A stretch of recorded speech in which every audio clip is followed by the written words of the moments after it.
I hope everybody's doing pretty fucking good today. It's a fresh day for adventuring, that's for sure.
No. Stop what?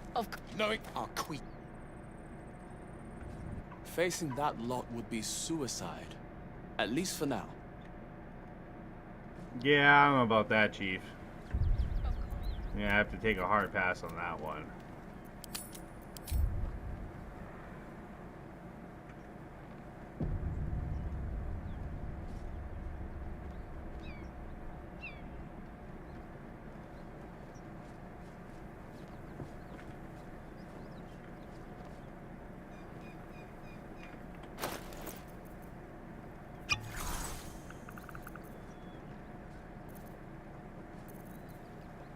Decorated with a grinning face, the flask Here goes nothing.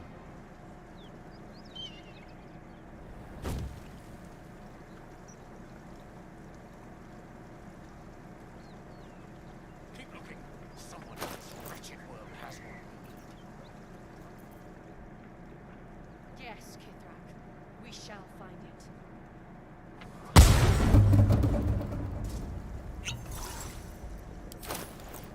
I have a lot on my mind. And, well, in it.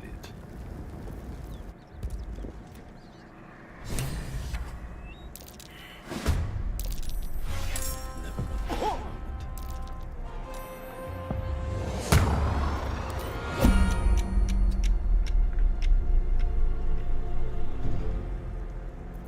All's well that ends. Not as bad as it could have.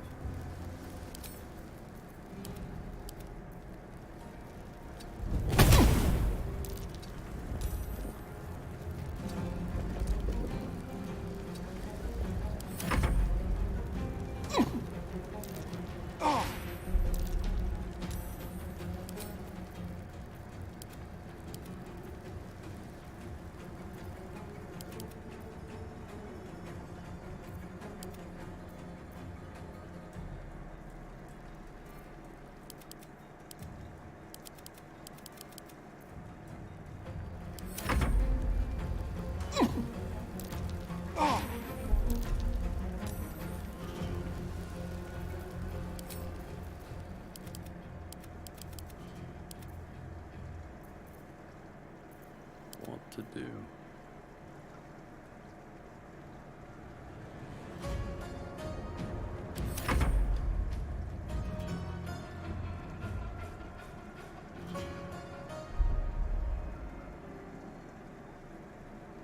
If not over, then through.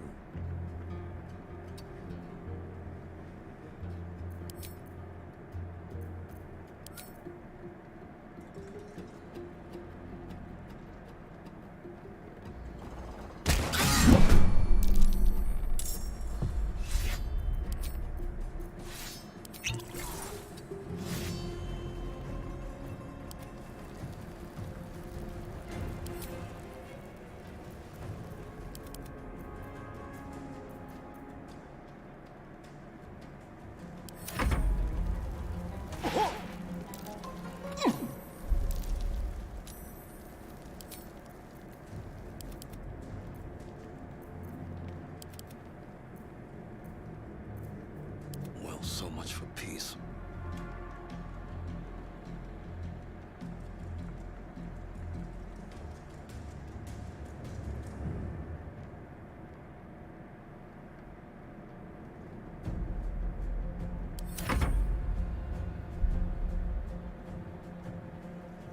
Light on my feet. Softer than a whisper.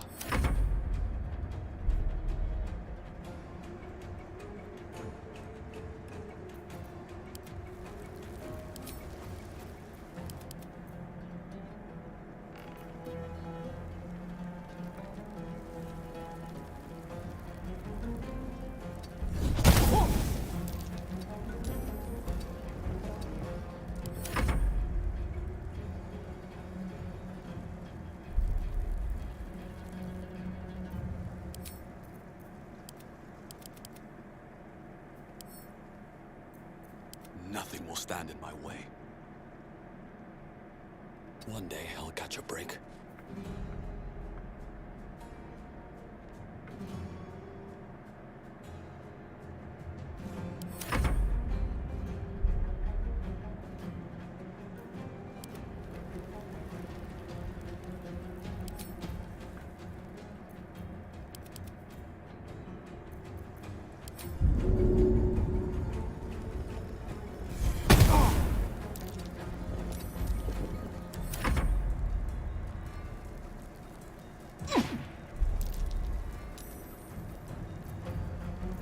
Come on, can't stay idle. Wonder if the gods are watching me.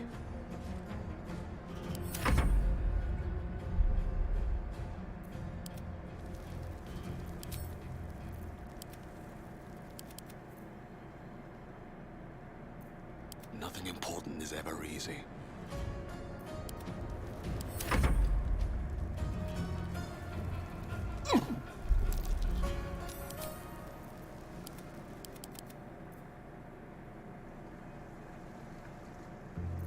I won't give in.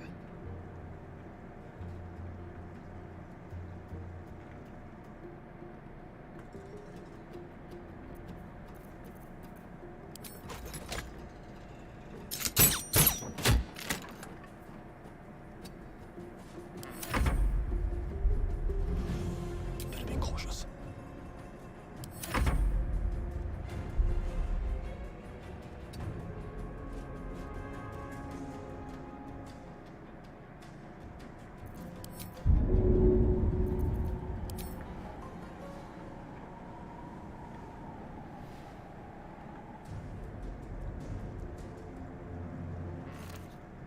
Need to find a way forward.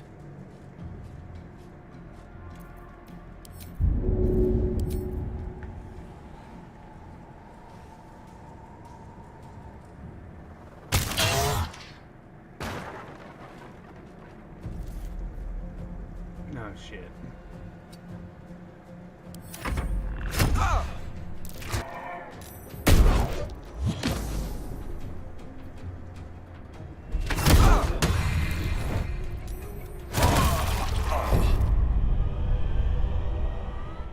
Hey, what's up, Gachi?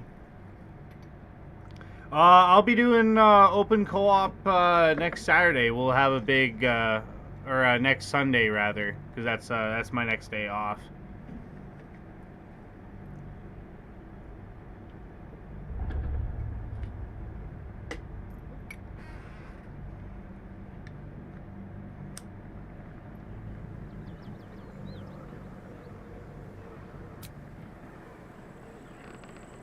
Or if I do, I'd be down for like modded co-op.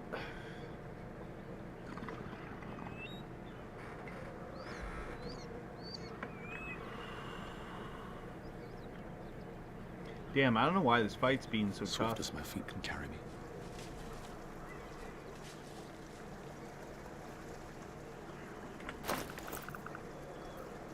Yeah, it wasn't as crazy as I was hoping it would be, but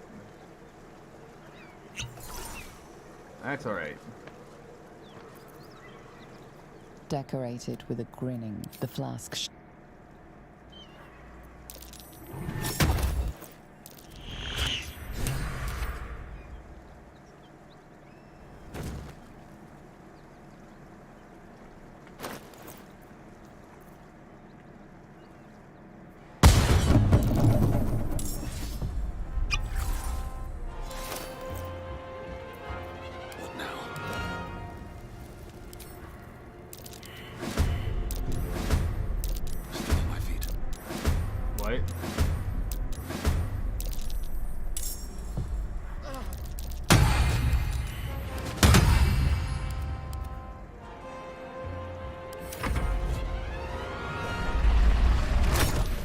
There we go. Now I got the best case scenario going on. Impero tipi. Enveniam via. Teo Udo Oculus.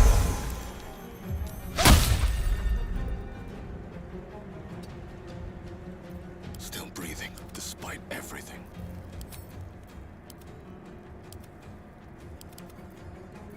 Never a dull moment. Blood comes easy these days. So my flaming sphere wasn't even in combat, so it's just wasted. That's neat. Good shit.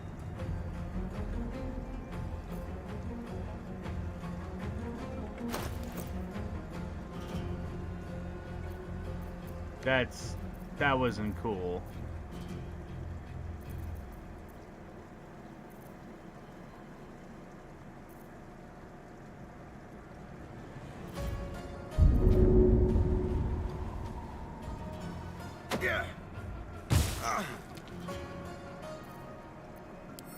Yeah, I lose my bonus action on top of that. Neat. Good stuff.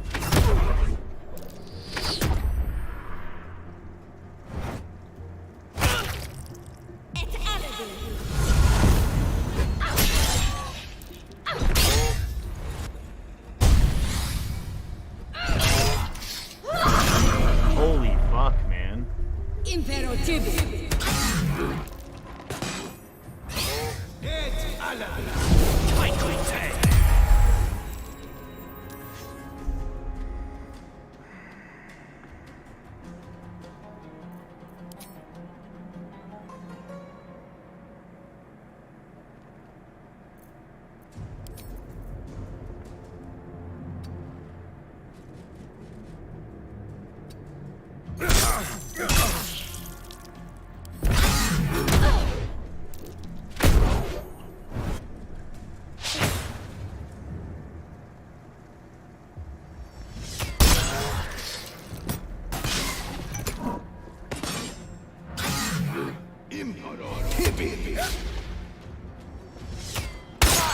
So 3 attacks? Alright. Teo Udo Oculus.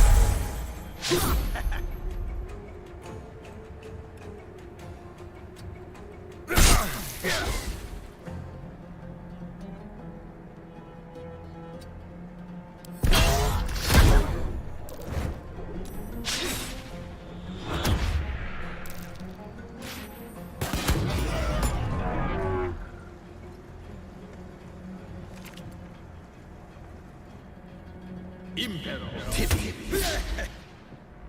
Voltor.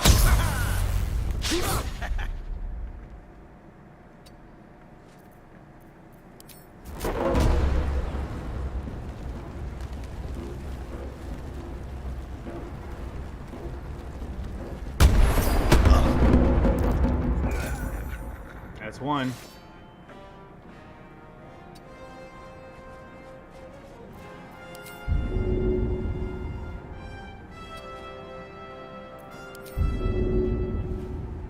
Really?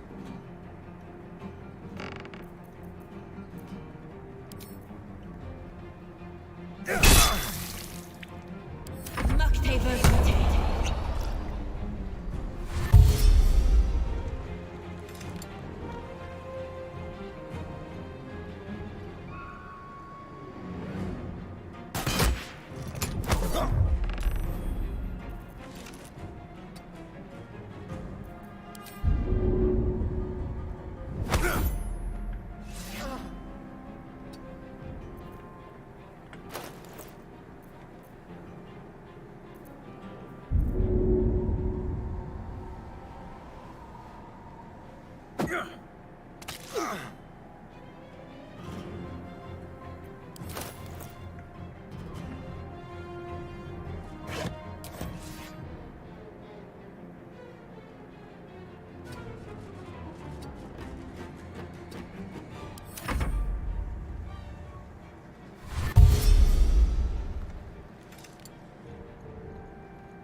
It's Alan.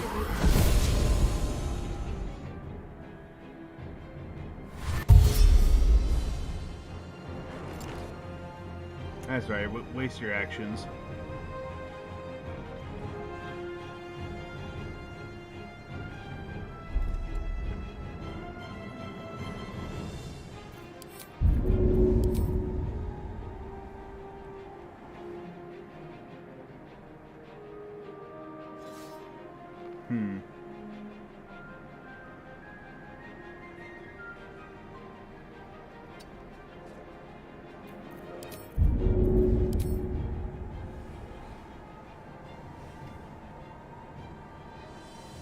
Yeah.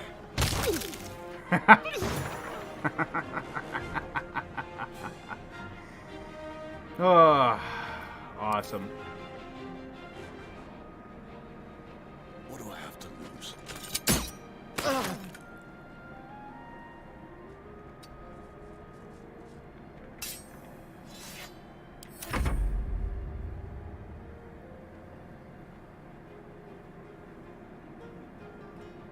Impero tipi. Fact.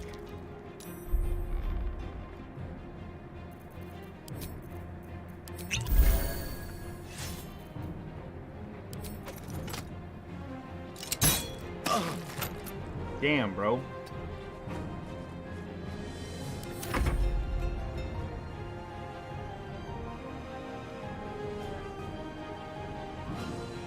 Impero tipi.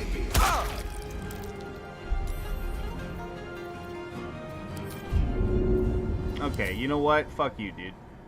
Fire.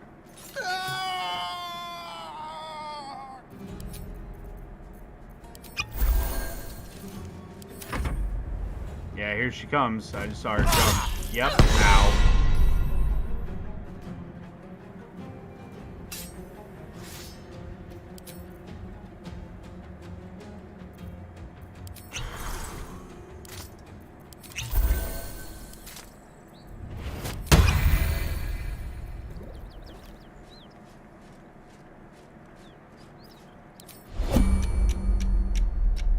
Yeah, you're not the only one that can go invisible too.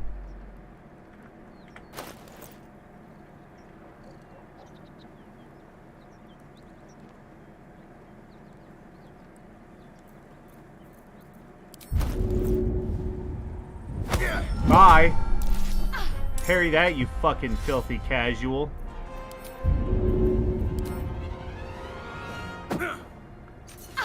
Yeah, go invisible too.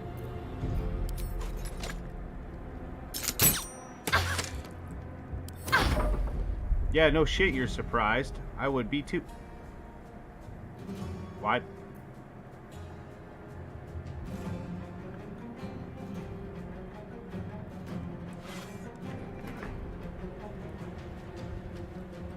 What? Nani the pizza fuck? What? What? How? I even go first in the initiative. What just happened here? What?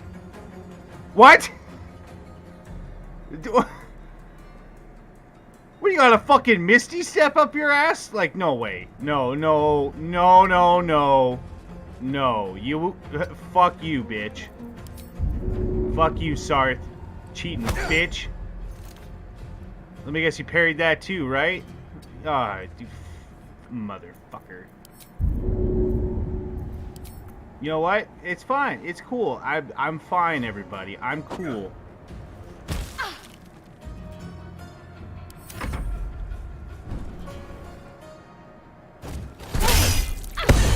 What?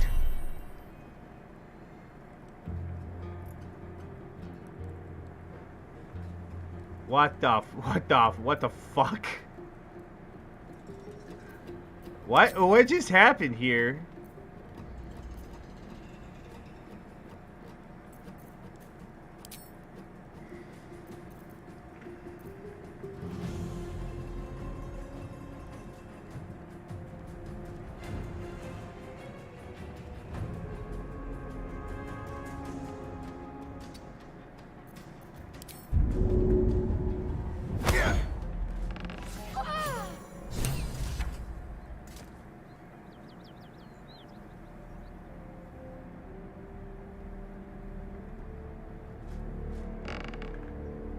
Okay, that was just flat out cheating. That's what that was.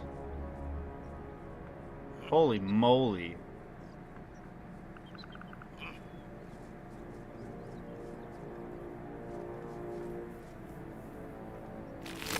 Unusual runes are etched on the slab. I don't know what that parried ability is, but that's a bunch of bullshit, I can tell you that.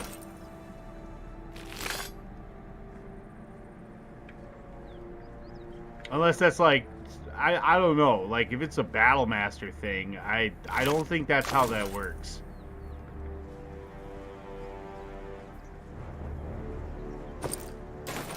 Because it's supposed to work for just melee attacks, but this bitch seems to just get it just cause. A dragon is clearly not to be trifled with. Yeah, I mean, you know, if I had enough gunpowder kegs, yeah. What's in Yeah, here? alright.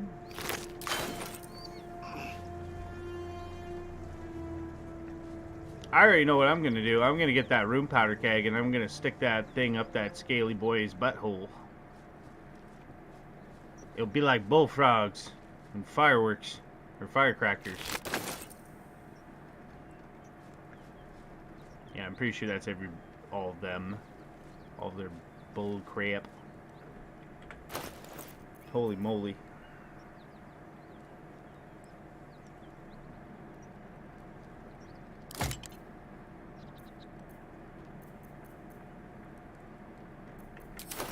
Oh yeah, right. I think my weapons got dropped. Yeah.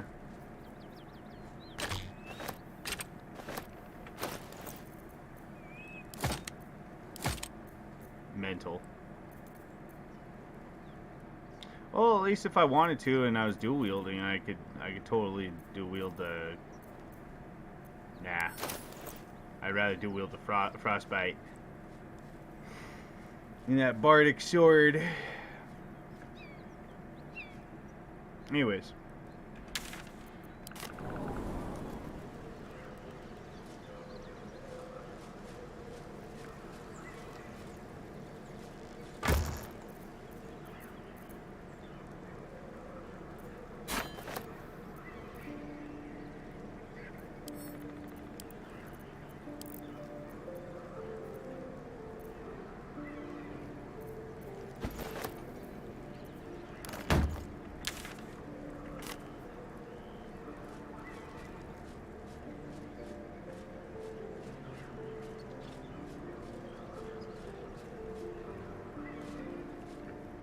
Although thou dost not seem to be in need of my services.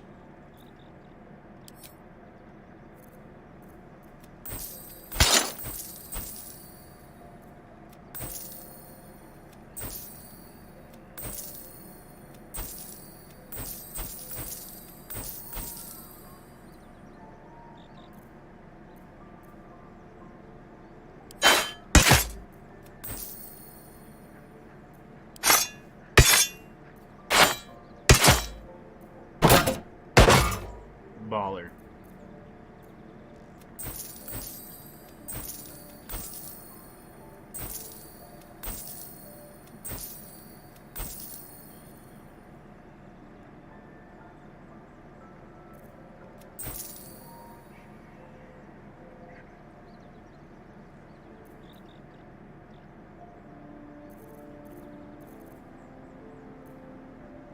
Shit.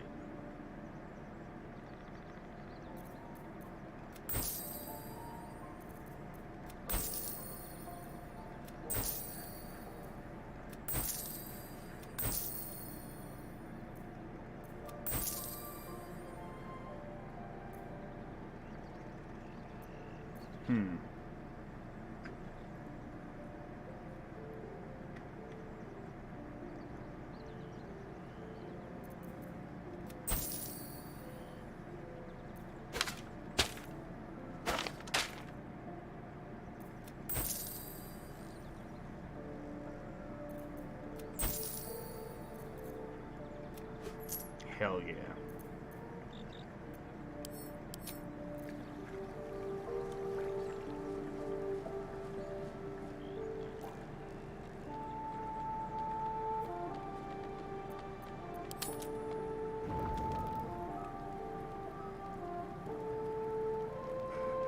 Honestly, the Githyanki fight is just one of the harder ones for realsies. The Hag is the other one that's just a real pain in the ass because of the whole like whole person dealy.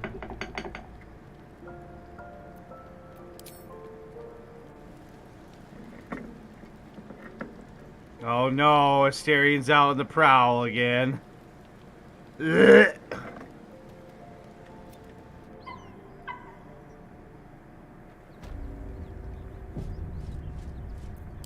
Alright.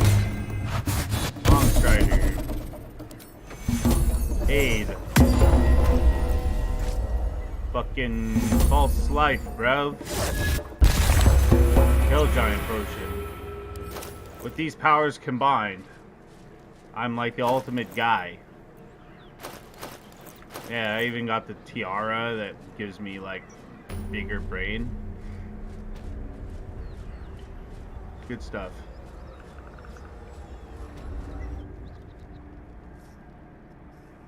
More drow. Hi, This, my name is at the Calico. ready. Okay. I mean, alright if we're doing this.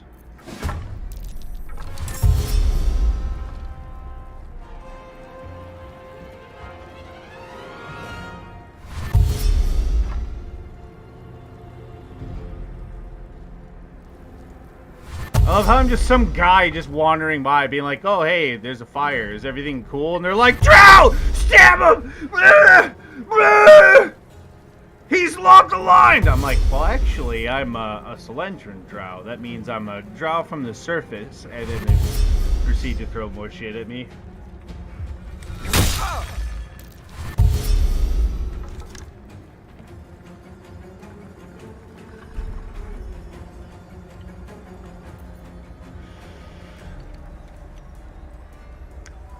Yes, well, I don't much appreciate this, so,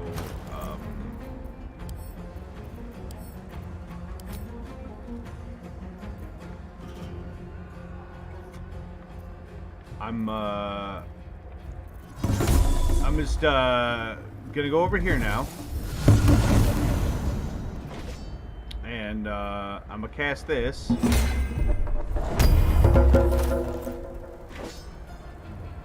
And, I'm gonna just chill out, I guess. Ugh.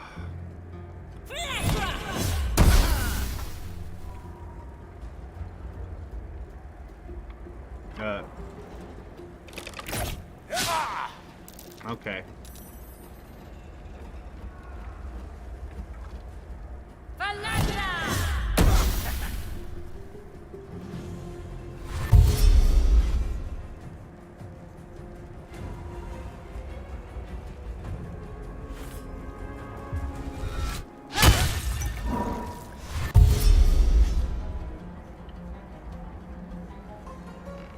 That's right.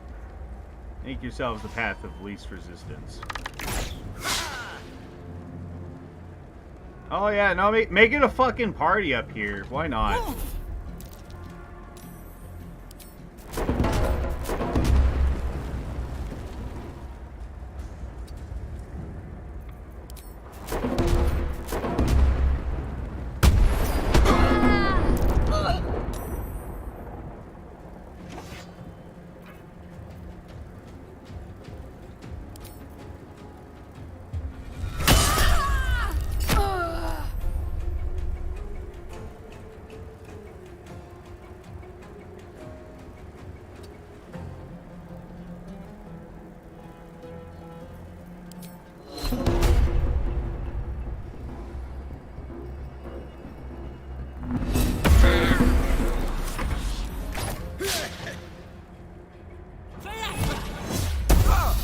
Oh, I'm so fucking dead. Yep.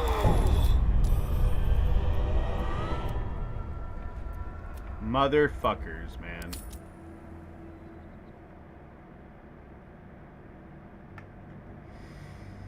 Oh, I'm gonna kill every single goddamn flaming fish that I run into now.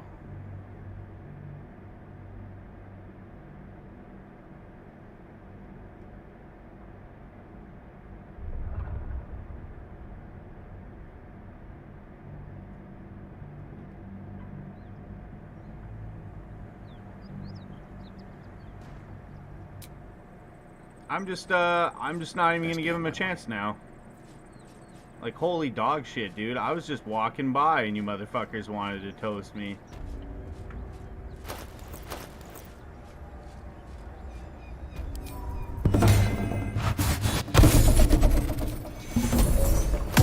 Now I'm mad. Now I'm taking it personal.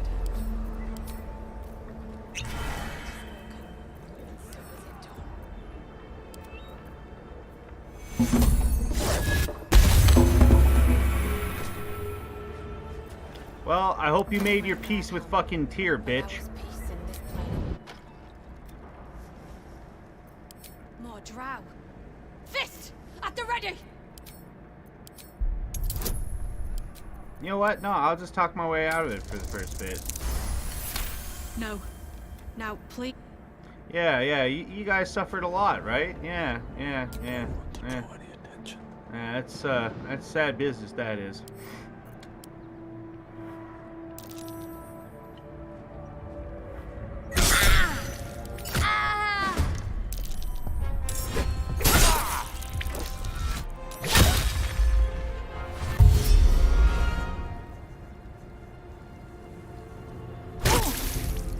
What the fuck?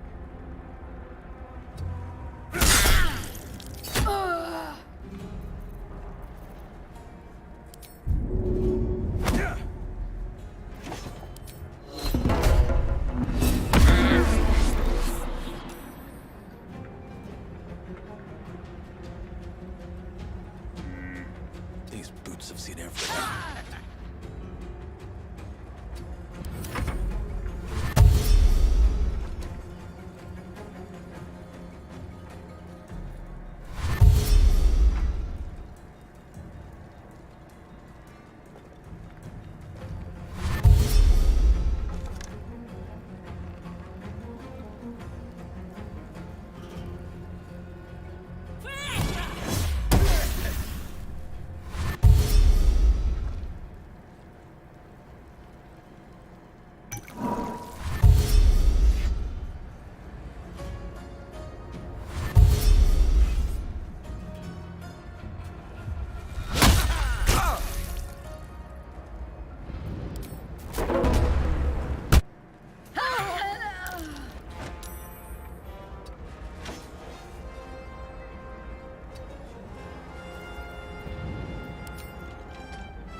Hey, what's up, Zane? Yeah, when you were talking yesterday, man, it sounded like it was getting pretty crazy. Not a lot. I played. I was doing a duo run with the old lady. We're doing a paladin and a monk. That's been pretty challenging.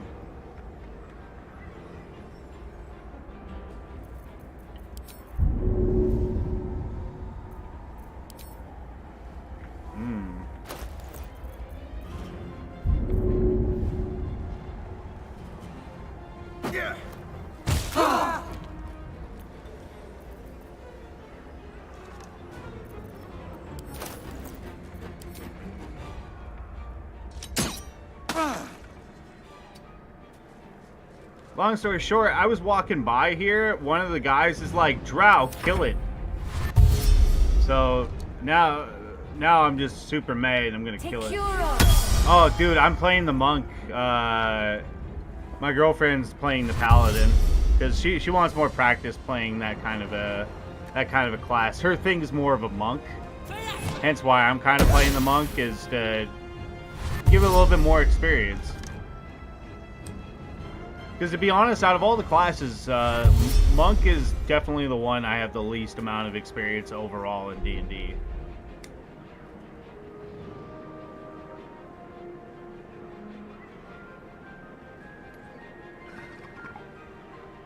So I chose to be a strong halfling.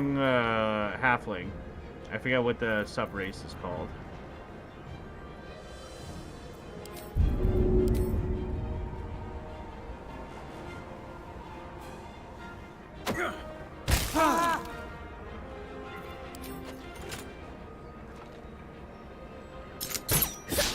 Damn.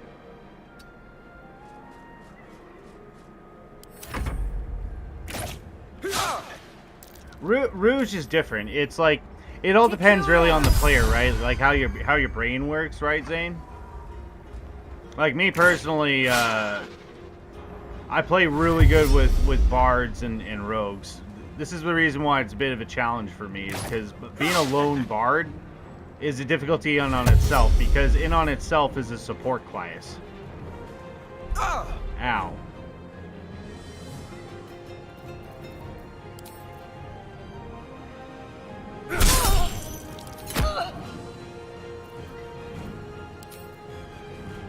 Oh, this might end her.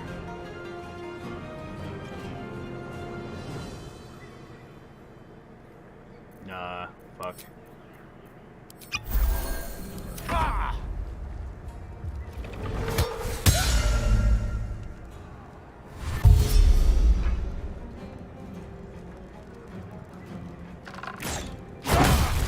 Ow.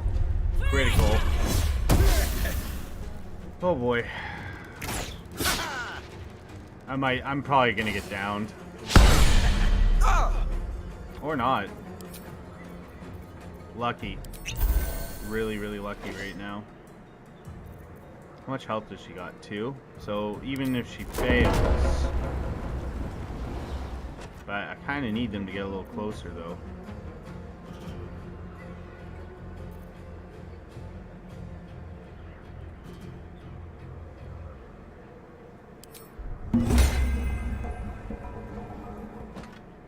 Fuck.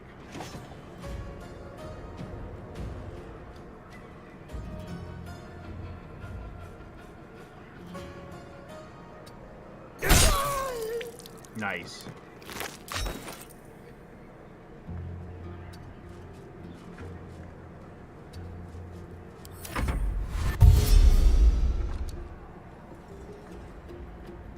Glass cannons, yeah. You can do stealth, and you know, with the many different animals, it provides a lot of synergies. Yeah, no, I get it. Shepherd druids are really good too, because you know. Damn, dude, he's Chris called me, that bastard.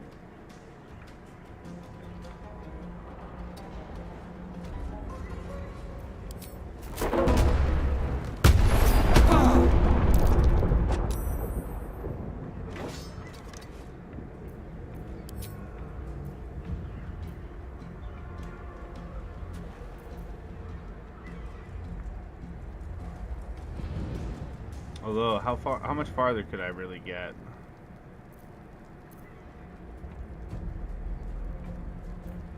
How much HP do these guys got? Oh, shit, okay.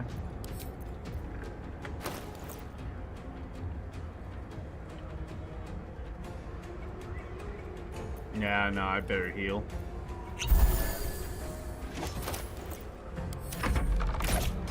Ow.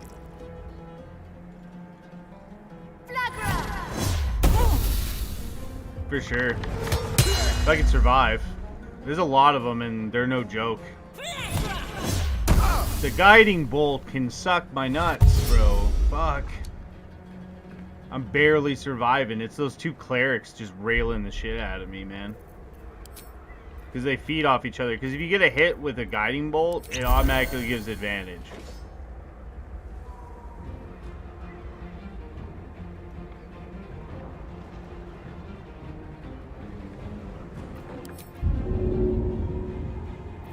I just need them to stop causing me pain here.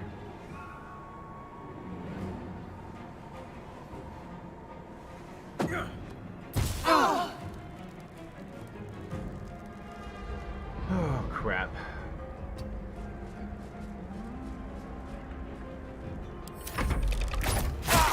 Fuck. Man, these guys just haven't missed like at all. My armor class is 19 too, shit.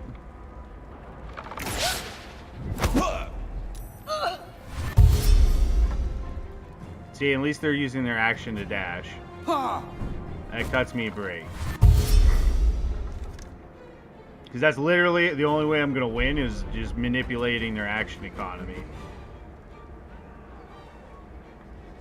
speaking of.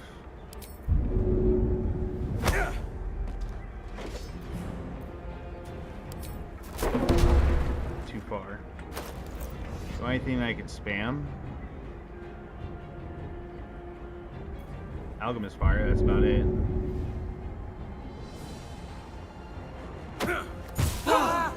They just keep setting their asses on fire.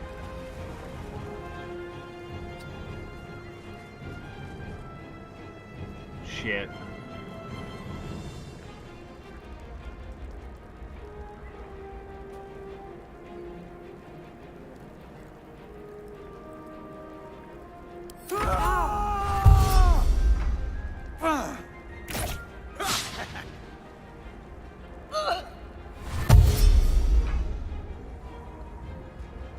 Yeah, keep dashing. Keep wasting those actions.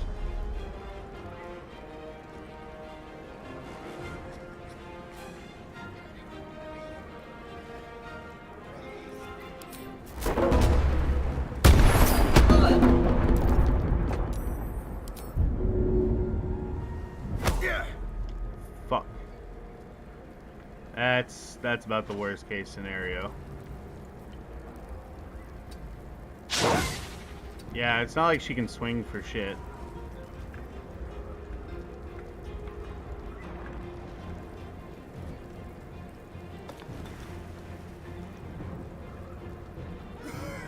Damn it.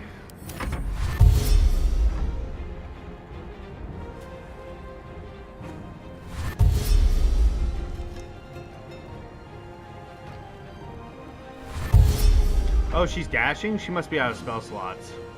I hope. Because she was like, her and her friend were just mag dumping the fuck out of me with those guiding bolts.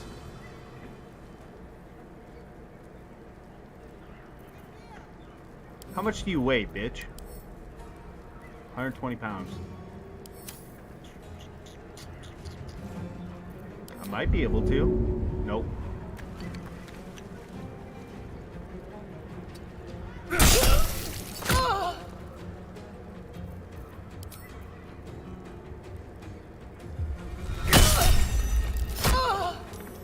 Oh, so lucky! Can anyone hear me? Please! Yeah, I wouldn't be able to cross the lobby. I'm better off just being Ray here.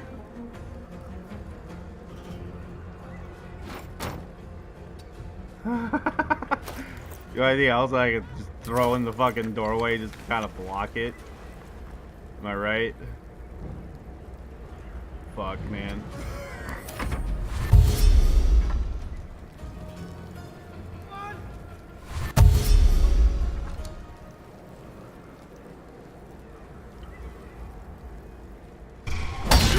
Oh.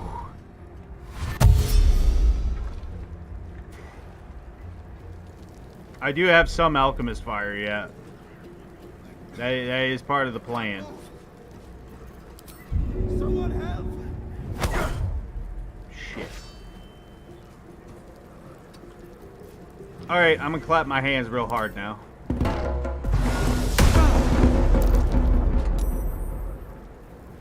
Not exactly the best thing, but...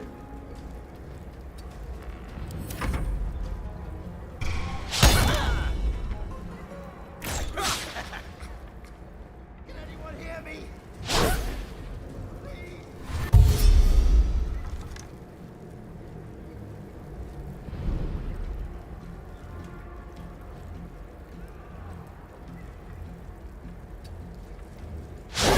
Miss. And then I'm gonna set your asses on fire.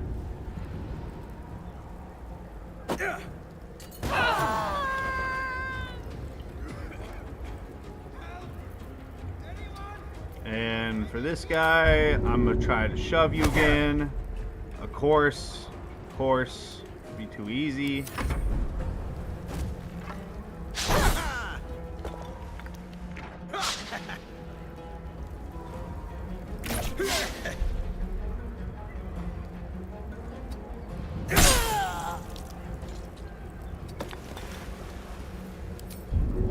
Get in the fire.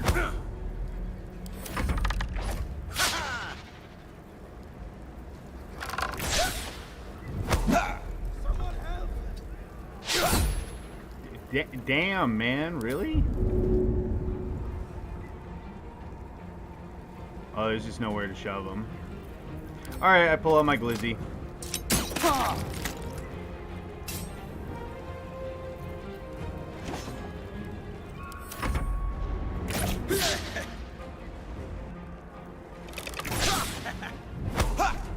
Oh shit, he actually shoved me.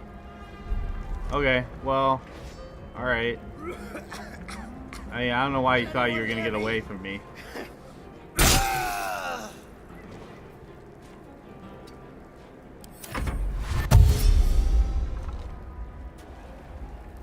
That's right. You're gonna have to come down here to come and get me.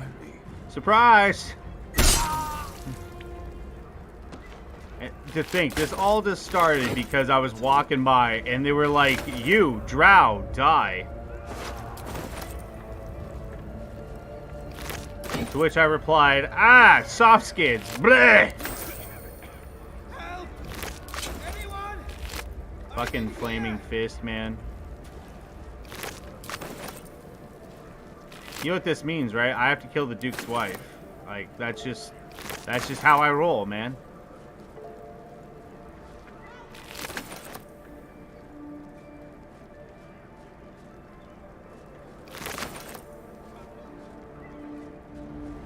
Excellent armor.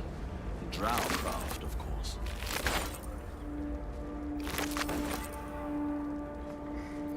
I hear shouting.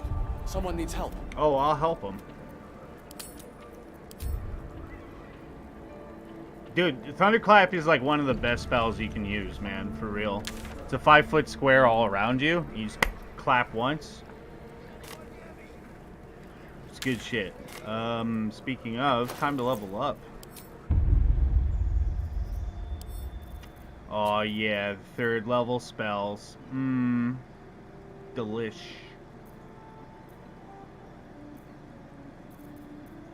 Stinking Cloud, meh.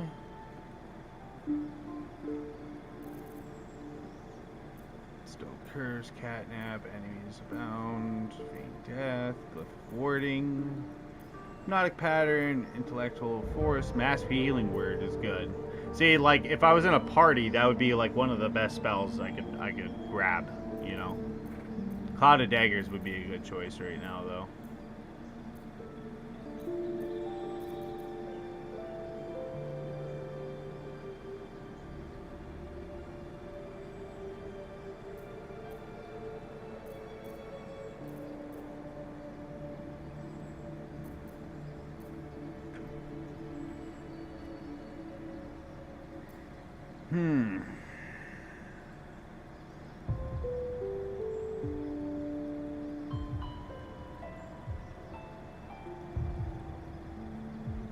Gosh, I wish I knew Fireball. If I was a lore bard, I would have Fireball. So I'm gonna pick Enlarge Reduce.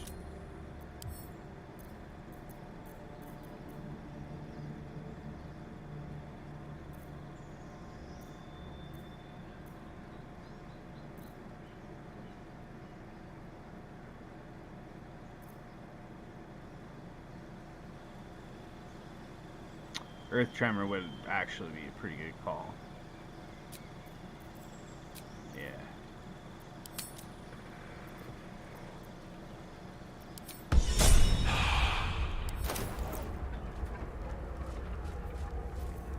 Level 5. Whee!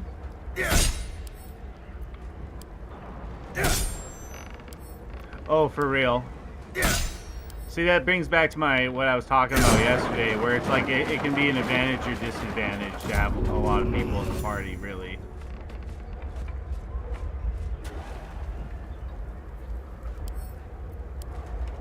I'm trapped! Someone open this door! Yeah, I'll open it for you, lady. Let's... Yeah, let's go. You first, of course, Your Highness. Or whatever the fuck you are. Oh, oops. Sorry. Oh, man. Sorry. Gee willikers.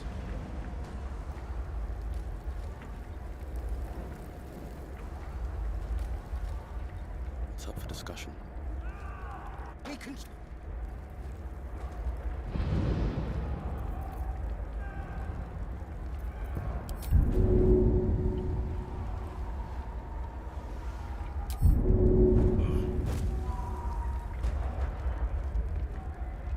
Can't risk being in open view.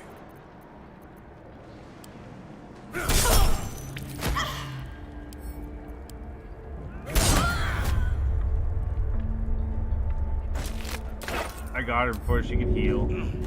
Hell yeah. Another step forward.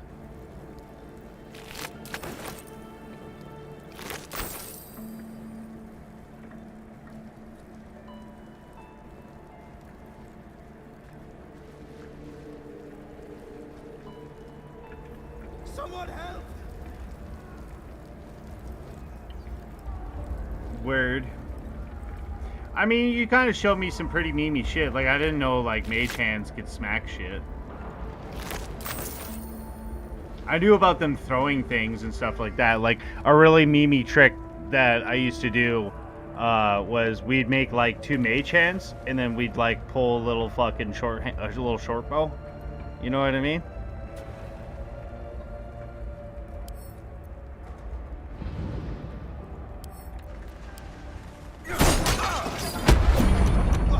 Quick! Get me out!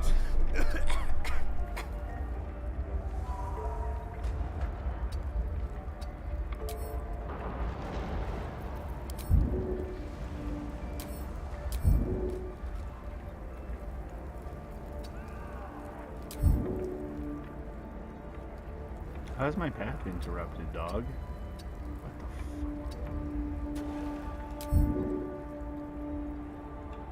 What?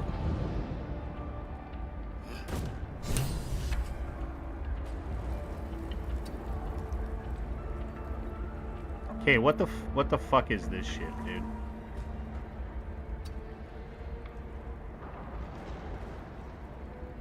And these things have stayed interesting. Like, what is this camera angle, dog? You're trying to kill me, Larian. Stop it. I already have your other bullshit I gotta contend with. I don't have to deal with the fucking camera angles trying to kill me, too. Quick! Get me out! I would love to if I could click the fucking banister. The fire! Hurry! Get this thing off me! Oh, advantage? Hell yeah, let's go.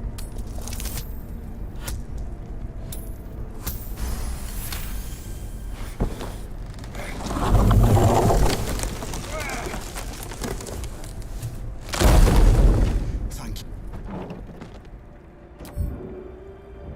Oh, he's knocked down. Cool.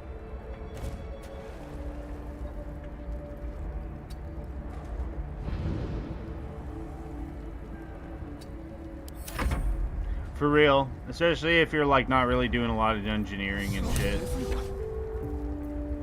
Mary. Miri. Miri, you should... What am I gonna do? You should have...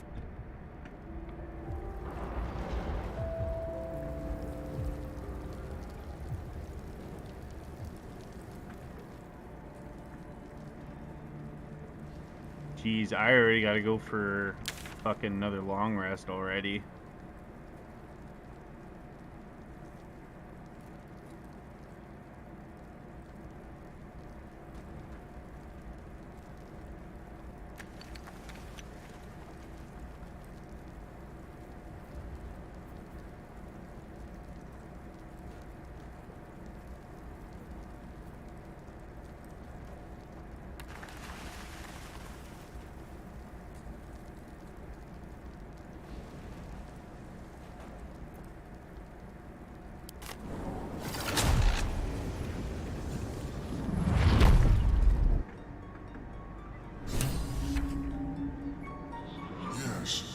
She is cataloging.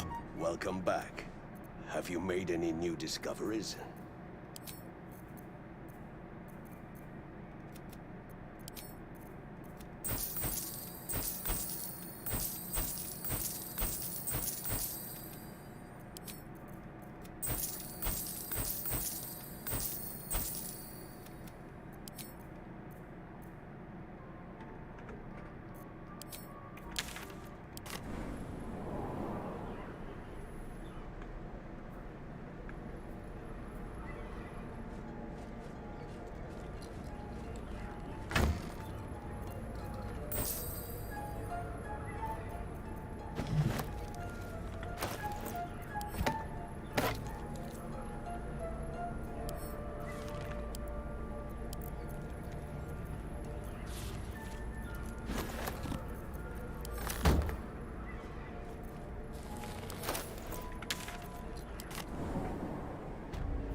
Welcome back. Have you made any new discoveries?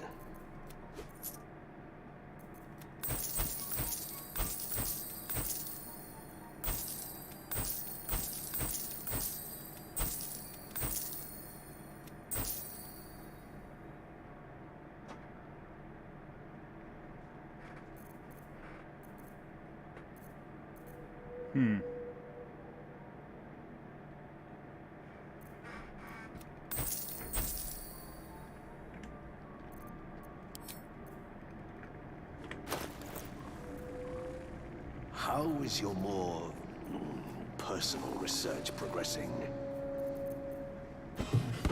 Not well. The nutrition my species receives from other minds is difficult to emulate.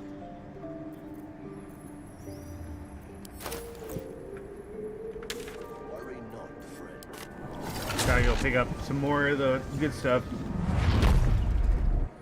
It's pretty memes.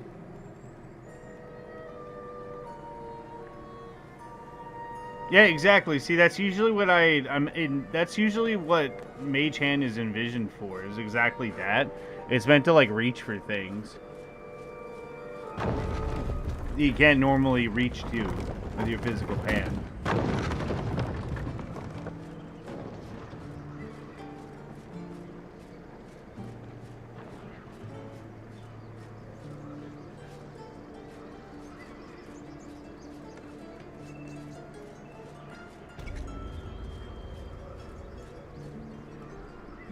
I don't even know what that means, nerd as fuck. Are you talking like RP wise? I mean, that's part of the game.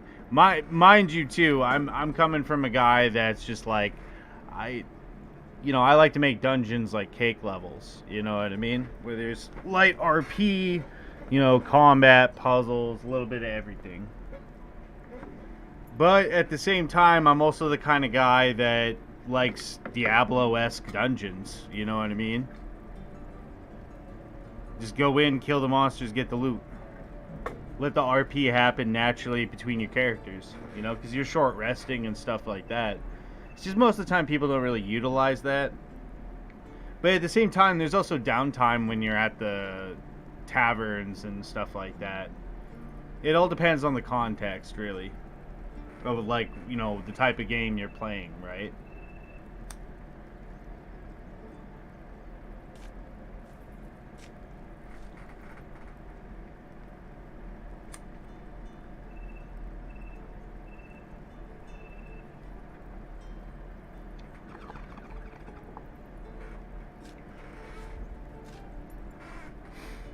Because at the end of the day, everybody gets enjoyment through their own means.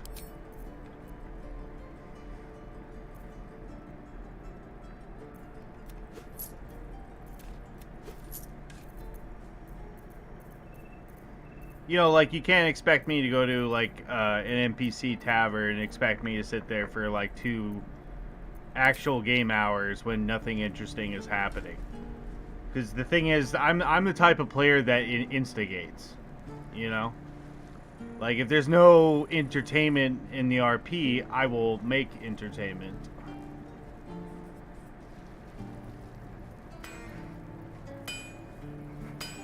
But again, it's all about the skill level and really the type of people that you're partied up with, right?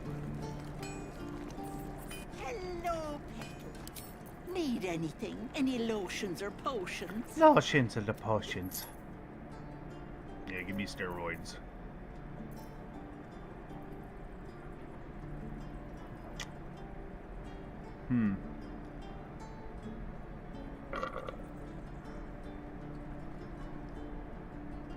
Oh, excuse me.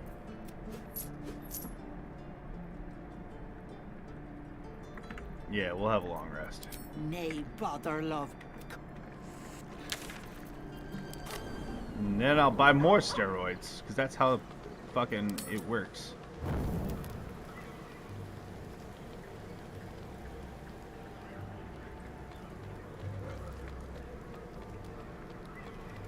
Exactly, just little things like that can really just add to the game, right? And it adds a lot of personality to the characters. Like, truth be told, if everything was just dungeons, encounter in regular D&D, that shit would be boring as fuck. You know? Like, some of my favorite moments was just dumb shit, dumb RP.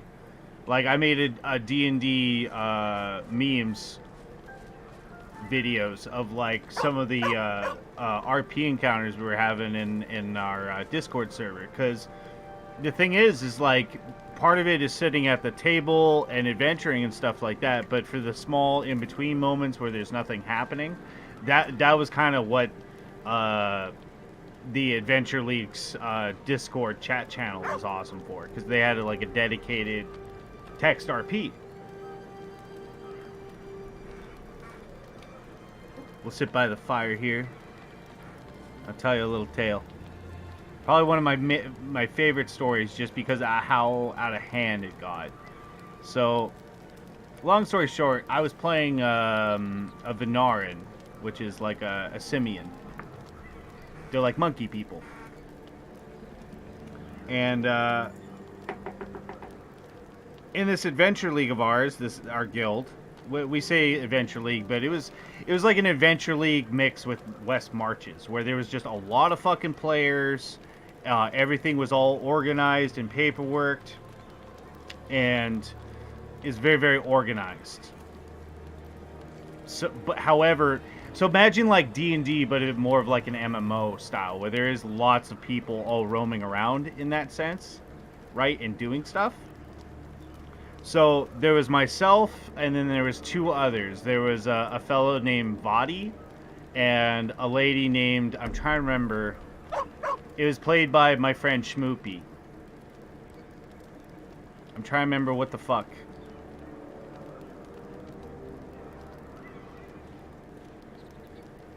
It was anyways, he played a female Venarin. So now there's three major things with Venarins. One, they're incredibly hungry all the time. Because they don't live as long as natural races like humans and stuff like that. They live for about half the lifetime. Like, if you expect a human to live 100 years, a Venarin is like old man Winters at like level 50, at age 50. So because of that, what it is it's their metabolism that's basically jacked up. So because of that, they're always hungry. So, if an average human male eats about 3,000 calories, a Venarin needs to eat like 10,000. You know what I mean? To maintain their body weight and stuff like that, right? So, you know, my character, his name was Gideon. But that's what everybody called him, because I wrote an obnoxiously long name because it's Venarin, right? It was like Gongji, Shadow something, blah blah blah blah blah. Like, it was like a Hawaiian name. I remember that. So everybody it was just like, you know what, we're just gonna call you Gideon. And then it went from that to just Giddy. Because people were too fucked to even remember that, right? So, long story short, the guild put me on rations. They're like, Gideon, you're eating more than your other fellow Venarin. So we need to put a rations on you. So Gideon, he's like a gibbon, basically. Right? Like a gibbon with like some leather armor and like a cloak and shit. And he's all like, oh, but I need to eat more, blah, blah, blah, blah, blah. I'm stronger than the other ones. I need to eat more. And they're like, no, man. This is your daily portions. So the way I started playing that out was much like a toddler that you're just not giving treats to. They just start getting into shit because they're so ramped up and need to like do dumb shit, right? So I go into the kitchen, everything's all locked up, of course, and everything has an alarm spell on it, so even if I pop the locks, people are gonna know. Right? So I'm looking at the kitchen and I'm like, I'm getting more and more pissed off as this goes. So we cut to the guys that are outside at the training yard. They're doing some range practice. You got some archers, you know, you got some spellcasters out there. It's like, you know, 7, it's like about 7 people outside, you know, just like shooting targets and crap. In comes Gideon with a big old bag on his back. He's like, wow, yeah, wow, holy shit, man. You guys are so good at shooting stuff. But, like, you know, you guys aren't shooting moving targets. So that's not that impressive. So, of course, you know, we have some high-level people that are there. We got some, like, level 6s, level 5s. And they're like, oh, yeah, no, I mean, we could hit anything, you know. That cock of the walk, you know. They're like, ah, yeah, no, we can hit anything. We could hit a small silver coin going pretty fast. So, Gideon's like, oh, yeah. Well, how about this? Reaches into the bag. Pulls out a plate. He goes, okay, well, let's see how fast you guys are. Whoosh! I throw a plate. You know, one of them gets like a nat 20, blasts the plate out of the air. And Gideon's like, wow, that's pretty good. That's pretty crazy. All right, you guys ready for this? Because, a little bit of context. Gideon was one of my homebrew classes called a Shinobi, which is basically a mix of like arcane trickster and like monk, basically. You know, they're very, very glass cannon. You have like, originally I had them as a 1d4 hit dice because like that's your style. You're high damage, low HP, high AC, high saves, and one of the abilities you get, which is like, you know, your big ultimate power move that every class gets, for the Shinobi, it's called Piercing Aim, where they basically can throw basically 3 weapons, if that makes sense. Most of the time, Shinobis will take their. You also get ninja gear per day, so you know you'll take a shuriken, you know, a ninja star, a throwing star. So I set up the next round of plates, and I throw out 5 of them. Woo, woo, woo. So, like, my 2 attacks throwing, and then my 3 piercing aim. The one fella there that was a warlock just fucking plaps them all out of the air. I'm overjoyed. I'm sitting on my on my tail. I'm clapping with my hands and my feet. I'm overly impressed. And I'm like, wow, that's so crazy. So this continues on for a bit.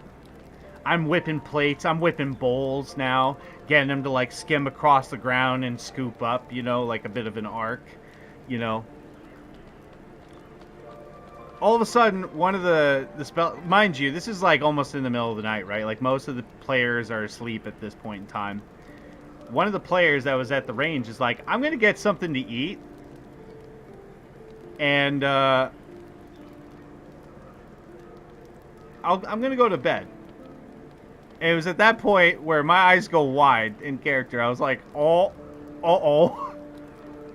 That player walks in there. Everybody's still talking. You know, at this point, you know, they're sharing beer. You know, it was a real bonding moment. That player comes running back out going, yo, dog, all the plates and bowls and silverware are all gone. And it was at that point, the other players literally do the slow churn to me. And I'm like, oh, that's weird. Oh, that's real strange. Anyways, I gotta go by. At which point, I, like, climb up a tree, leap onto the guild hall building, and start climbing up the side of it. The one fucking guy in that entire group, this cleric, fucking gives chase, dude. Because he didn't want any part of this monkey business. So, oh, dude, it gets so bad. So I'm climbing up the tree. I jump to the building. That dude gargoyles. He actually, like, rolls, I think it was like a 22 to his athletics. He just starts climbing up the fucking side of the building at me. Yeah, we get to the roof, and he starts telling me, I'm going to put you in irons, man, because I'm not going to get in trouble for this. I'm going to make a guild arrest on you. And I'm like, what was it? What did I say? I was like, you're not the Justicar. You can't do shit like that. Fuck you, dude. I'm like, I ain't going down like this. I proceed to jump to another fucking tree. And I monkey my way down. That poor fucking cleric, dude, ran and jumped at the tree. Fucking failed. Nat 1. That poor bastard fell, I think it was like 5 stories, 6 stories or something like that. Because that was like the guild hall that I was at. It was like a tower kind of style. Like very, what was it? Like very Japanese style. You know, like a Budo or whatever the fuck it's called. Fuck, dude. Knocked himself out. He failed his acrobatics, so he lands prone right on his back. Fucking knocks himself out. Fails his con save. Like the worst luck that ever happened. And now he's doing death saving throws. I'm fucking making my way down the tree, right? I run up to him, and I'm like, fuck, medicine check, stabilize, something. Fuck, man, because I don't got potions on me, right? So I'm sitting there giving him CPR, and then I hear the guild doors open, and 2 of the main officers were standing in the doorway. I'm covered in blood, and it looks like I'm like choking Buddy out. I'm covered in blood. He's dying. Everybody's in an uproar, yelling about where Gideon went and stuff like that. I'm like, I am so fucked. The only thing I could get out, like I could type fast enough, was, I didn't do it.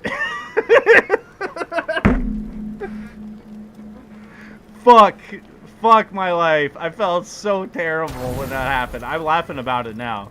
Like, Buddy laughs about it too, the cleric. Like, he laughs about it now too. But at the time, man, fuck. I felt so bad, and he was so angry. Oh my god. I fucking love the Venarians, dude, because they're just natural tricksters and troublemakers. Like, they're natural instigators. Whatever happened to Gideon? I got to level 6, level 7, and by then I was DMing more than I was playing. Oh, what happened to him right after that? No, I got a slap on my wrists and ankles. That was it. That was it, legit. We'll get to the city soon. Basically, it was the equivalent of like, who the fuck was watching Gideon? And nobody took initiative and said anything, and then it was just a big shrug. You're an idiot. What I do for some salt? Because the thing is, like, Venarians just do what they do, man. Oh, I love D&D shit like that. I really do. Like, the more recent character that I played that was like a trickster was completely by accident. Completely by accident. Like, it was literally made to be a joke villain character. Because I always love the idea of, like, because there's so many new people, right? And truth be told, you're a bad guy in someone else's story is a good way to look at it, right? So, long story short, I was basically really inspired by, like, 40K is a good way to say it. Like, I love the whole idea of, like, the warp. Like, their definition of, like, the warp, where it's just this realm of just chaos and raw emotion and stuff like that. And I kind of ran with it. I was like, that's a fucking cool-ass concept. Well, I was like, well, how about we take it a step further? Where it's like, it's a realm that's almost like a dream state, where anything can happen, will happen. Anything that's impossible becomes possible through sheer willpower. So I actually, basically, I designed a, because at the time, it's not my guild and stuff like that, but I, you know, basically got to go ahead for 2 things. I got to go ahead for giving some basically players a big boost, something that's unique to them, which I just dubbed Limit Break, because there's no other real definition that I could really think of. And basically, depending on your class, you would get one of these limit breakers. So if you're an artificer, you would get a limit break that basically coincides with you being an artificer, or a sorcerer, or a wizard, or a fighter. And most of them were either, that's the thing, there was a lot of support ones, there was a lot of damaging ones, and there was a lot of defensive ones. It looks healthy. But it's stone. A dead ball. So, like, a really good But it example is the druid one. You basically envelop your friends in basically these astral vines that would give them temporary HP, you know, depending on your level.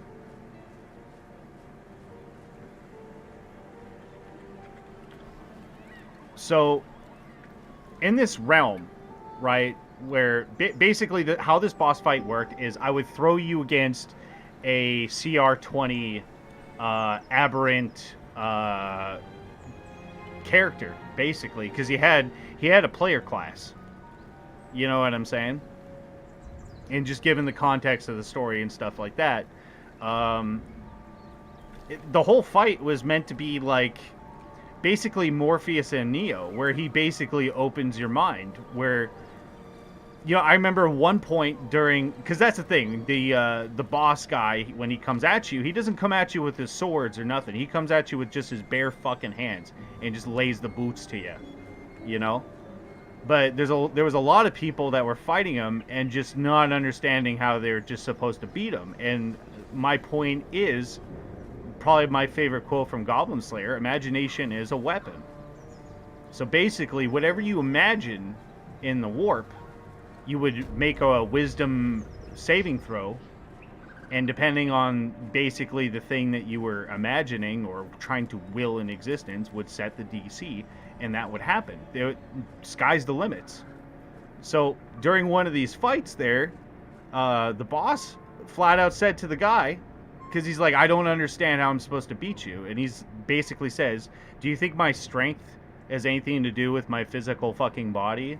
Do you think you casting spells in here and really seemingly having double the effect, almost like it's pure weave, do you really think that does anything? He gets nose to ear to the guy. He goes, do you think that is air that you are breathing right now? Because that's the thing, when you fight the guy, you're like in a pocket dimension. And it's like the moment that the boss character, this, I say boss, but he's basically like your mentor. That's kind of the, you know, the spot that he fills. You know what I mean? And basically, every time that you get downed or get close to downed, I think I had it set to like 50% your HP. I would roll percentile dice, and you had to get a 90 to 100%. Because if you go down, all that really happens in the warp, because the boss basically wills it that you don't die, right? There's no saving throws involved. You basically just get back up because he heals you, like legitimately, actually, like casts, you know, his magic in quotations to heal you. You get back up, and just like Randy Marsh from South Park, the people that get the fucking big boy boosters and stuff like that are the people that go, I ain't hear no bell. It's pure willpower, baby. Oh god, I gotta look that up now, actually. Hold up. I'll look up some of the limit breaks that I got rocking here.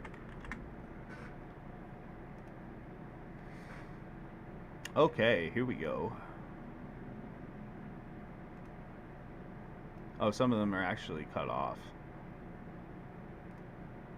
Okay. Oh, I gotta fix that, I'm guessing.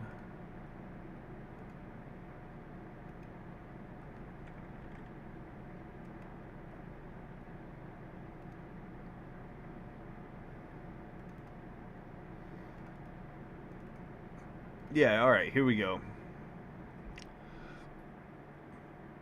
So, I'm just going to list off a couple here. Here, heroic interpose. A compatriot is being set upon by an enemy. You dash to rescue and take the brunt of the attack yourself. The trigger. When you are bloodied, it's kind of like our slang term for half health, and an ally is within your movement, is hit with an attack, you can take a reaction and move adjacent to the ally, take half the damage yourself, and you gain that number of temporary hit points equal to the damage you take. Right? I believe that one was for, I'm trying to remember. I think that one was for fighters. Arcane Surge, obviously for like sorcerers. Arcane Response to the interruption of your spells. You lash out with raw arcane energy. When you are first bloodied, half your hit points, you take a reaction. The enemy is bloodied. The enemy that bloodied you makes a save versus your spell DC. The failed save target takes 1d6 plus your level in force damage. Successful save takes half damage. If the triggering attack causes you to lose concentration, add 3 points of damage per level of the spell. Right? Like, these are all, like, pretty good abilities, right? They're not overly broken or any of that shit. And the one for the bards is Waves of Lethargy washes over your enemies, allowing you a small respite from the enemy. When you are bloodied, you take a reaction. Let's see here. When you are bloodied by an attack, you call out in soothing tones to calm your allies and distract your enemies. All enemies that can hear you have disadvantages on attacks and saves until the end of your next turn. But that's the thing. In order to get those abilities, you have to basically get your your PP slapped, basically. And the most average amount of the times was it would take about 22 rounds, give or take, for some of the people. Which it sounds like a lot, but when you have it's a 1v1, by the way. So given that context, it can feel like an eternity. I've had a couple, like, because that's all the adventure is, really. Because that's the way how you have it set up, right? Is like a mission thing. You have your main guild building, where people, meet other players and stuff like that, like your hub world, if you will. Right? Well, inside that hub world, in order to even find out about this shenanigans, you have to go to the training yard, and basically, there's just an ominous portal in a shack, basically. So in order to even... So right there's a couple of just what I like to call barriers.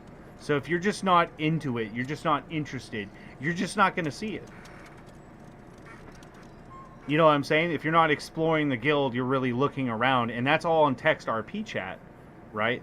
If you're not wandering around and checking out your surroundings and stuff like that, you're just not going to know about it, right? Because that's a part of the other thing, too, is mom's the word.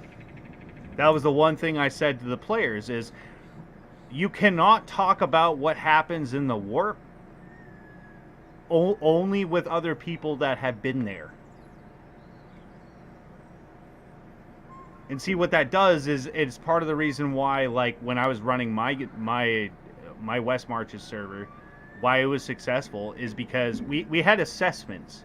So from level 1 to 3, I think it was, you're known as a porcelain, right? And then you become obsidian, and then etc. And basically, it was every 2 to 3 level gaps, basically, where you could not level up past that point until you go to the assessment tests. But the thing is the only people that could talk about the assessment tests are the people that already have their badges. So what this does immediately is it sets a camaraderie thing. Like, yo, dog, you're steel, I'm steel? Holy shit, man. Wasn't that crazy? More or less, yeah. Yeah. More or less inspired, sure, yeah. But basically, it's exactly that. When you got into a party, because that's the truth, right? When you're in Adventure League or West Marches games, you never know who the fuck you're going to be partied up with. So because of the way that I instituted that, and using... Goblin Slayer's, inspiration for that, right? It basically set a precedence of, yeah, these are a bunch of random guys, but we're the same rank, so we should have kind of the same mentality, right? Not to mention what that does as a group, because immediately, if you're the highest rank in the party, yep, guess what? You're the party leader.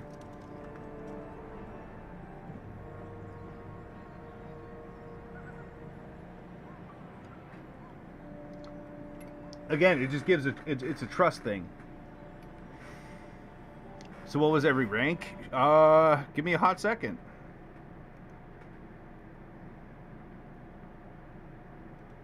I don't know if I even still have all that crap.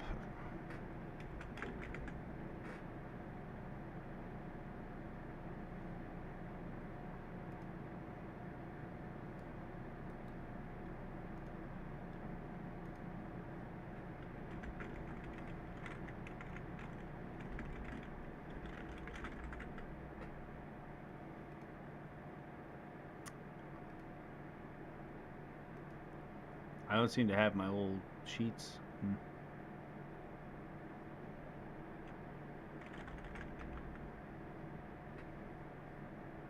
There's stuff in what appears to be...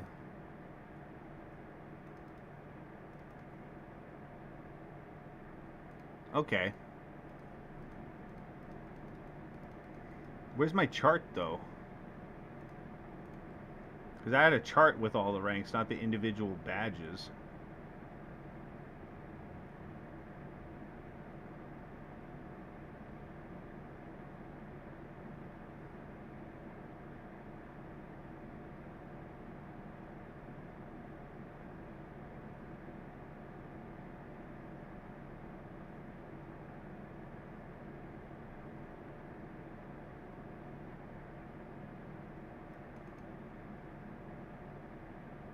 But, yeah, we had porcelain, obsidian, steel,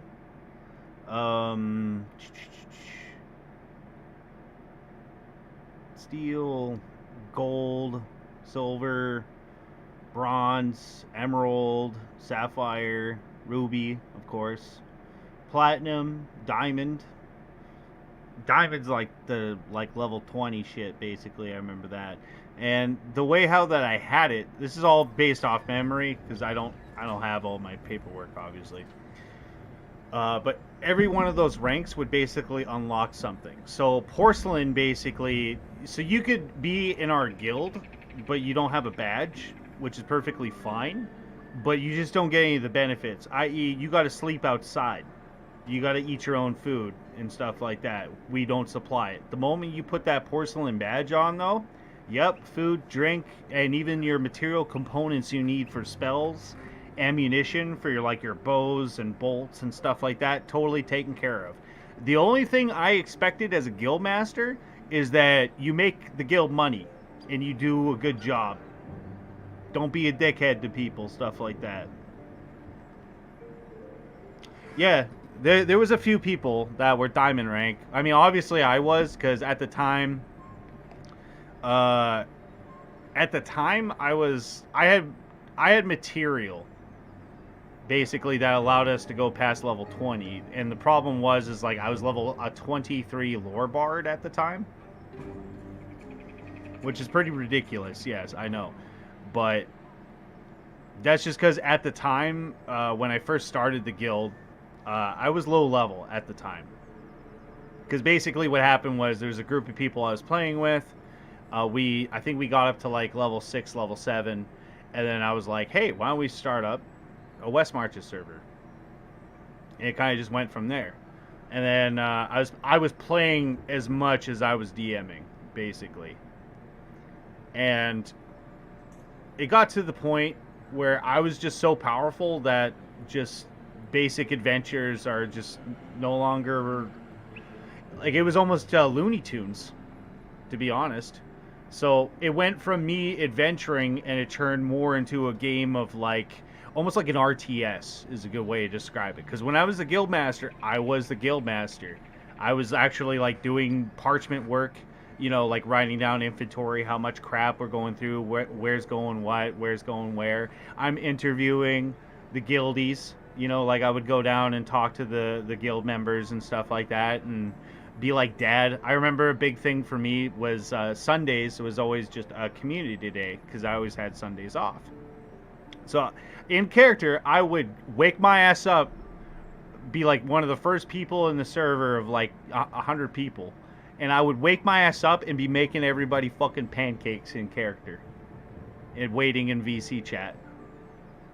Because that's the way how we kind of rolled it. We had games where, some were organized, where it's 2 weeks from now, I'll be running a game. But at the same time, we had people that were like, hey, man, my plans fell through. I will run a game in, a couple hours, stuff like that. I'll see you there. And, again, because everything was so organized and we had everybody's player sheets and everything was, again, so organized, right? That as a DM, you don't have to sit there and be like, fuck, man, is this guy gonna come up with fake ass stats and fake ass fucking weapons and all this other magic shit that he never had in the first fucking place? You don't have to worry about that. Same as experience. The thing that made me cringe for that the most was literally the debriefing, which is like you have to like write down how much XP the party got, how much cash / coins they got, what magic items, and a brief summary of like what happened. You know what I mean? Just a normal debrief, because that just reminds me of a service far, far long ago. But that's my own personal reasons. A lot of people actually really like the debrief, to the point where we actually or rather encouraged players that they would write their own debrief in character of like what happened. You know what I'm saying? Which is, again, it really just adds to it. All these little things just make a living, breathing world. In fact, I've actually had a couple players that actually tried to assassinate me while I'm sitting at my desk trying to organize a job for the guild to do. I'm sitting at my desk, I'm thinking like, okay, you know, we got to send like 12 guys out east to go and handle with these 2 contracts here. And, you know, by then, you know, by the time they get back, we'll be able to do a bigger operation. And then this dude just walked in off the street and legit just tried to shoot me in the fucking face with a hand crossbow. It's like, hey, it was after that moment where I was like, you know what? I'm going to have security. It's happened way too often. It happened too often to the point where I enchanted my work table to have a zone of fucking truth and a glyph of warding. It got that bad where I was like, you know what? I'm just going to install these things just to make my life just easier.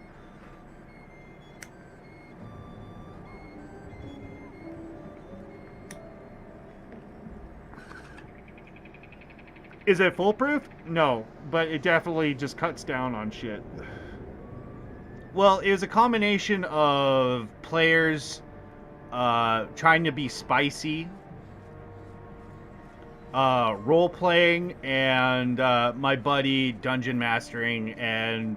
Because that's the thing, I can't stress that enough. When everybody else was down here doing basically what my character's doing right now, just adventuring around and doing shit, me as a guild master, I was busy making political deals and stuff like that. I'm trying to build this property to the point where, like, by the end of the guild's long-ass storyline, like, basically where I just closed the book and just said, I gotta end it. It was, we basically took over a third of Baldur's Gate, you know?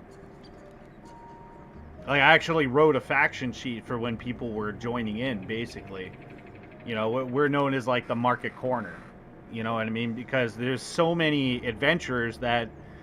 Adventuring's a hard gig, man. You're not going to be doing that shit forever, right? As a character.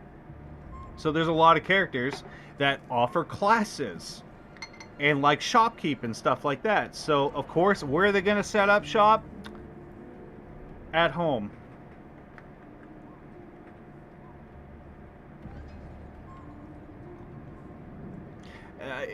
Like, I'm pretty... I don't think it was, like, the market corner. I think it was, like, the... It was, like, the South Corner Club or something like that. It was... This corner was in it, because we literally had, like, 1/3 of it. Oh, yeah, no, it was pretty ridiculous. That wasn't something that just happened overnight, either. Like, during my 18 years of D&Ding, I played 8 years 4 years, basically, being a guild master there. That was fucking ridiculous. Because originally I wasn't the only one. Originally we were called the Guild of the Hawks, right? And, you know, avians being a motif and stuff like that. Originally we had a council of 3 or 4. Yeah, it was 4 because it was supposed to be like the eagle's claw, right? You know, or the hawk's claw, right? You know, 3 talons in the thumb. But eventually, like, one of my good friends basically had to stop playing because it was involving too much time to the point where it was affecting family life. You know, and that's my big thing, which is like, it's a game at the end of the day. We'll still be here, but you gotta, you know, you gotta worry about your real life shit, man.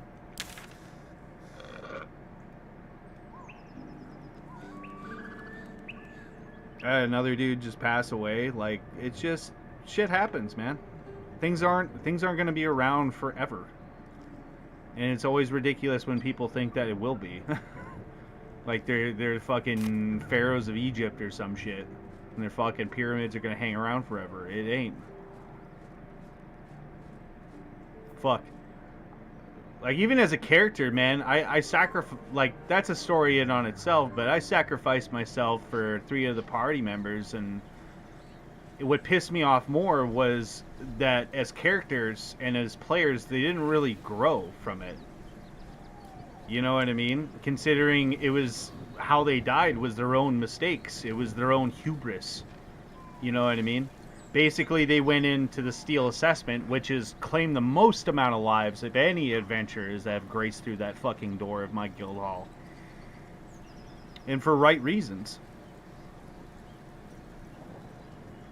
Because the type of people that it preys on are the people that are go, go, go, go, go, go, go, go, go, go! Rush, rush, rush! Gotta speed run, gotta go! Gotta go!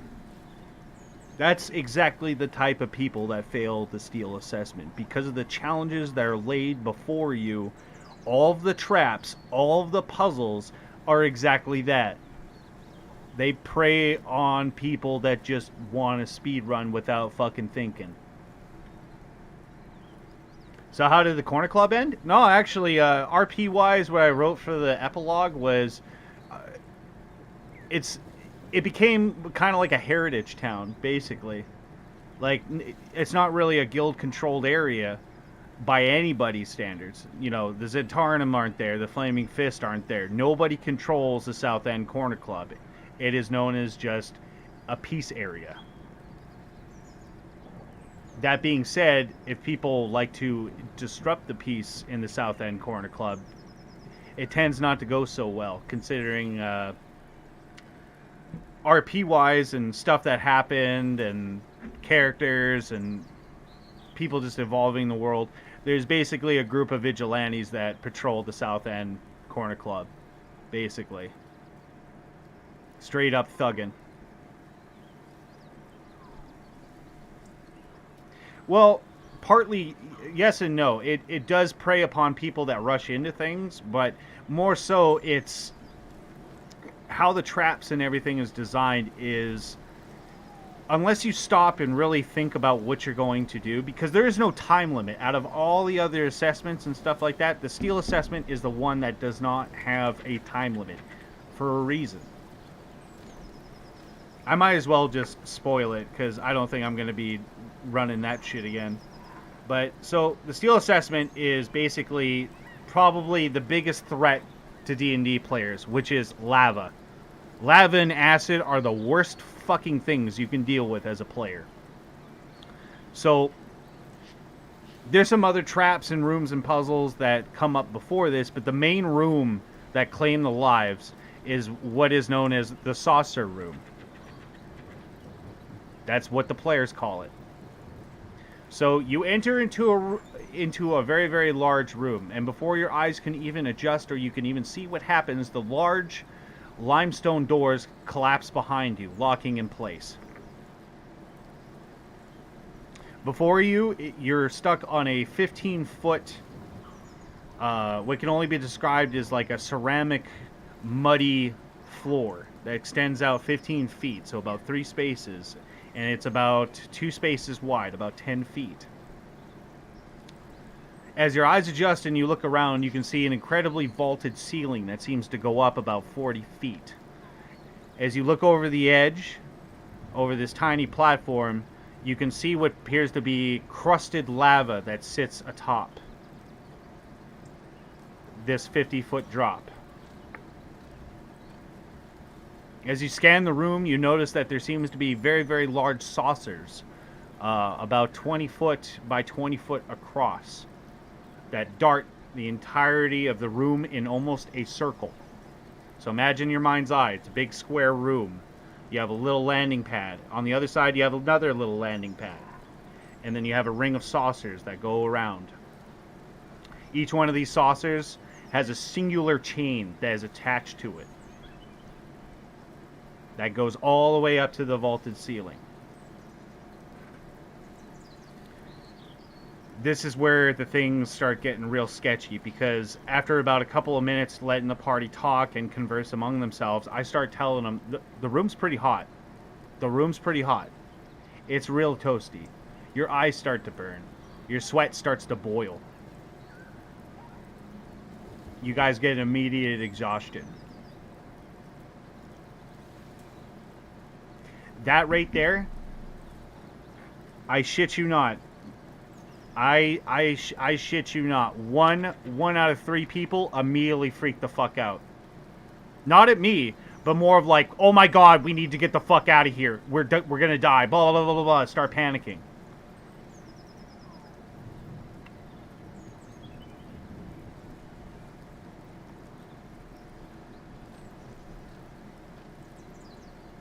Oh yeah, no, but that's high level shit though. That's the reason why a lot of DMs like lower level games, because the stakes are high. You know, and the games are easy to run, and you know, you don't feel like a dickhole. You know what I mean, when a player dies. This is where the room starts pissing people off, saying, as you go to cast your cooling spell, you notice that nothing seems to happen.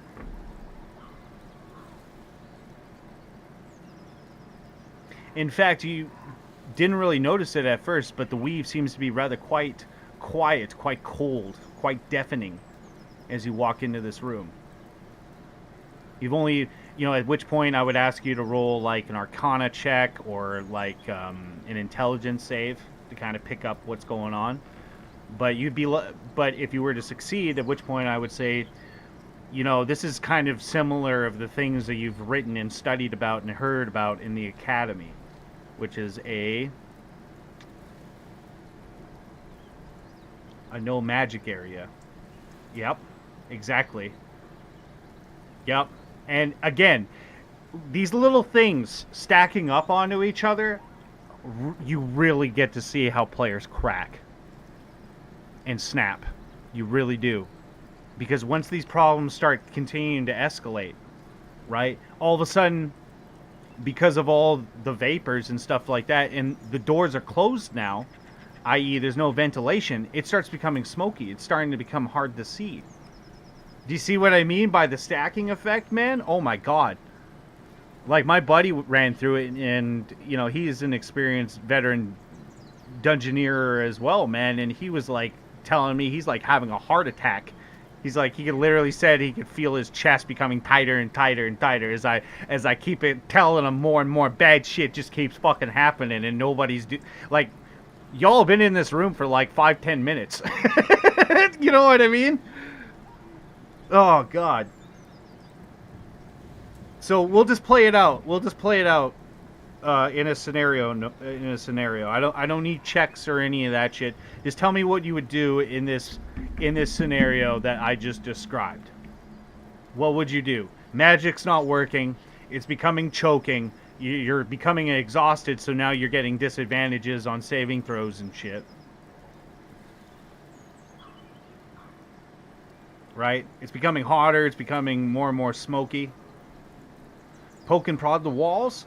You come to see that the walls themselves are very much real, made out of this very, very hard, polished lime and marble.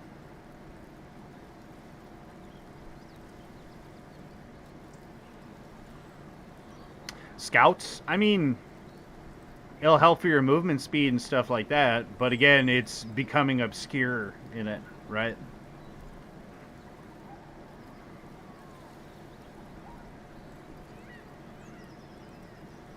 And archery can help, yep.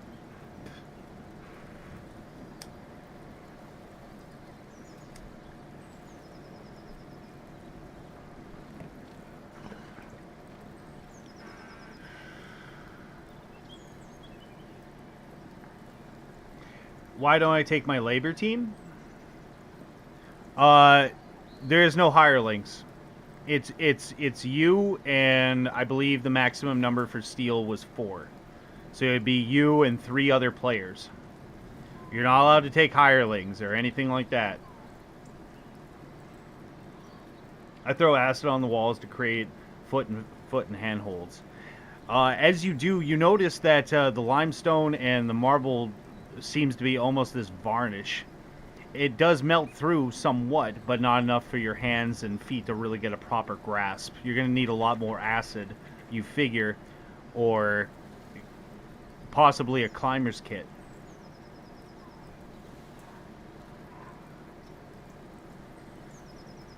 And that's the thing, if you start using the climber's kit, you're going to notice that the stone itself is really fucking hard and almost impossible to hammer down. Oh, I know. It's meant to be this cheesy, trust me. Trust me, this is basically the way I always flavor the assessments is you have somebody, so basically Calico Jack, your guild master, he's been around the block. And he literally, if you talk to my character about it, he will talk to the assessments as a forge. A forge of champions. And I don't mean to suck my own dick here, but I guarantee everybody that's gone through my assessments their player skill has always gone up.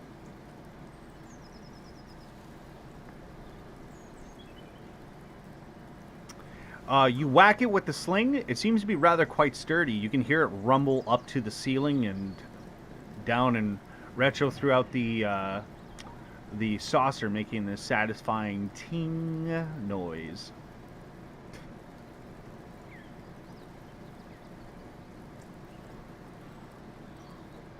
Oh, actually, it's kind of funny that you say that too, because when you sign up with my guild, it's very, very official. There's actually, believe it or not, I don't know any other D&D guilds like the Zentarnum and stuff like that. I don't know if they actually have a healthcare system, but we do. If you were to lose an arm or a leg, you would actually be compensated and basically be given insurance for the rest of your character's life. I ran a really tight ship, we'll say that.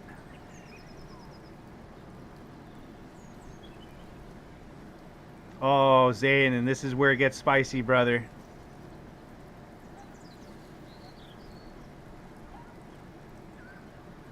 So you probably got your average adventuring kit with you, right?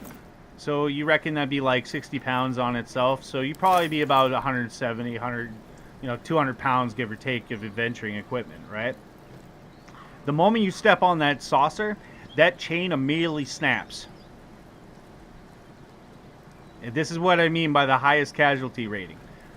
You go flopping down 50 feet on top of that saucer. That saucer breaks the crust of the lava, and it instantly becomes red hot. This is where it gets real scary. Because lava doesn't react the way it does in the movies. You know, where people like fucking sink in it and shit like that. That shit don't happen. You're more like a popcorn kernel.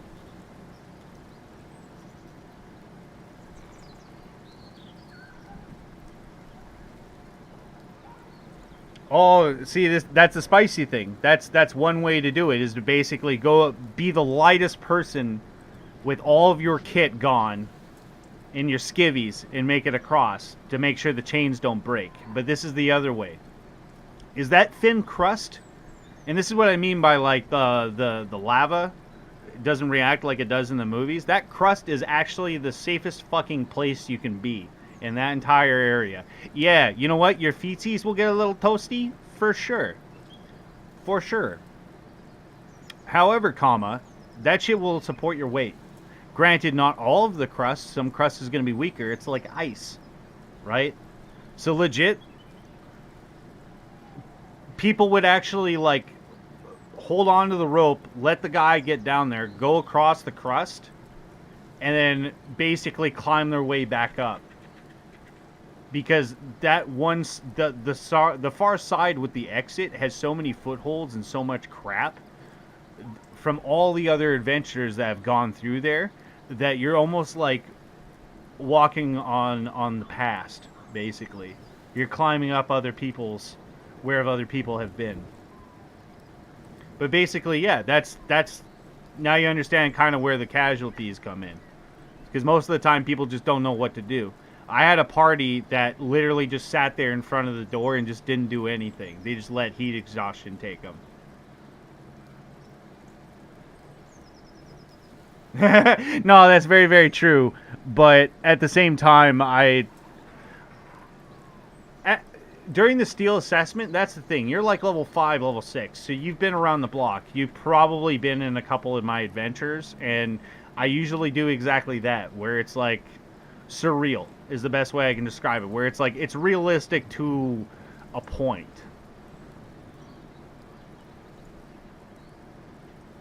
Yeah, exactly. And lava's fucking scary, dude. You like literally skitter across. So the one party that met their fate and I sacrificed my character to bring them back, right? Because Resurrection's completely fucked, more or less, in 5th edition. It really is. What happened was, one of them shot a grappling hook across the way. They started climbing across. They rolled, what was it, like 2 nat 1s for their athletics. They let go of the rope. They smashed through into the lava, and then they started skidding across like an air hockey table. And the other party members didn't know what to do because they were under the impression that he was gonna like fucking sink under the lava all Terminator style. You know what I mean? Oh, jeez. That I felt so bad for that because they were like, we don't know what to do. And I'm like, well, why did you guys tie a rope to him? No? Okay, well, I can't help you, guy. That's what I mean, is like little, and that's just one of the puzzles out of this sucker. One of them. There's one where you open up the hallway and all you see is warding runes.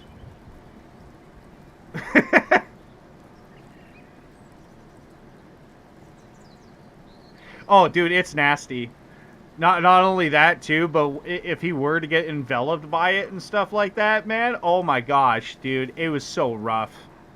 It was, honestly, it was so rough because if you want to know what I mean, Google water bottle thrown into lava.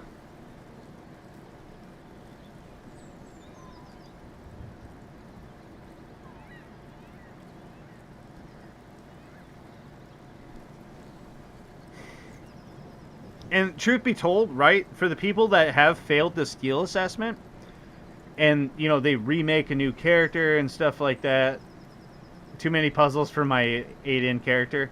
Well, I mean, it is what it is, man. That's why you're in a party, right? Exactly, Zane. It blows up. Because the water in your blood instantly boils and creates steam. Like, it's scary as shit, man. There's a reason why lava does as much damage as it does in D&D. For real.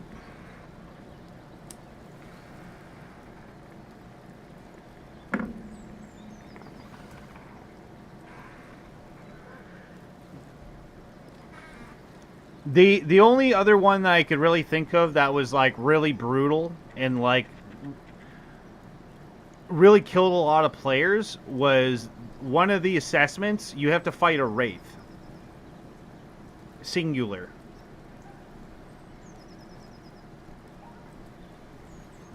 Exactly. Anime is fucking awesome for that shit. It's great inspiration. Like Araki's one of my favorite dudes. Like JoJo's Bizarre Adventure. Don't judge me, okay? But Moru is like one of my favorite fucking arcs. That's the one where they're at the Japan island with Josuke. Good shit.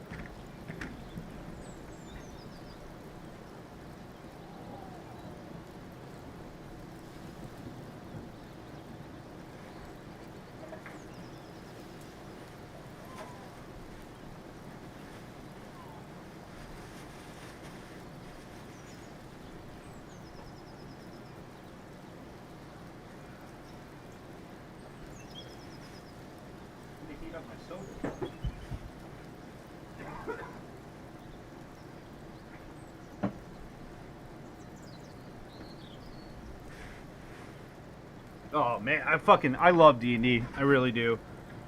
I just, every time I talk about D&D, I get so fucking jacked up, man. Fuck. just talking about basic lore. Like before devils and demons used to be so significant, man. They were not the same. They really weren't. They had their own separate lore, hierarchy, all this other crazy shit.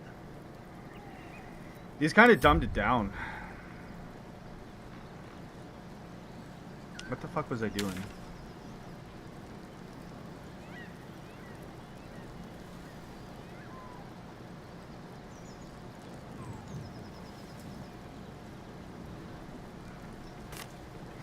You know what? I could take out the goblin camp. I could take them out. For sure.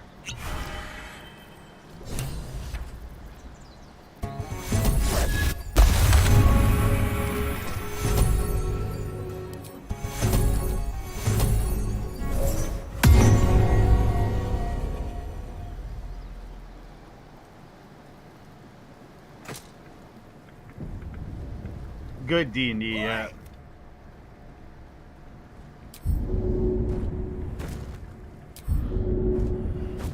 Like, I basically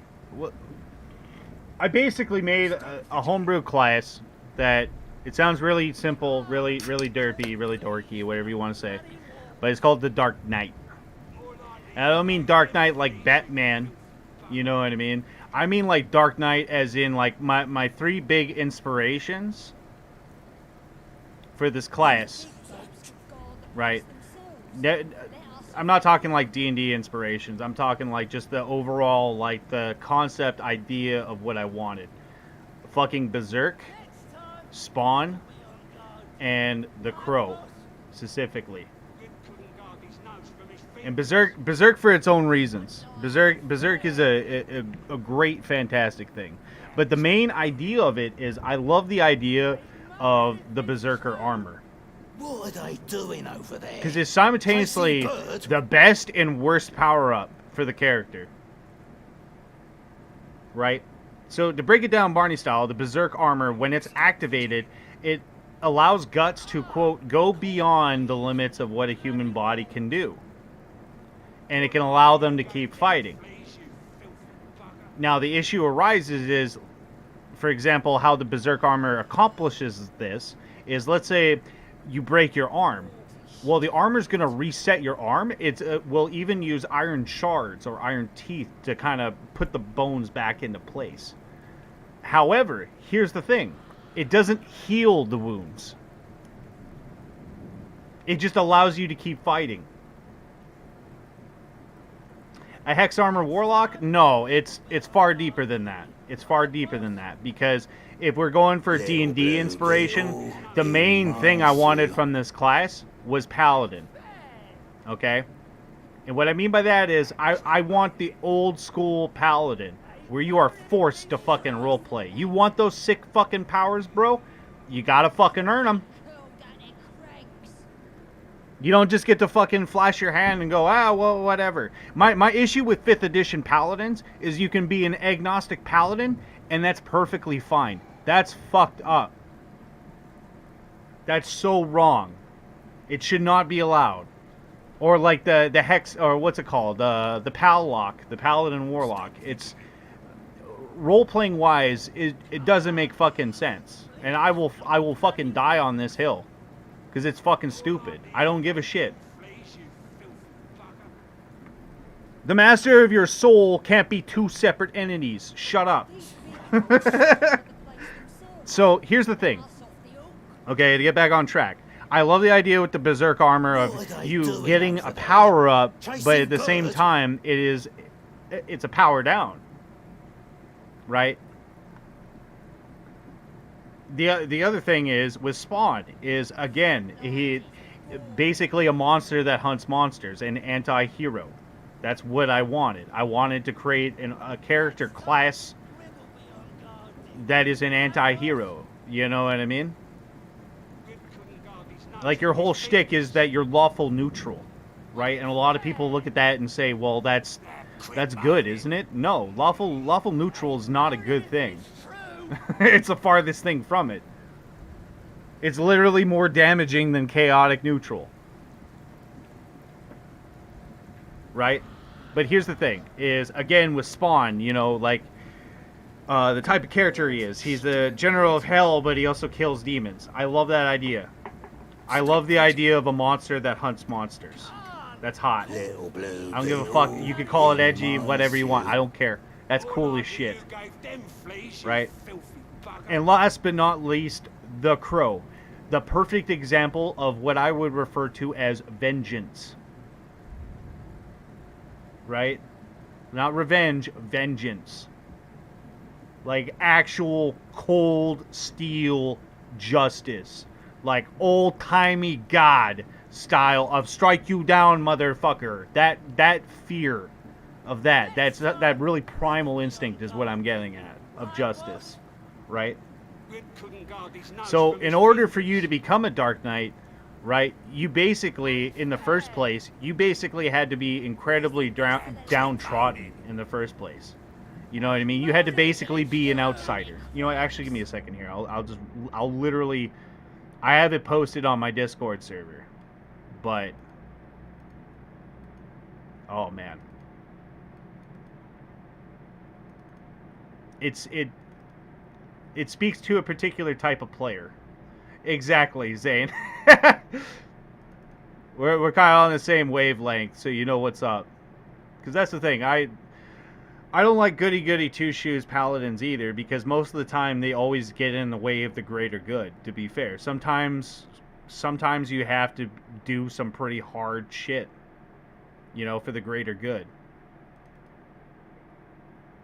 You know, but that's kind of the sacrifice you make as this class, basically.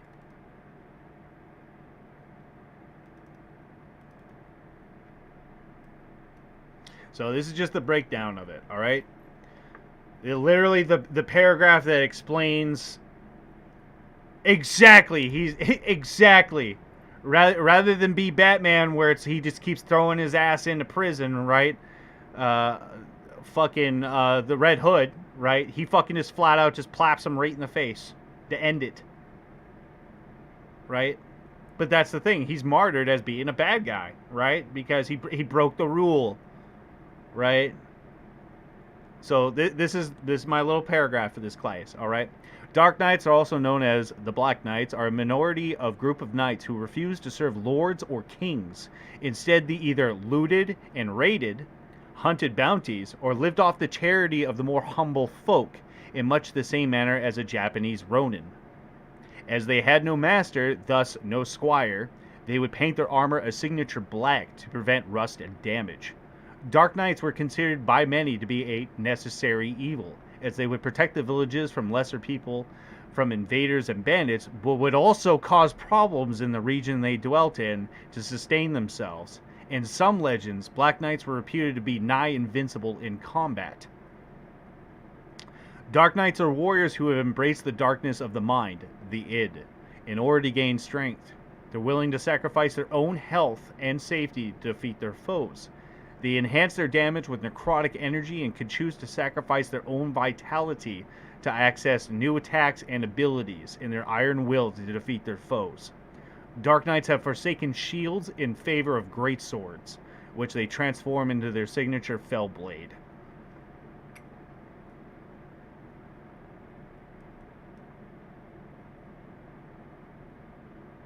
The Dark Knight's creed: there must both be light and dark, and I will do what I must to keep the balance, as the balance holds all that is life. The main thing right there, balance. Balance. Oh, exactly, and they're not a holy class by no fucking means. You know what I mean?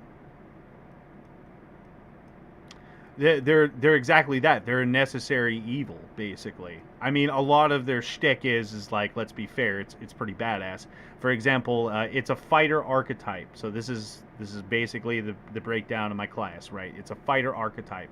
So you're a level 3 fighter at this point. Oh, thanks, Zane. I appreciate you, buddy. I haven't even gotten to the abilities yet. So you learn Infernal the moment you choose this class, because you make an oath, basically, right? You make an oath with the Lord of basically the All-Father, you know, the Father of all balance, Lord Ao, right? You basically make an oath with him, not directly, as he doesn't fucking come down and talk to you, but you throw that out there, right? So when you choose this archetype at 3rd level, you learn Infernal as part of this archetype, as well as you learn the actions that are fueled by your life dice and your life pool.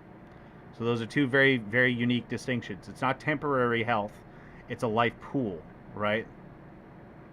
And you have life dice. So much how the Battle Master is, if you have experience with that, it's much the same with that. Your maneuver dice, exact same deal. That's what life dice are, okay? So you learn 2 actions of your choice, which are detailed under your darkness below. Many actions enhance an attack in some way. You can only use 1 action per attack. That's very important, because a lot of people misconstrue it that you can just do a bunch of crazy shit, right? It doesn't work like that. You learn 1 additional action of your choice at 7th, 10th, and 15th level. Each time you learn a new action, you can also replace one of your darkness actions with a different one. You must be attacking with your Fellblade to use any of your darkness actions. Okay? Following me through here? So basically, you need your bind weapon, your weapon of choice, your Fellblade, to be able to do any of this shit. Okay? And you can only do 1 of those actions per turn. Hence the action. So you have 4 life dice, which are D8s. A life die is expended when you use it, unless otherwise stated in the darkness action. The amount rolled on the life dice is subtracted from your HP before the effect even takes place. So in other words, if you use a darkness action and you roll, it says you got to sacrifice, let's say, 2 life die. You immediately lose HP on that before anything even happens. You see what I'm saying? You're a burst damage tank if you want to give it a roll, basically. So before you can use any of your Dark Knight abilities, your battle maneuvers or any of that stuff, you minus your HP directly off of it, right? And it gets added to what is known as your life pool. So every time you use these abilities and stuff like that, it goes into your life pool. Your life pool does not reset until you take a long rest. That's also very important, because you get everything back on a short rest. It's a short rest class. At 3rd level, when you choose this archetype, you gain resistance to necrotic damage. And honestly, besides the armor, this is my personal favorite bit of this class. When you choose this archetype at 3rd level, you gain the ability to turn a great sword into a fell blade. You spend 1 hour with your blade, attuning it with your negative energies, necrotic, and bonding it with you. This can be done during a short rest. You can only have 1 fell blade at a time. If you create another fell blade, the previous one is destroyed. If the chosen weapon is magical, any effects beyond the increase to hit or damage are lost. So if you get like a Vorpal sword, a +1 Vorpal sword, and you turn it into your fell blade, it loses the Vorpalness. It's just a +1. That's just to maintain balance. Right. On hit, add 1d4 necrotic damage. Half of your necrotic damage goes to your life pool, or all on a critical hit. The 1d4 becomes a d6 at level 10 and a d8 at level 18. The Fellblade slashing damage counts as magical for the purposes of overcoming resistance and immunity to non-magical damage. At level 6, it overcomes resistances and immunities completely. All attacks are made at disadvantage if attacking with any other melee weapon other than your Fellblade. Your bound weapon. You can dismiss this weapon as a bonus action by saying peace in Infernal, shunting it to an extra-dimensional void. As a bonus action, you can call upon your Fellblade by saying hatred in Infernal. The Fellblade is summoned to one of your free hands, at your feet, or in any space within 5 feet. Notice how it's written down there. It doesn't matter if it's occupied. Yeah. That's written on purpose.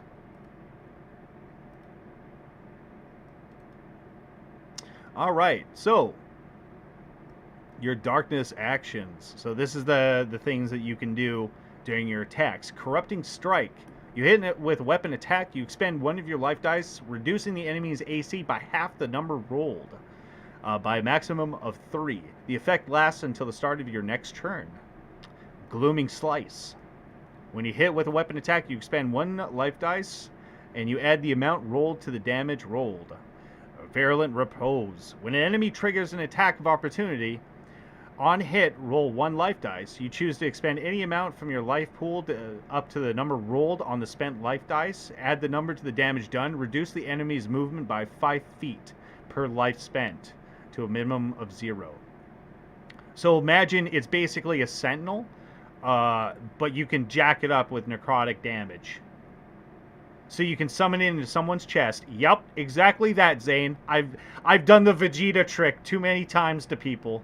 I did it to this overzealous, overblown fucking blue dragon that was sitting there talking all this mad shit to me. I told him I couldn't hear him because my hearing was damaged. If he could get a bit closer, he got up to the bars of my cell. I put both my fucking palms on that guy's chest, and I proceeded to yell out hatred, spawning that shit, and I'm getting a surprise attack. I was pretty much toasted after that, but that was basically my final fuck you. You know what I mean? Because you can't be disarmed of it. That's the main thing. That's the main thing, because it's shunted to an extra dimensional space. And the thing is you're not even using magic. It's literally written down for the DK shit. It's all psionics. It's literally because you as a character are just so fucking angry and so full of emotion that you literally rip and tear into the weave. I'm not even kidding. The Dark Knights are the Doom guys of the party. They are literally too fucking angry to die. So yeah, Virulent Repose is jacked up Sentinel. Now this is the one that every DK uses and is by far the best ability that you have, which is known as Ozun's Rebuke. When you hit with a melee weapon attack, you can replace the damage done with the effects of a minus strike. You expend 1 life dice and make a straight DC 11 roll. The targeted enemy takes full damage on a success or half on a failed. Damage done is equal to your max HP versus your current HP.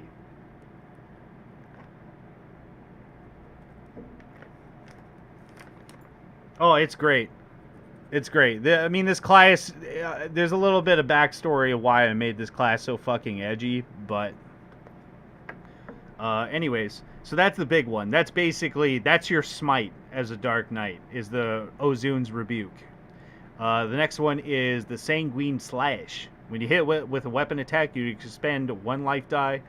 You can choose to add the number rolled as temporary HP to your life pool, but it is not subtracted from your current HP.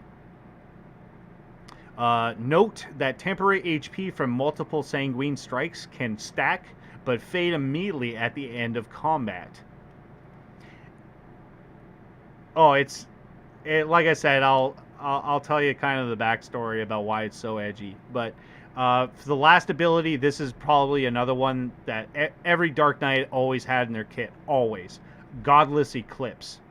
Roll 2 life die. All hostile creatures within a 15-foot sphere centered on you take damage equal to twice the amount rolled. Choose 1 ally you can see. They gain temporary HP equal to 5 times the number of creatures killed by the eclipse. So let's say you're fighting a bunch of fucking goblins and your magic user runs up beside you or is ambushed or whatever. You explode with so much anger and dark energy. Let's say 3 of the goblins drop. So that's you. All of a sudden, you watch this blood aura of a shield envelop this sorcerer, giving him 15 temporary HP. That's right. You have a dedicated support spell. Yeah. Here's the other thing too is, like I said previously with this class too, right? Every time that you use one of your abilities, you're draining health from yourself. Oh, it is, and it's meant to be great. But you also got to understand resources management as well, because usually it's only helpful at lower levels because of the damage just doesn't... It's meant to not stack well, right? It's meant to be really good at the start of lower levels till you hit about level 6, and then it starts teetering off. It's not as good, right? But that's not the point of it, right? It's a power scale thing. You don't hit another power scale till you hit like level 10, right? Which there's still... I'm still going on in the thing here. This is just all your technical shit. You know what I mean? Of when you're using, you know, your darkness abilities and whatnot, right? Your battle maneuvers. Okay, continuing down the line. Cage of the Abyss. When you hit a creature with your weapon attack, you can choose any amount from your life pool. Add it to the damage done. Any creature in a 15-foot cube faced on the enemy, and extending away from you, takes half the life pool damage immediately. So you hit a motherfucker, he explodes, and then that shrapnel of energy explodes out behind him like a shotgun. Exactly. See, that's where I'm going to get breaking down to the base mechanics of this class. That is part of it. Your health management needs to be superb, as well as it's a very technical class. It's partly the reason why a lot of people like it as well, is because it's very technical. So as we continue on, those are your darkness abilities, and this is just shit that you get as you level up. Stalwart Behemoth. When you reach 7th level in this class, you gain +1 to your con, a maximum of 21, and an additional +2 HP per level after this one. Essentially a toughness, because you need to be a beefcake. You need a lot of health, a lot.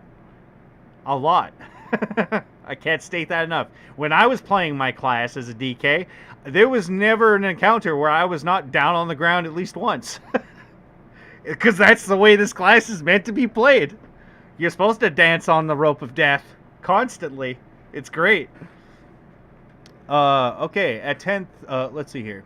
From the grave, on a death saving throw, roll 1d8. Any hostile creature within 5 feet of you takes half damage on a success or full damage on a fail. Roll an additional 2d8 on a critical failure. Do not roll damage if the death saving throw would kill you or stabilize you. All damage done is necrotic, range increased to 10 feet at level 15. So from the grave is, you get knocked down on your ass and you still have life die left in your resources. You basically sacrifice your life die to do an AoE necrotic wave. Exactly what Gale does, basically. But without the caveat of, you know, the world ending. Because that's fucking stupid. And it's specifically hostile creatures, so you don't have to worry about trying to go heal your DK, and next thing you know, you just drop. Well, that is the thing. That is the thing. If you have a DK in your class and you're fighting a boss, it's going to go down 2 ways. You're either going to horribly fucking lose, or it'll be a white knuckle fight where you guys barely get through it.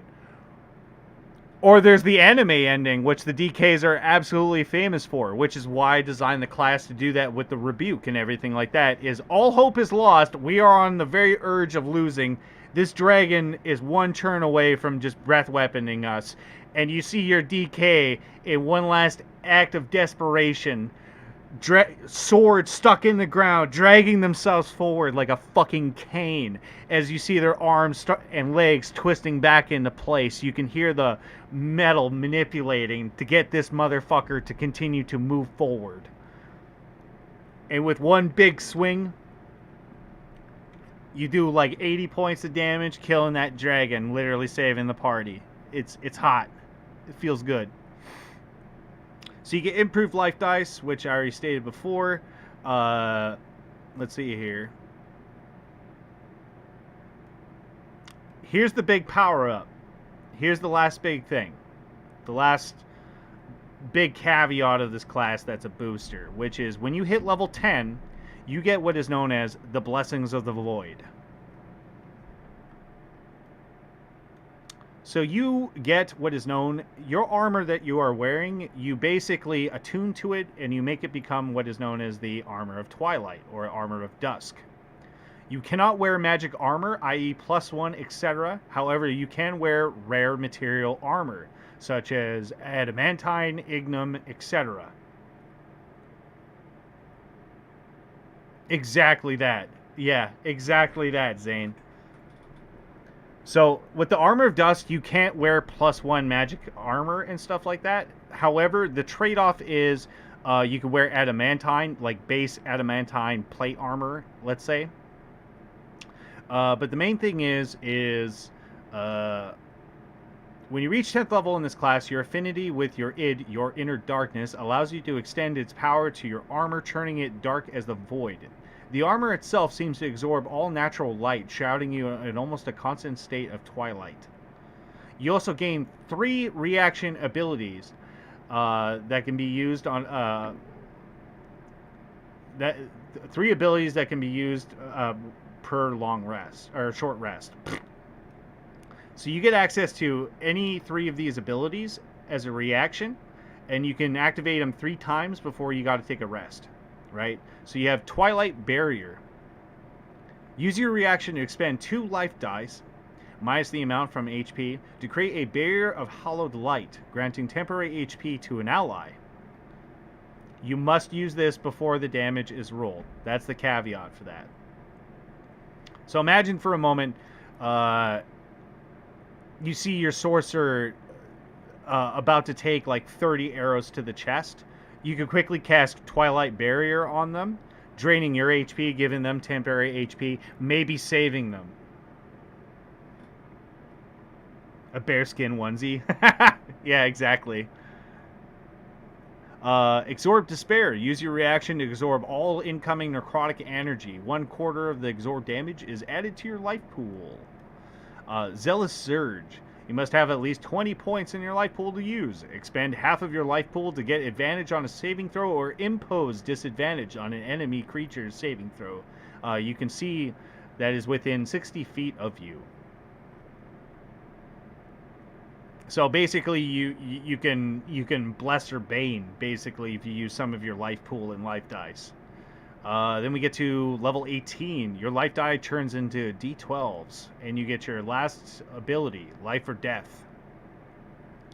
As a bonus action, you can activate your Life or Death. Upon activation, increase your AC by 5, attack by 5, your accuracy. Half of your current life pool is expended and added to your next attack. The remaining half is expended and added to your temporary HP. Life or Death lasts until the end of your next turn. Immediately after Life or Death wears off, make a death saving throw. You take 1 level of exhaustion on a success. On a fail, reduce your speed to 0 until the end of your next turn. Take 2 levels of exhaustion. And a failure from this roll can only be removed from a greater resto. The temporary HP from Life or Death lasts until the end of combat. This ability can only be used once per long rest. And that's your big shoot spa move that you get at the end of it. And that is my class. Thank you for coming to my TED Talk. So yeah, that is by far that's my favorite fucking class that I actually busted my ass over. I don't know. A lot of people were saying that it's not really balanced and blah blah blah. Stop fidgeting. It sounds all really badass on paper, but it really isn't, because the moment you fight something that does necrotic damage, all you're really doing is like half your potential damage, and not only that, but the most your DK is going to be able to do is just absorb necrotic. Like, that's about it, and he's only going to be able to do that like 3 times.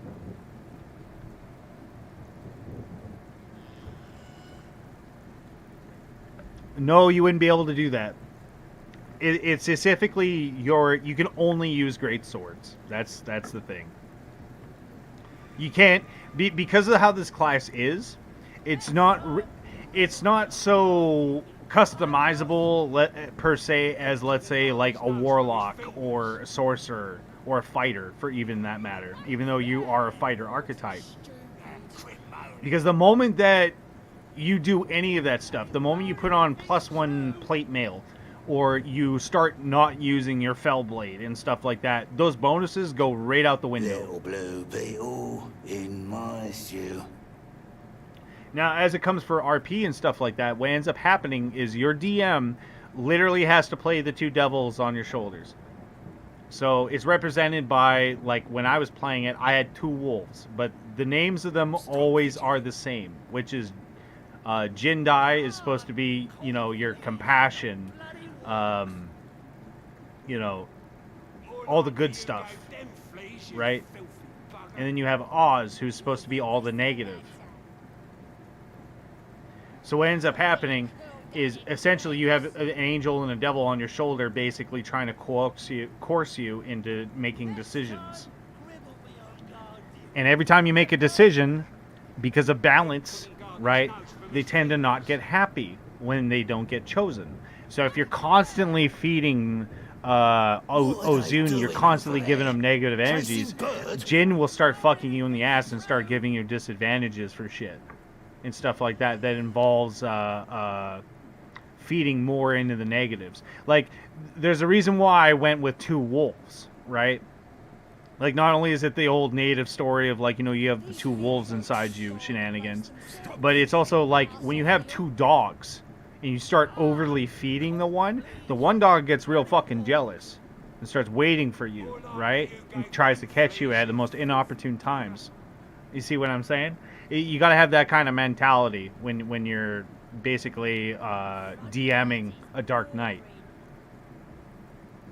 Like, I used to go light side all the time, so to speak. So Oz would just got so powerful, so hungry, to the point where he started just breaking my arm for fun.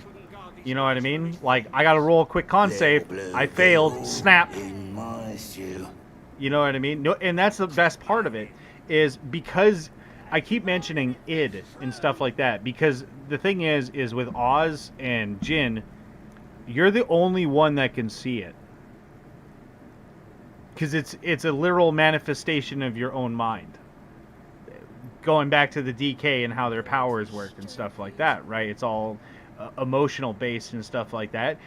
Oz and Jin are literally your manifestations of, like, you know, your compassion and your fucking hatred for shit.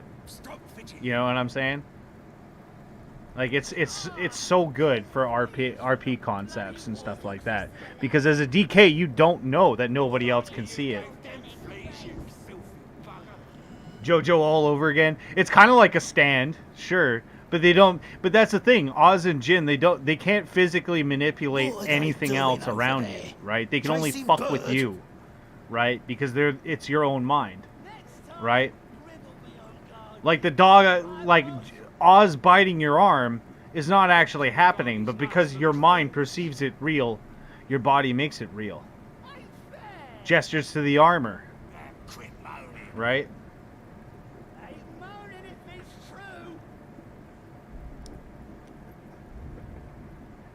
Shit, for a while there, I actually played with the idea that they would even try to possess you to do shit. You know what I mean? Like, they hear you're a psionic virus. Yeah. I guess so. Although it's not... sure. Stop fidgeting.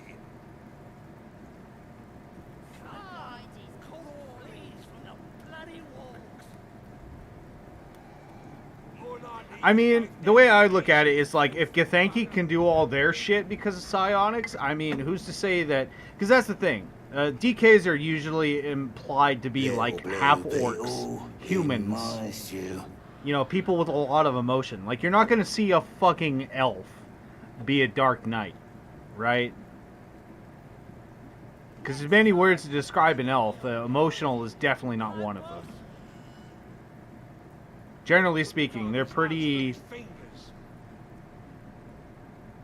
true psionics. We do. It's mysticism. And nobody likes it because the classes are fucking silly. Look, my point is I just really wanted to have a psionic Doom guy with the cool shit of Spawn.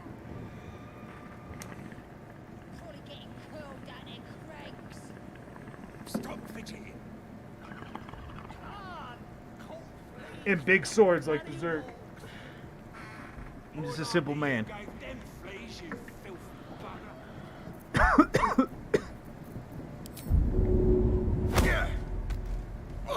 sort of...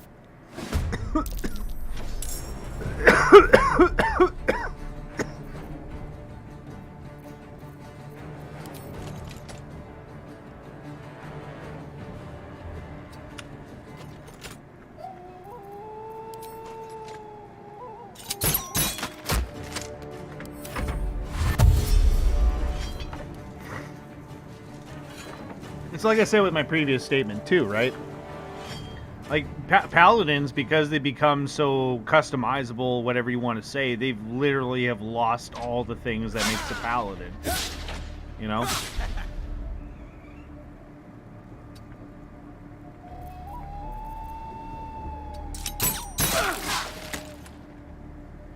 I'm more willing to trust a fucking cleric than a paladin nowadays. That's fucked up. Considering, you know, a cleric will just flat out not heal you because, you know, you're not praising their god. I mean, I'm more willing to trust that guy.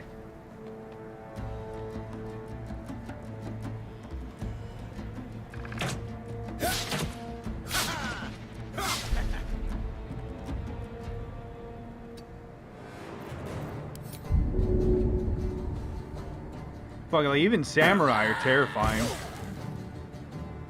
when you break it down. Bye.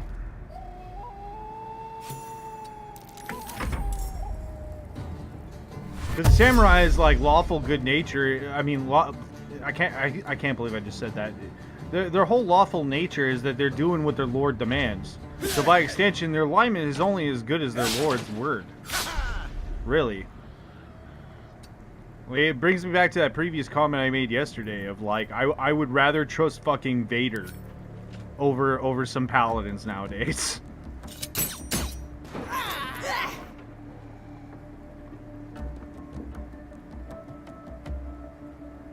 No, I'm in full agreement, Scotchy. I'm in full agreement. Bring back the psionic spirit blade. I want to have fucking lightsabers again. Okay? I want to bring back the cool shit from D&D, man. I don't know why everybody's getting so hung up about owlbears and fucking druids. Like, you remember the Spelljammer shit? That was cool, right? You remember when there was whale ships? Remember when there was, like, the Astral Sea and how fucking tripped out that is? Nobody knows? You know how much it blows people's minds to tell them that I did a module called Dungeon Land based on Alice in Wonderland? That's legit. Like, it makes me sad that people just don't even know about that. Like, the people couldn't even fathom that shit would exist. It's good. Meanwhile, I'm over here like, dude, that's the way it's always been. Like, it's weird.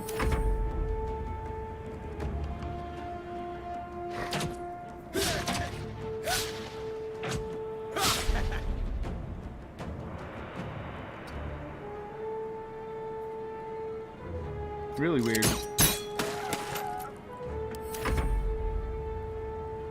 Like, don't get me wrong, change is good, but at the same time, it's like, there's shit that doesn't need to be fucking fixed. You know, there's shit that should just be stayed the way that it is, because it tells a greater story. You know, like, a lot of people look at freedom of, you know, characters and stuff like that as a great asset. I disagree. I think complete and utter freedom for a character is good and bad. Like, flat out, it is. And the whole thing with D&D 1 and just making everybody just amorphous blobs is...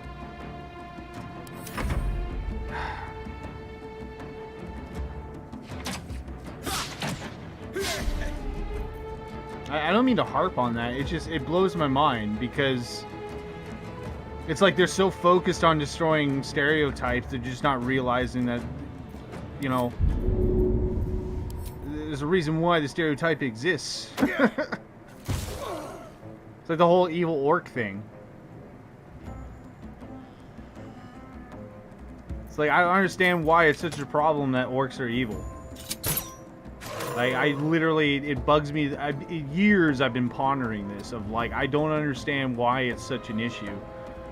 You know, other than somebody's just going, they're mixing real life with fantasy a little too much. You know, the role playing is no longer becoming a role play. You know what I mean? It's just weird. It makes me sad too, because it's like, I sound like a fucking nerd and all this other jazz, but it's like, dude, I'm one of the I don't even know what to say, man. It's weird.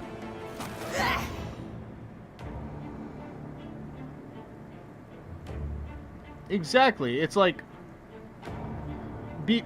I'm trying to think of this.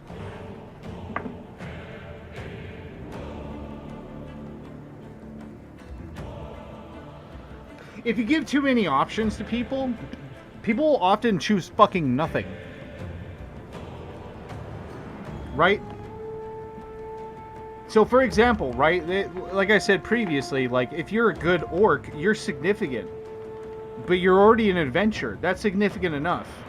Rewriting an entire race to make it the norm is fucking stupid. Because if everybody is super, then no one is.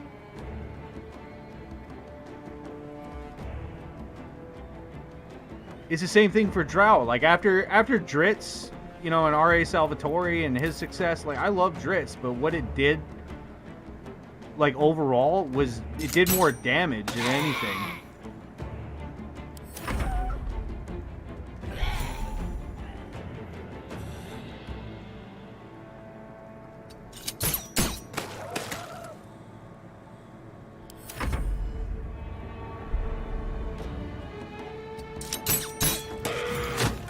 Gosh, like I remember there was a time when Selendrian Drow weren't even a fucking thing, dude. You know what I'm saying? That was back in advanced D&D days, from what I remember. It's kind of the reason why I wrote the character that you see before you. I mean, my character CJ, Calico, he was basically an agent sent down, you know, from the matriarchy, the fucking spy on the surface, and after a while of being up here, and, you know, not being a fucking slave and shit like that, he was like, hey, this ain't too bad. Fell in love with a human spellcaster. Life is great. It's like, holy shit, I own a farm? I own a property? I'm a respected member of society? Like, I'd never be able to have that in the fucking Underdark. And because of how things are written now with Selendrian, I mean, it's not even significant at all. That's just normal. You see what I'm saying? This is weird.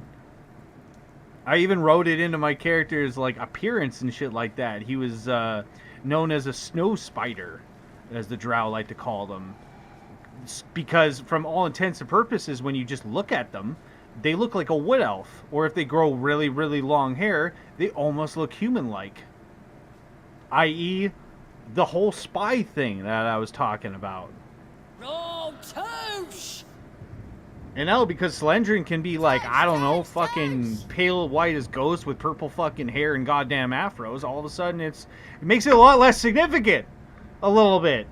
A little bit. A little bit. A wee bit. Fuck.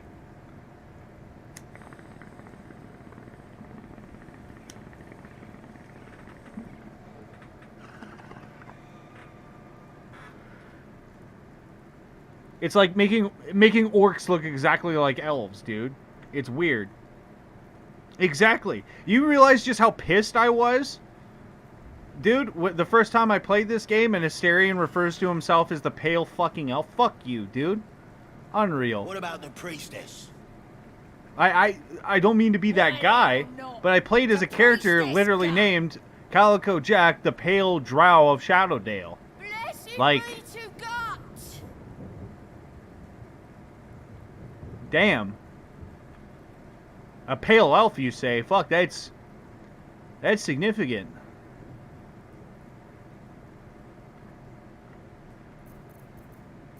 I don't know. The whole Astarion just bugs me.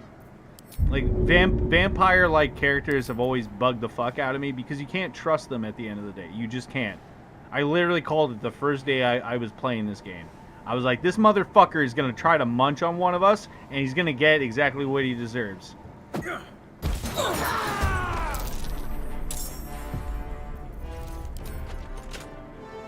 Legit. I can tell you right now, the dialogue option I chose was not a friendly one.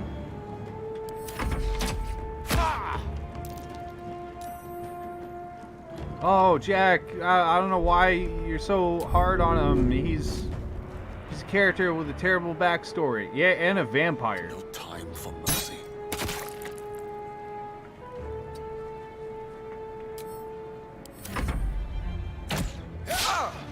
I'm all for, like, anti-heroes and stuff like that, don't get me wrong. But when literally dude's existence is dependent on feeding on living people, of which he can enthrall at any time he wishes because he's a fucking vampire. Yeah, no. Oh, dude, stop. Stop. Cease.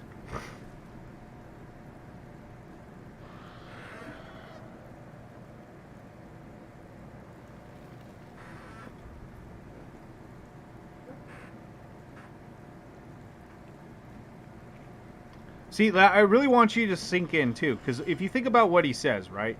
Oh, I feed on squirrels and kobolds and boars. Yeah, okay, well, why aren't you doing that right now, smart guy? No, instead, literally, no. No. No. Because truth be told, when those who are cursed by Sanguine, it's a curse, not a blessing. I don't care what the fucking twinks tell you, okay? But when you're cursed by that shit, you literally... that kind of blood sustains you. But it won't cure the fucking hunger, if that makes sense.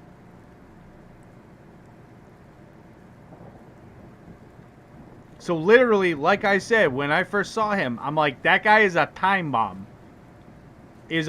Just giving him one moment of weakness. That's all he needs. Just one moment of fucking weakness. And next thing you know, he is feeding on everybody here. And basically charming them with his banana hammock. I swear, I'm not making this up. That's how vampires rule. He even talks about how like he has to kind of like fight this urge to be on top. That's not a character thing. That's not like a cute character quirk. No, that's literally him telling you, yeah, the curse is like telling me to fucking absolutely devour you all because you're all cattle and shit.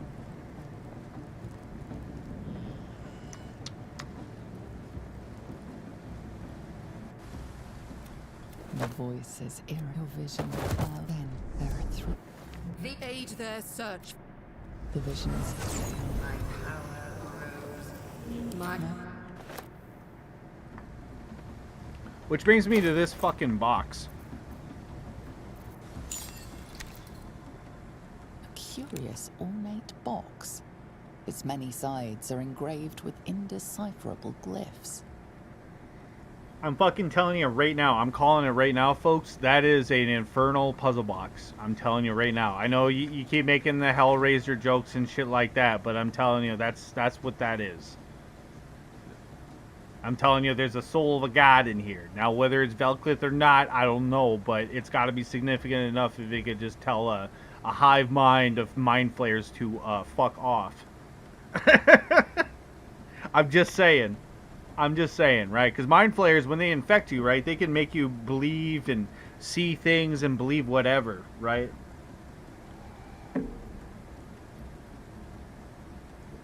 If you want me to put on the tinfoil hat even more, I'm pretty sure this is all part of their invasion, man. For real. I mean, once they told, once the goblins were basically told they get like a huge buff and shit like that if they just put this brain slug in their head, they're all for it.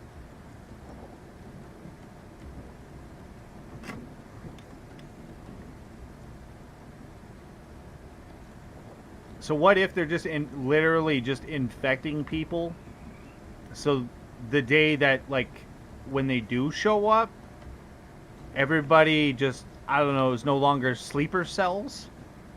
You know, they just pop. Think about that, because that's how you would, that's a really good way to invade a city, is literally just give them so much shit to fight on all fucking fronts. Think about what that would do to their supply lines and shit like that too. I know, because I was under siege once upon a time. It takes a lot of effort, even for a small ass property. It is a operation in every sense of the word. And for them just to try to take over a city in one fell swoop, that's a good way to do it. Infesting people, making them turn coat, and they don't even know about it. Looks to Gale, right? I mean, yeah, sure, everybody got dropped off and whatnot. Sure. And, you know, because of the ship crash and whatnot, but basically what's implied is people are just getting thrown back out into the wild as is.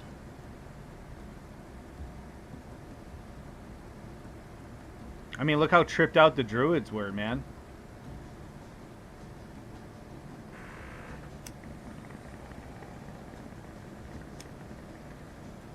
Oh, dude, come on, man. Don't give Asterion the suck. Come on, bro.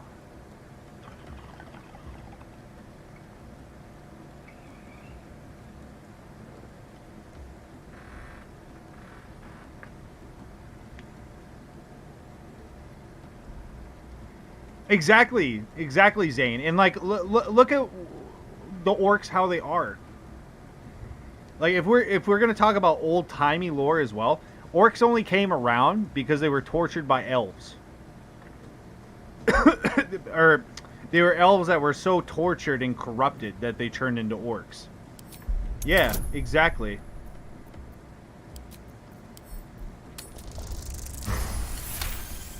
No openings you can see, but you sense something inside it. The box doesn't yield. Like, there is good gnolls, believe it or not. There is good gnolls. It's just, they're very, very rare, and mostly in the Southlands, because... Sounds like they've captured themselves a bard. I forget exactly the reasoning, but they just no longer feel the hunger of the devil, basically. I forget what it is, but it's a gnoll devil, basically.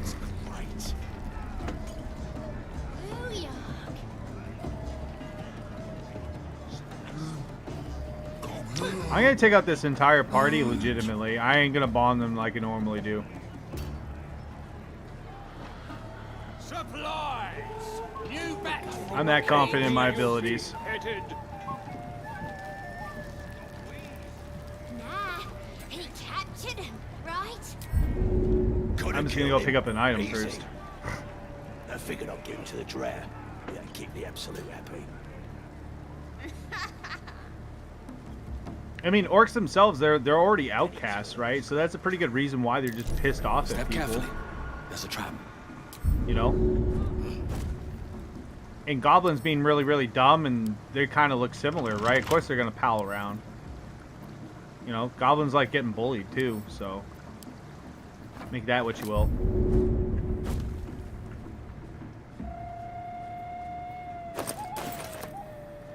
I mean, even Hobbs, like, even look after him, too. Like bugbears call them brothers, too, because they all look kind of similar. Like, it is what it is. So, of course, again, that's why they get pushed into it. And being an orc, you're fucking hella strong and hella smart compared to the average goblinoid.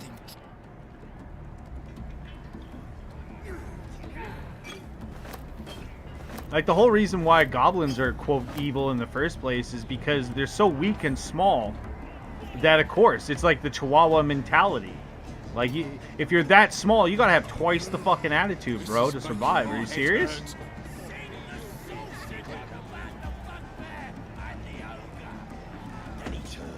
I don't know. If you really want to play, like, a short character, dude, you're better off just playing a halfling, to be fair. It's all the same shit, but with like none of the stigma.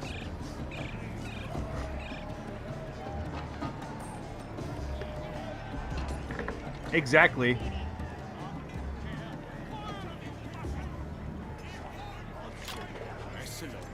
And drows, the only reason why they're evil is because, like, look at their history. You know, they're a society that values cunning, right? So they're naturally going to be backstabbing and stuff like that because it takes far less effort to just stab a guy in the back, kill him, and move up into position than it is to do it any other way. That's the way how, at least whenever I played a regular drow, that was always my style. It's just more of efficiency. Like, yeah, I'm lawful evil, sure, but it's like I'm more of just about efficiency. If you no longer become efficient, you become a problem in my survival, then obviously we're gonna have a problem. Come, chicken. Come here. Eat. I don't know, I just have an issue with Githyanki's, because they're basically D&D's version of Necrons. Where they were like the kid at the park that's like, nah, I have all the superpowers, and when you guys shoot me, I have a bulletproof cloak, and it makes me like immune to that, and if I get stuck in a hole, I have psionics that let me jump out of the hole because I'm so fucking awesome, you guys, and I get a proficiency in acrobatics so I can like backflip out of there because I'm so cool. Like, that's the energy that Githyanki's just give me. I'm sorry. Exactly. Exactly, Zane. Exactly. They're robotically efficient. They're not being malicious out of the sake of just being an absolute asshole. They're doing it more out of the necessity of like 1 + 1 = 2, and that's it. Exactly. Like, a really good way to make yourself not get stabbed in the back of a drow is just make yourself incredibly useful. I'm not even kidding. It sounds so fucked up, but literally, like, when I was playing Calico, that was the kind of shit that I would have to look at when I'm teamed up with a bunch of randoms, right? It's like, I'm going to stick with the guys that guarantee our success and our survival, and the guys that don't help with that, I purposely try to get them killed. It sounds really fucking brutal, but the main reason why is because, you know, it sounds really fucked up from a character standpoint. Maybe we'll get a new guy that comes in, and maybe he's not a fucking idiot. For the greater whole, basically. Yeah, it's fucked up, but like, that's how drow think, man. That's why literally they're an empire down there. That's why they're so fucking scary.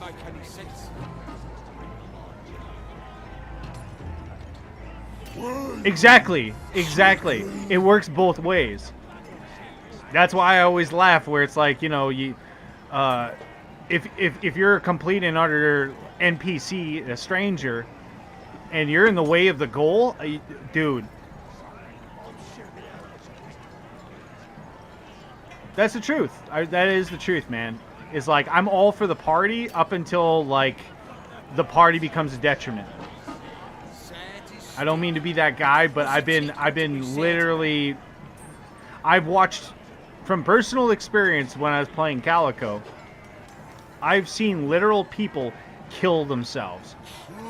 Literally, full out. And I've watched other... One of my buddies, once upon a time, he opened a door, teleported, gone. From our perspective, poof, gone. Dust. My two party members immediately go, we gotta go in there and save him. And I'm like, what the fuck are you guys even talking about? Like, how do you know you'll teleport? He just turned to dust. I watched the paladin run in right after him. I'm like, oh my god.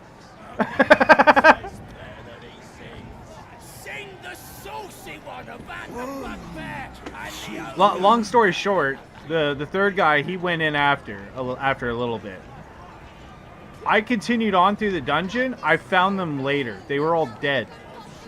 Because the room that they were teleported to was a trap room full of fucking ghouls. And if you don't know what ghouls are, they're extremely nasty because they paralyze you. And they're really, really fast. So little moments like that, man, is just like, that's what I'm talking about, where it's like, you gotta put your survival ahead.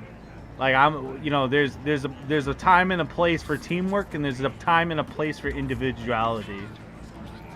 Yeah, exactly. Like, dude, and the thing is the buddy at the table was like making me feel like a fucking asshole, and the DM was the only guy that sided with me, because he's like, yeah, no, I mean, Jack's right, man. He's a fucking drow. Why the fuck would he do that?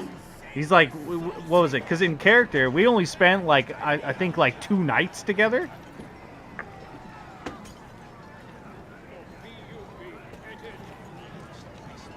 Yeah, exactly. It's like Buddy's trying to guilt trip me for morality choice, and I'm like, dude, you're saying I'm an asshole when really it's survival. I'm a bard, guy. I don't have a lot of HP.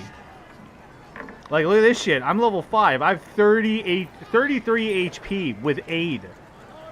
Okay? I'm not a muscular man. I can't take a lot of punishment. Okay?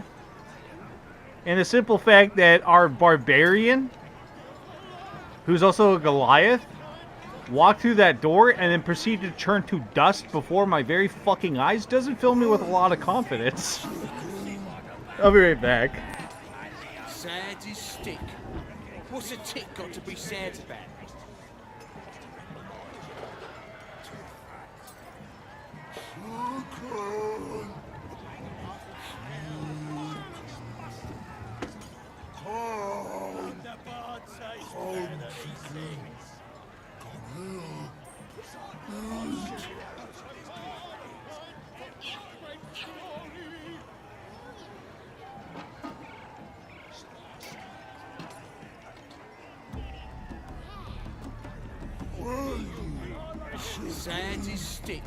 God, okay. So a little bit of funny here. So at the guild at the time, this was like I'm 32. So about 9 years ago, 10 years ago, give or take. For the guild, every Tuesday I would run a thing called Tavern Tuesdays, which was basically like, because that's the thing, we were very close-knit. Yeah, there was like 100 players or whatever, but we were always in VC. Like, you'd look in VC, there'd be like 30 people, right? And every Tuesday, I would have this thing called Tavern Tuesday, because it's my last day off. I usually get pretty fucked up and stuff like that before I gotta go back to the grind, right? So, Tavern Tuesday, we just sit around bullshit and theory craft. Literally, just talking about classes and shit like that. You know, talking about D&D lore. Because, much like 40K, right, there's so much lore and just vastness and whatnot, but there's also so much room for debate. And really expansion. Really.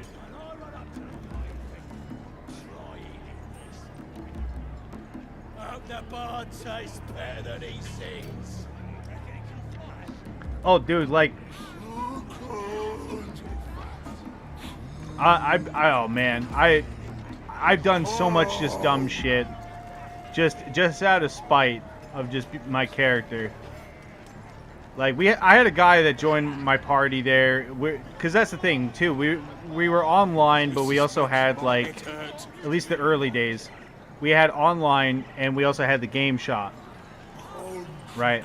So the one day at the game shop and stuff like that, we're going through a dungeon, and because I was in a party filled with fucking sorcerers and wizards, fucking nerds, like actual like nerds.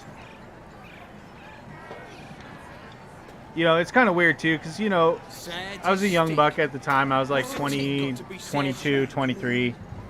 You know, I'm out of the army and stuff. I'm all jacked up. And I'm playing a fucking bard. But the thing is, I'm playing CJ like I would back in the day, which is like, I'm more of a swashbuckling bard than I am a fancy nerd.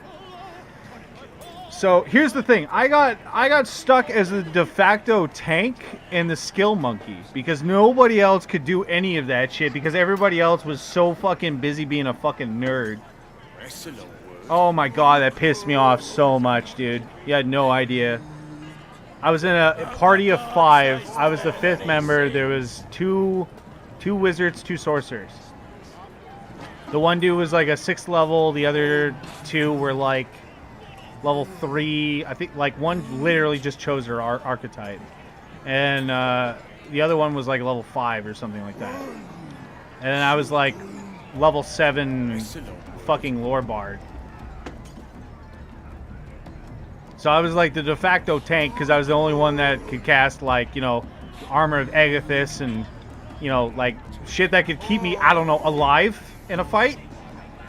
These motherfuckers roll up with like magic missile and sleep and just, I mean, they're good spells, but given the context of this of the mission at hand, you know, the dungeon that's coming before us and stuff like that, it fucking you're a lunatic.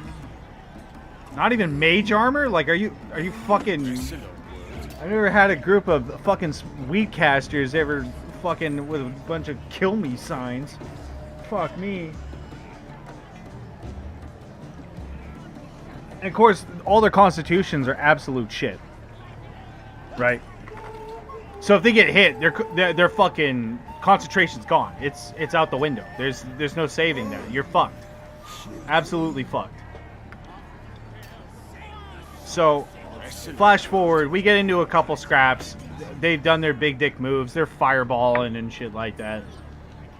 We get into this room, and there's a marble statue that is very obviously a fucking trap that I recognize right off the bat as a player. I'm like, yeah, there's nothing else in the room here. There's scorch marks everywhere, not from the fireball and shit like that. Like, you know, scorch marks that have been here for a while.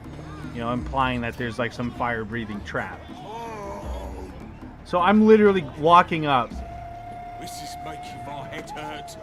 I asked the DM. So, mind you, Buddy's on his phone. He's texting and shit like that, right? I asked the DM. I'm like, hey, man, you know, I do my investigation. I do my sleight of hand. I start, like, you know, doing through the things and stuff. And this motherfucker looks up from his phone and he goes, oh, hey, Jack, you should disarm that trap, dude.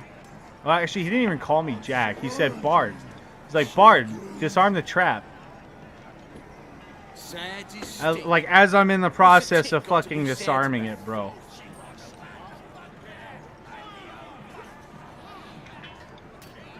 And I look over at the player, and he's back on his phone.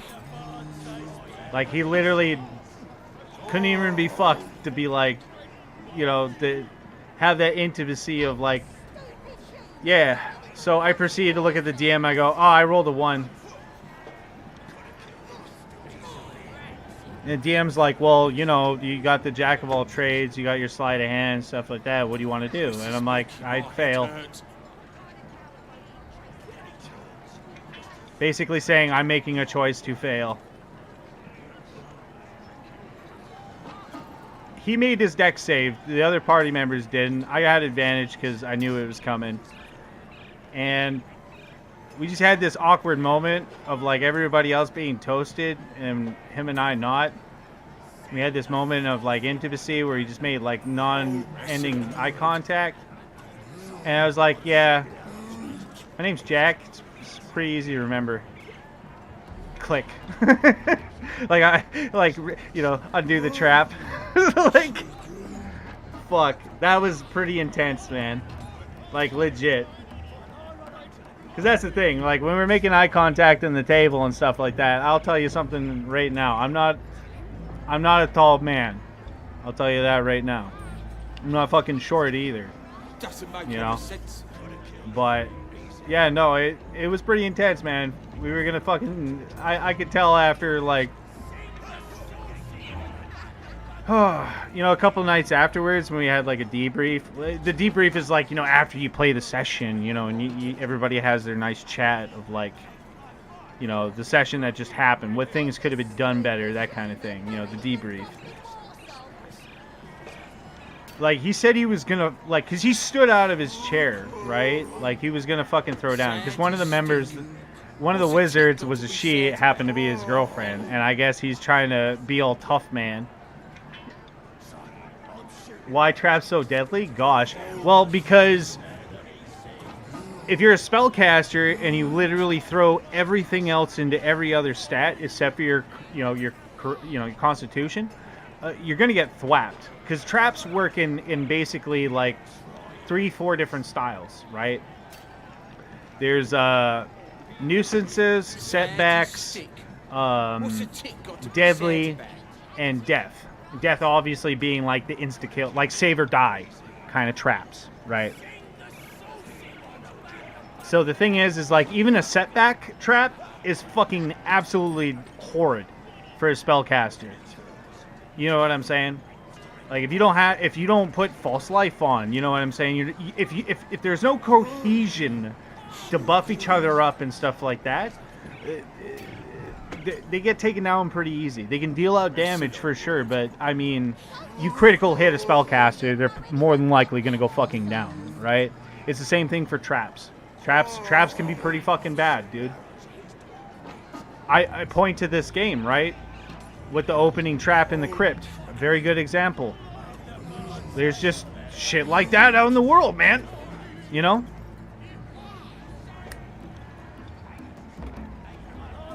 There's a reason why there's a feat called Dungeon Sense exists. Which basically gives you advantages on traps of finding them and disarming them and stuff like that. It's pretty handy to have. And also, as a passive, if the trap goes off, you have resistance to it. Go figure. But most of the time, people, don't really ever choose it because most of the time, dungeons are more of a novel thing as opposed to a daily session thing, right? Which is absolutely ridiculous. It's the same reason why I remember choosing Drow back in the day, and everybody saying, "Oh, that's fucking stupid," because you get dazzled by sunlight and shit. And I'm like, bro, you realize it's called fucking Dungeons and Dragons, not Daylight and Dragons, right? Besides, you act like you never heard of like shades or like even simple fucking spells that you can cast to just ease that kind of shit up, dude. It's unreal. Why do you think hoods are a thing? Hats.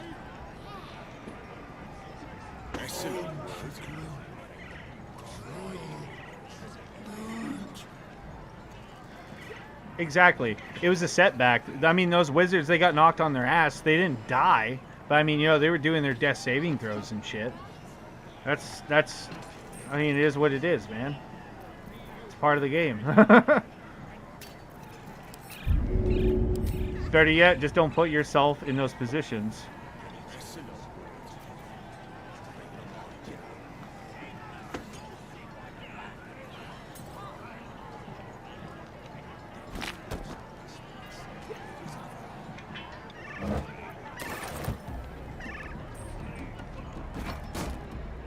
And always have a plan to kill everyone and everything that you need.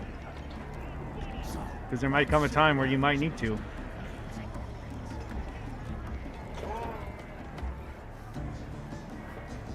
That wall's barely holding together. Come, chicken. Come here. Eat. And I'll tell you right now that as a player, there's 2 monsters in Monsters Handbook that I absolutely just hate dealing with because the very concept of them is disgusting. Which is goblins and fucking kobolds.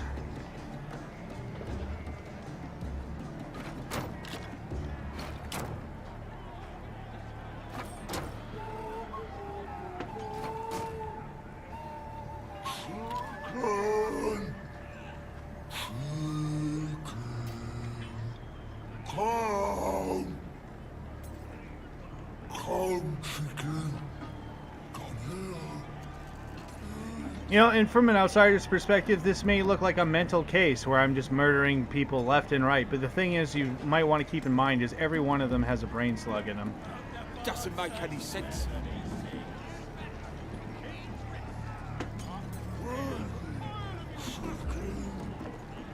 So yeah, murder is kind of fucked up at the end of the day.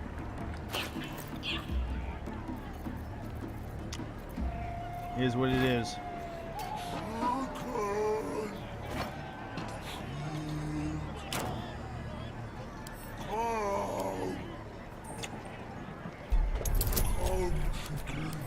Speaking of, I need to get this shield.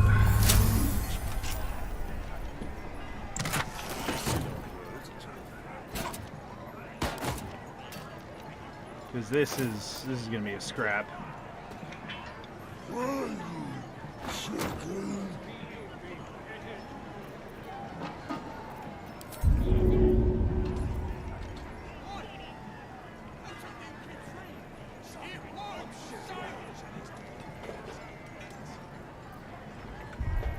Yep, here we go.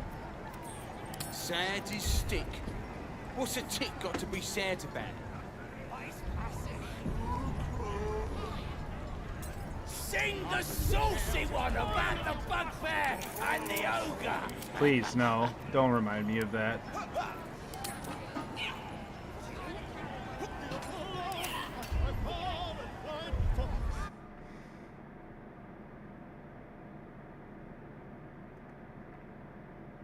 Yeah. Gonna need the theme playing.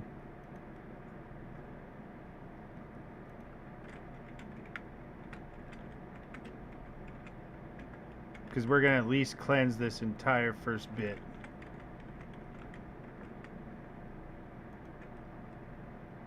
Hell yeah, let's go. Yeah, yeah. Yeah, no, I'm feeling it. Let's do this.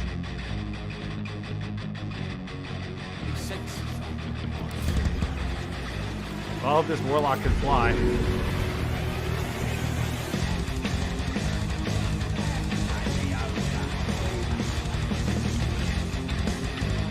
Yeah, let's start this party off.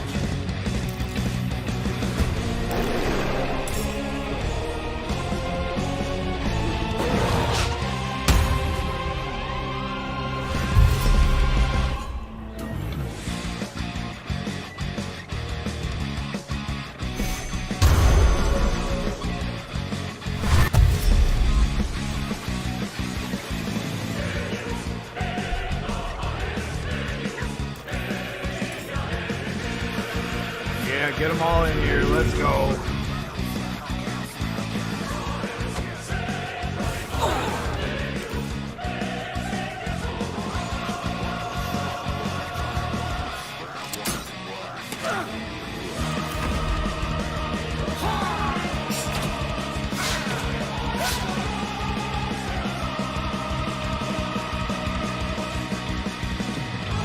Oh shit, the owlbear comes.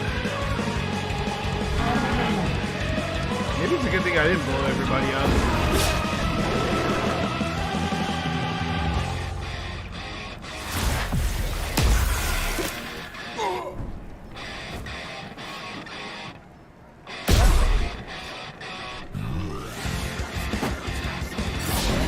Now I know where the two spellcasters are.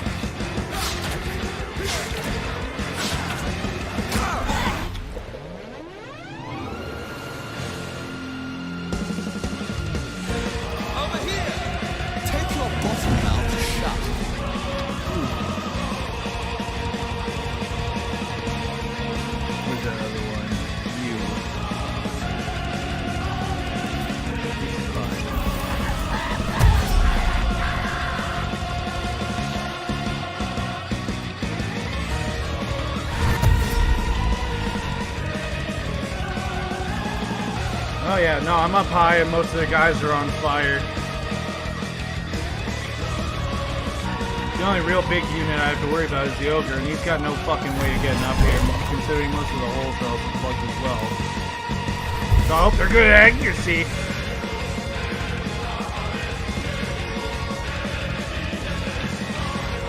Quote, most of the holes. There's a reason for that.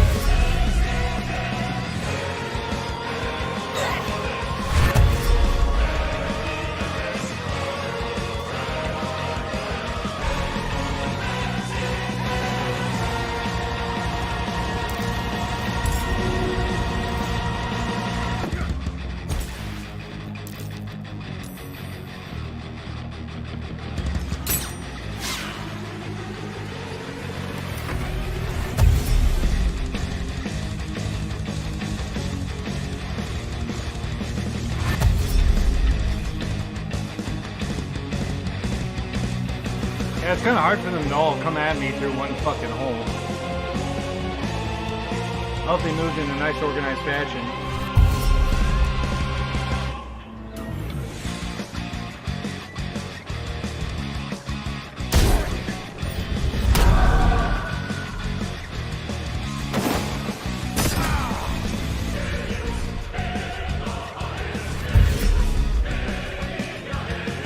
It's all part of the plan.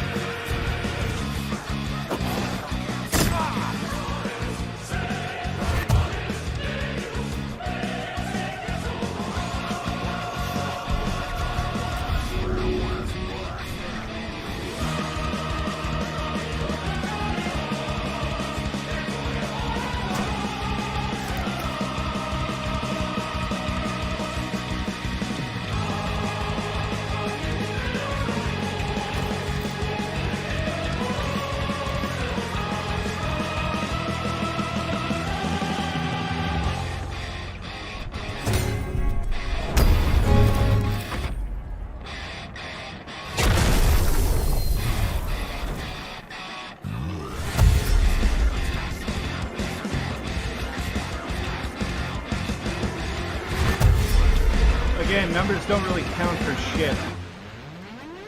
Y'all can't hit me at the same time.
As I said, numbers aren't shit if you can't fucking hit me all at the same time.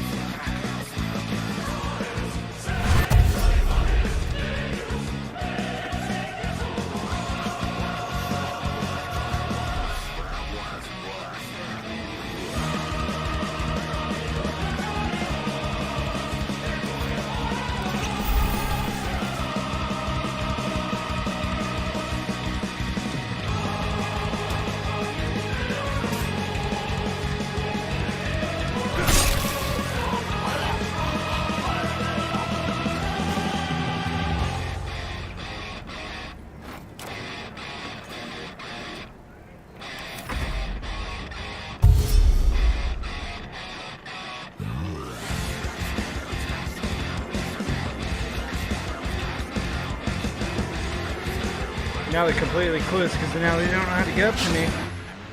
Looks like it's just a 1v1 kit.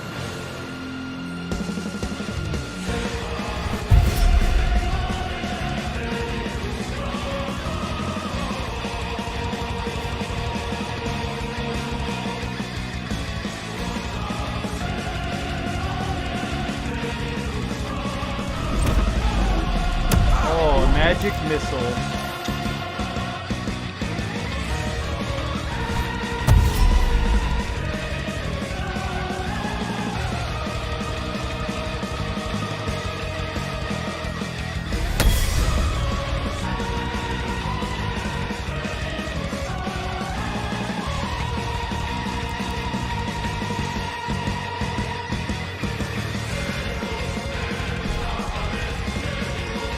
Alright, well, first, I'm gonna sip my Kool-Aid. And second, I hope you can fly, you little fucker.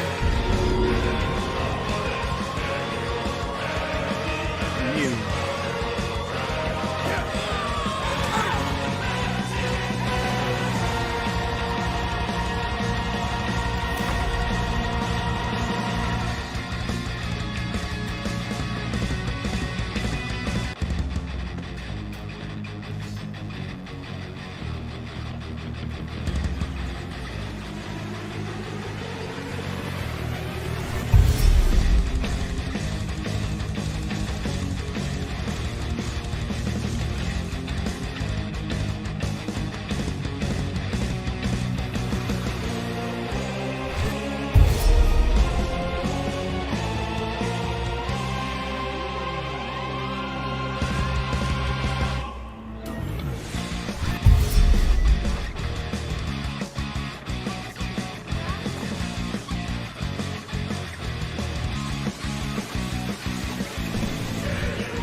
Oh shit, they figured they could jump over it. Damn it, man.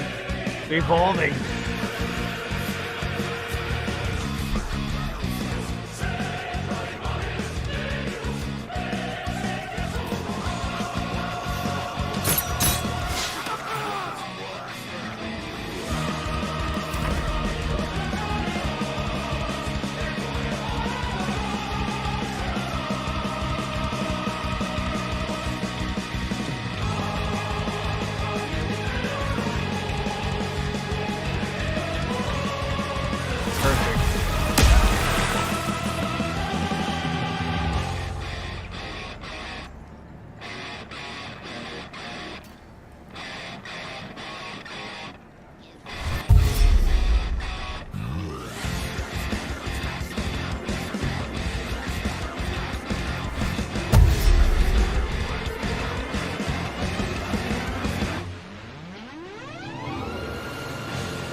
Couldn't wait for your buddies for backup, could you?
Up this other side. I'm gonna spread you all out like peanut butter.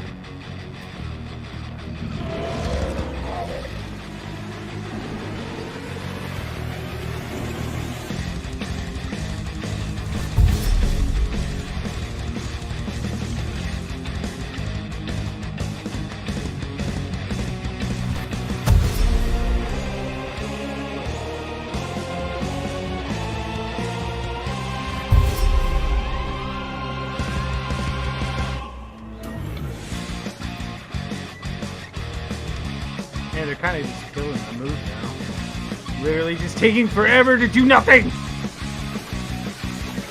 It's okay, DM, just accept your defeat.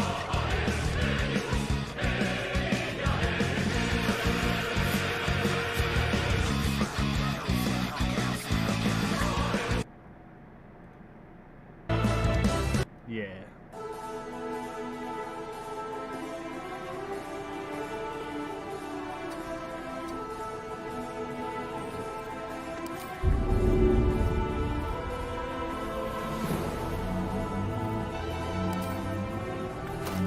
I haven't even pulled out the trump card. But I think now is a good time to do it.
Yeah, now they have no idea where I am.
This is how you manipulate an action economy to your fullest.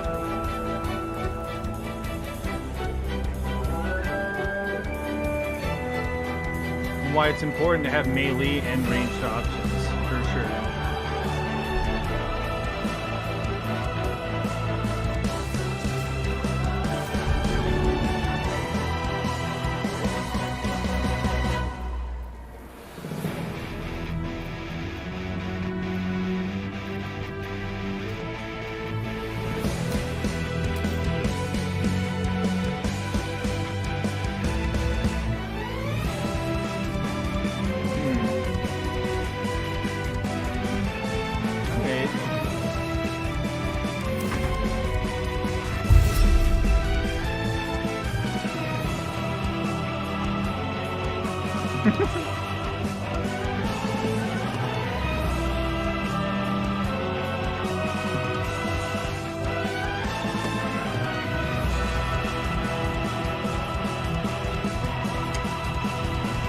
Literally, they do not even have the athletics to even reach me.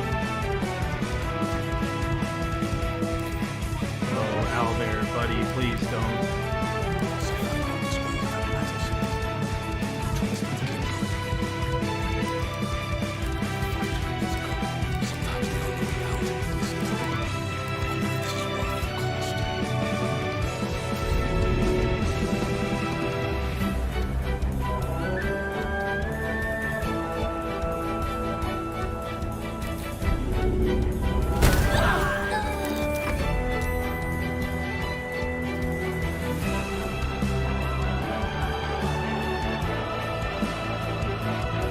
Yeah, don't go into the fire, little dumbass.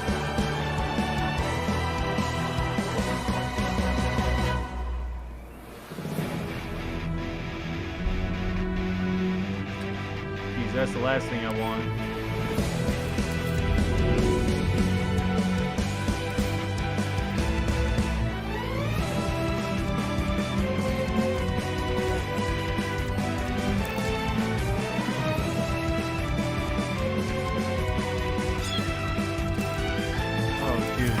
Fuck, what are you doing? Why are you trying to eat it? Stupid fucking owlbear cub, dude. Whatever.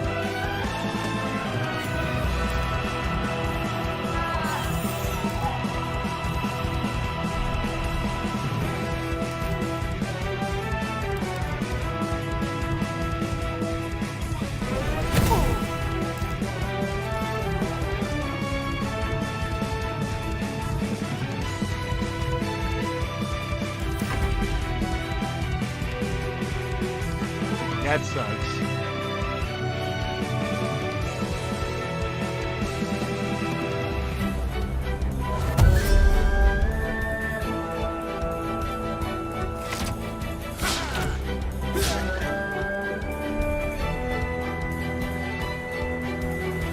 Oh, well, if you guys can reach me, then obviously I can reach you. Huh?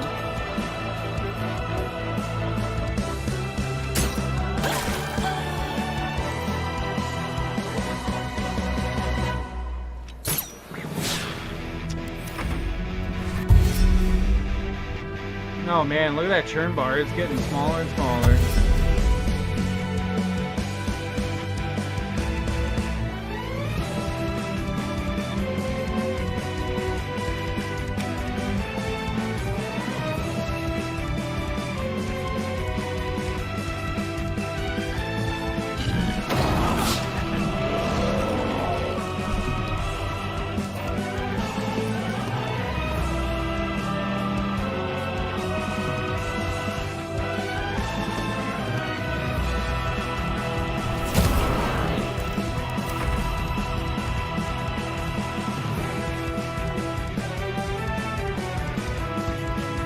Yeah, it sucks to be a bugbear.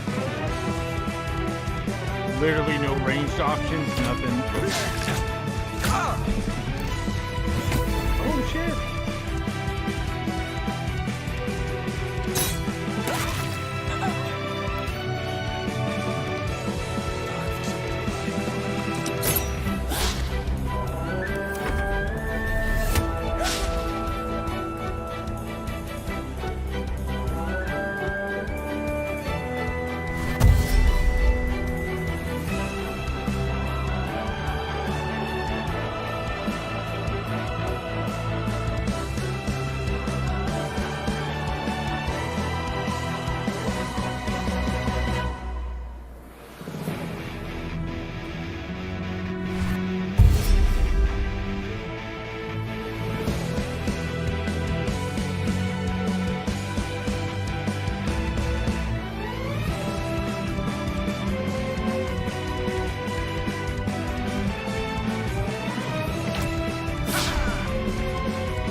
See, I'm amazed he wouldn't start like punching the wall or like shaking it or something.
highest point to hit me.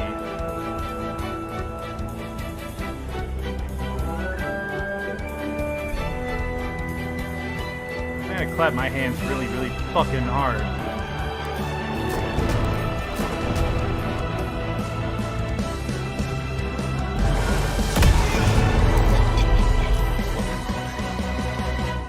Even if they saved, they weren't getting out of that.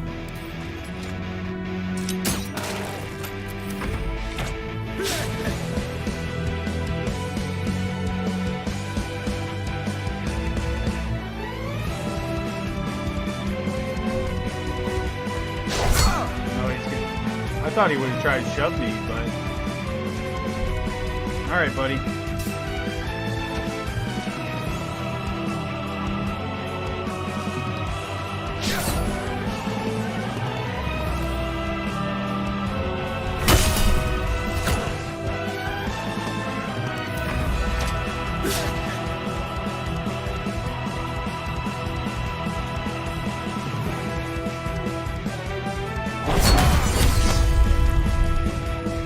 Shit.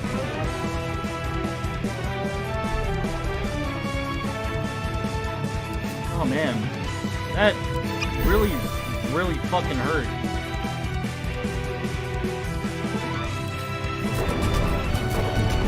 No, I gotta fight the urge. No, second level at least. I wanted just to mag dump the shit out of him for that, but that's alright.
Oh, balls.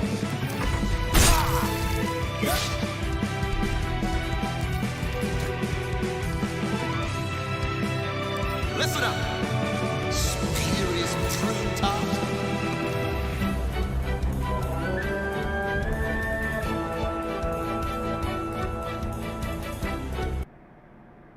Done. I can't believe I actually it was far easier than I thought it was gonna be. That's for sure.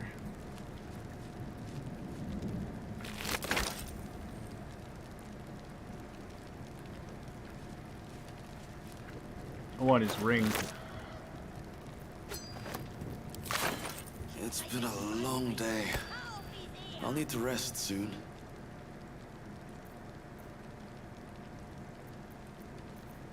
I think I went and invested in better healing potions, fuck.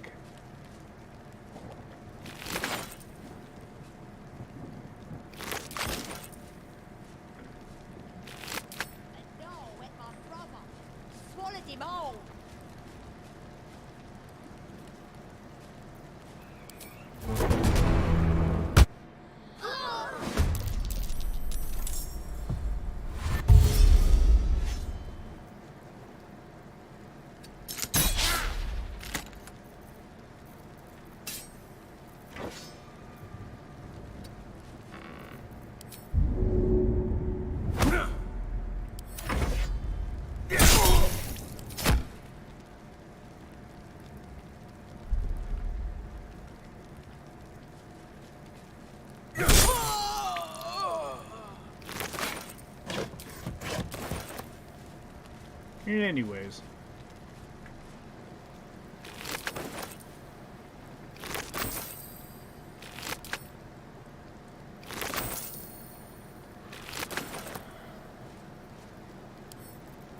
Bet I can crack that open.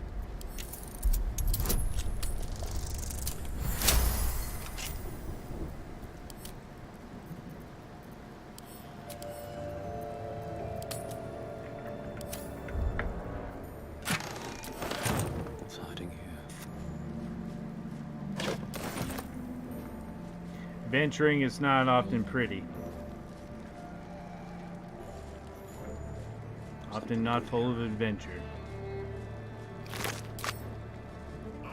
After a while, you tend to enjoy it. Or you grow to like it.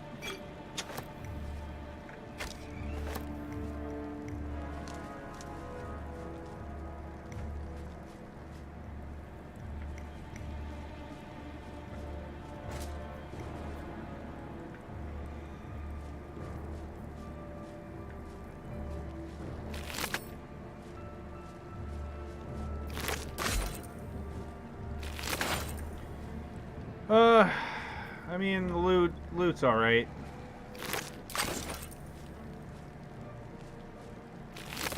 I am a little salty that Volo survived, but the owlbear did not. Might be useful. Such as adventuring, can't save everybody.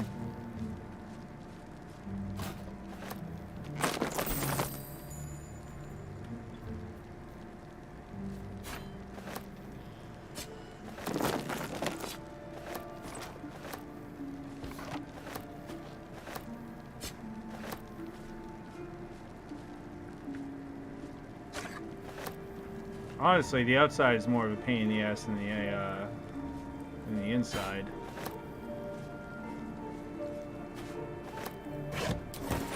But that goes with anything. defenders usually have an upper hand, so.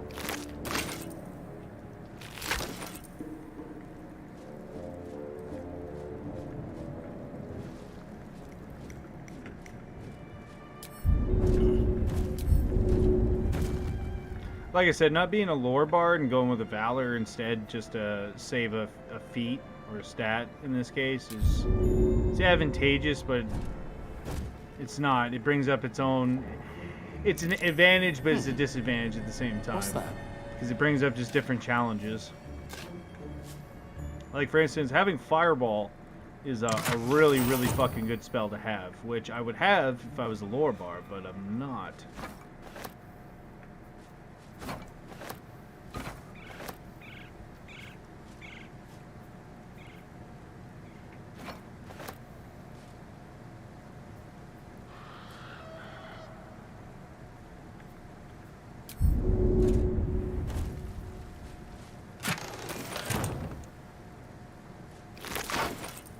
Man, he even had a grease spell.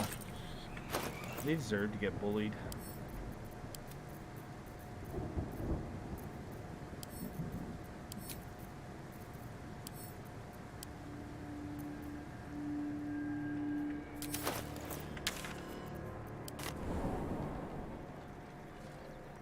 Something's on my mind.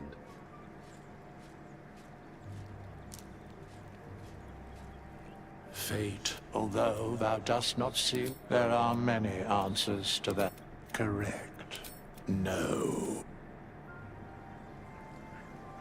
Fate, although thou dost not seem to be in need of my services.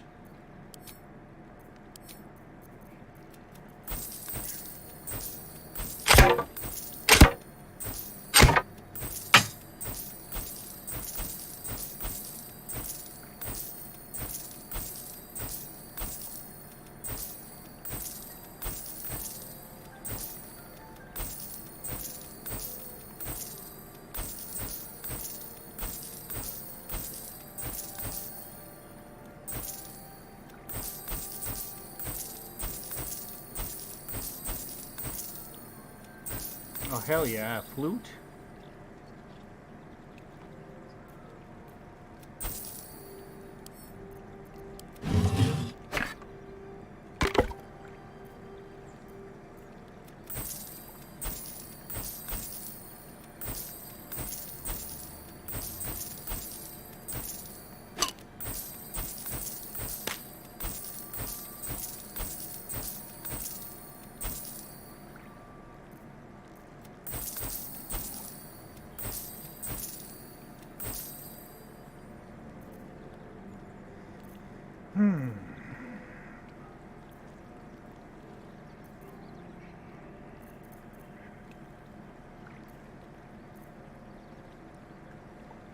Hello.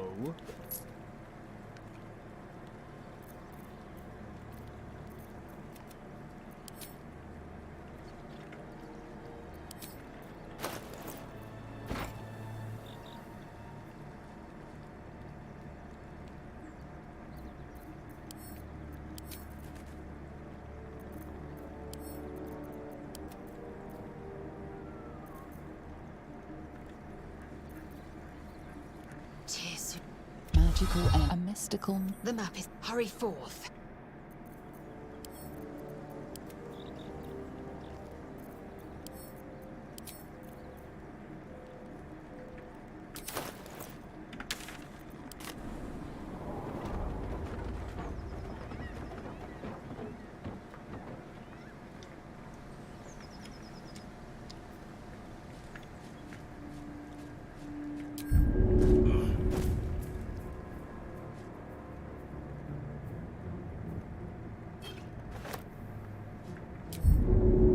Thinking about how I'm going to tackle this.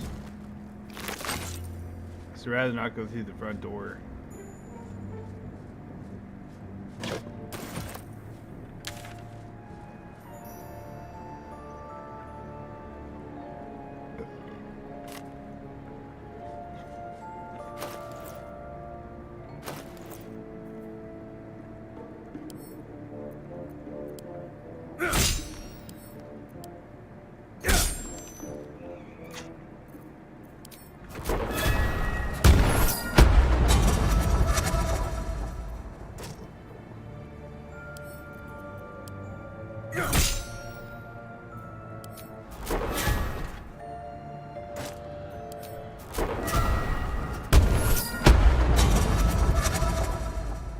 Damn, bro, that is a sturdy fucking wall. Alright, well, I have explosives.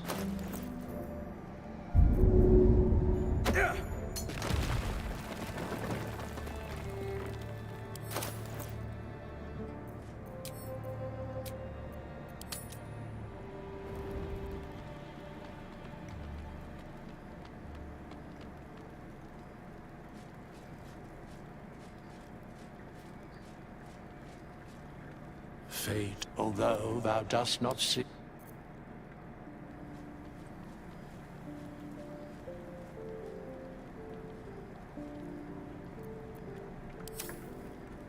No, I thought I had supply packs on me already.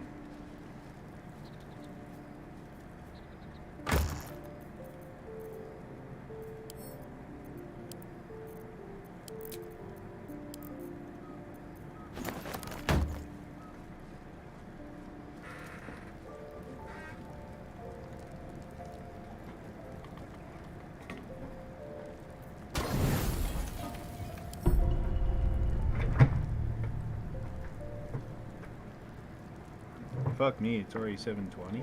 Shit. It's gotta be almost lunchtime. For someone. You don't sleep well, flitting between dreams and Oh, fuck, here we go. maybe you wake up because you know something is wrong. Or maybe you just get lucky. Shit. Dog, I'm a fucking elf. Do you really think I'm No, sleeping? it's not what it looks like.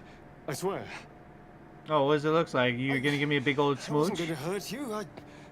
I just needed, well, blood.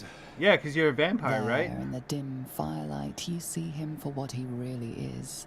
A vampire, a slave to sanguine hunger.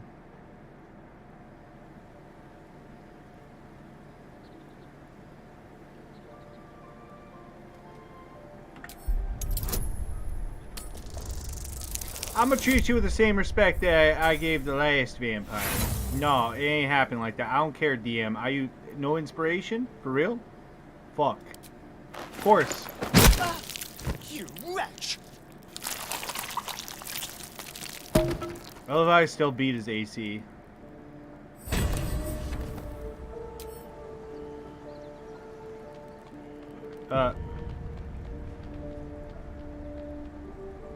He left my party, huh? Pick to fight.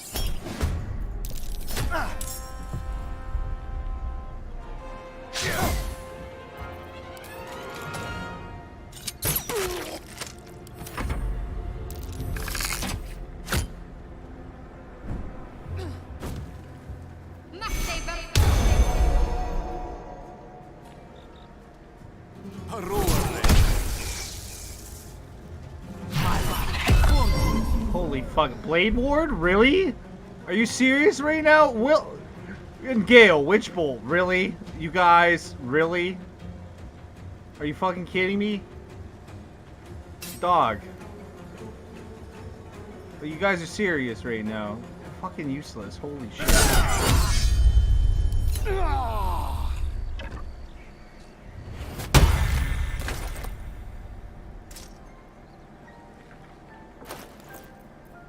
Yeah, he tried to steal the necromancy thing. No, fuck that guy, dude.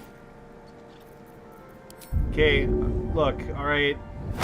Dad's gonna go out on an adventure. I don't care how you kids handle it, but you need to dispose of his body, otherwise it's just gonna start stinking and reeking up the place. Because eventually his bowels will start to evacuate, and I don't mean to be that guy, but I don't want to deal with it at camp. So if you guys could, I don't know. That'd be great. I'll help out a little bit here. I got it. Don't do anything useful, Will. It's fine. I got it. See, problem solved. See? Dad's got it. Dad's got it. It's fine. Alright, well, you guys have fun doing whatever it is that you're doing.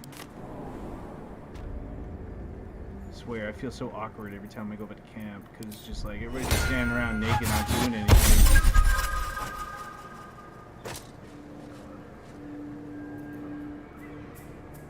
Exactly. I just need some bone dogs just chilling by me, just to help out. Clean up after my mess.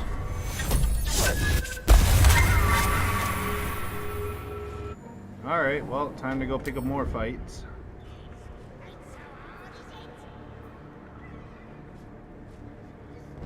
Because I can tell you right now, I don't know why I'm here. But I can tell you that I'm guided by Saloon. It's just telling me a lot of things. A lot of things that goblins aren't going to really like too much.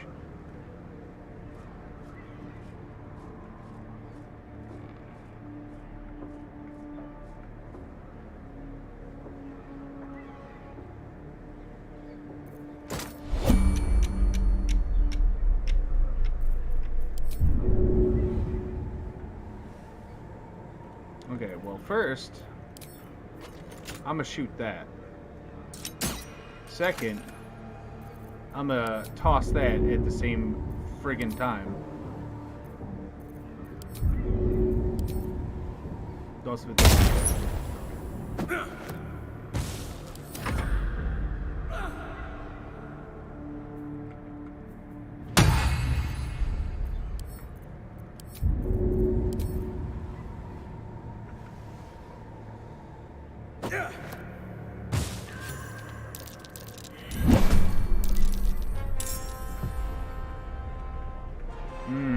I'm dead. I see. En contraire. En contraire, my half-stout friend.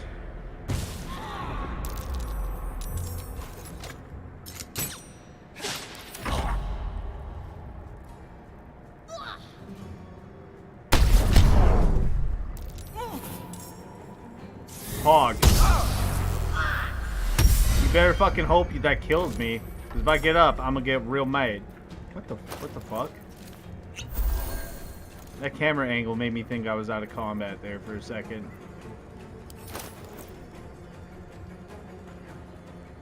You done goofed, lady. You done did me a favor. You know what? We'll just make sure you're fucking dead.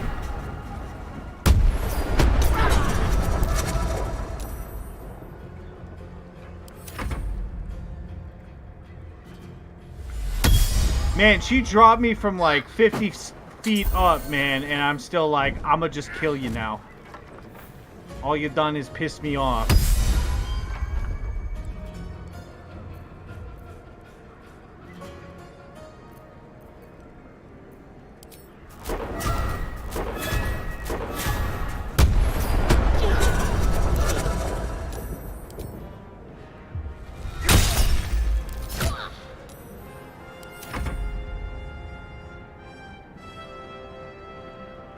Yeah, no, whack that war drum. I don't care. Bring in all your backup dancers. You're gonna need them.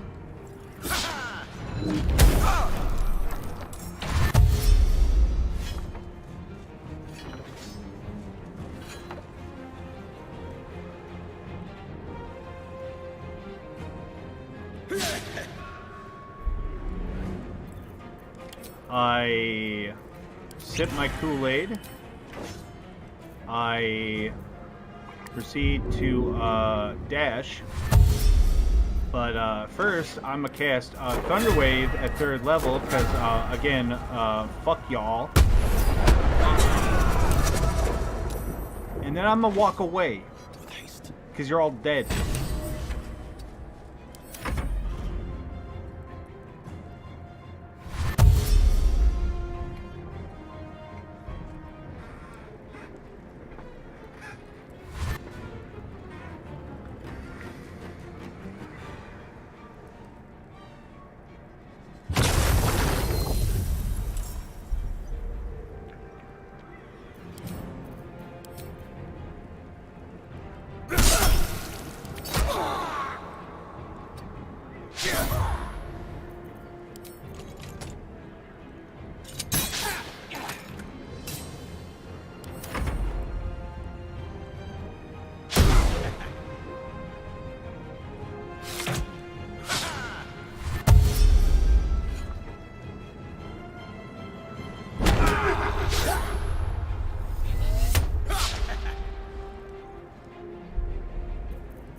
right? Of all things.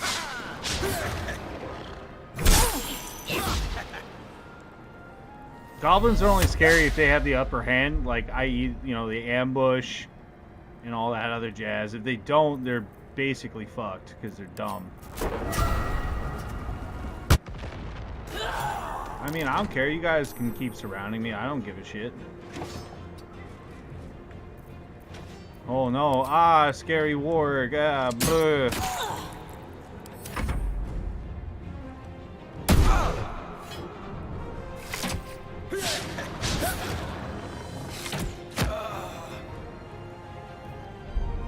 Oh, an arrow of darkness. Ooh, petrifying, terrifying. Okay, dude. Yeah, exactly. Your war can't do anything because he can't see anything, you dipshit.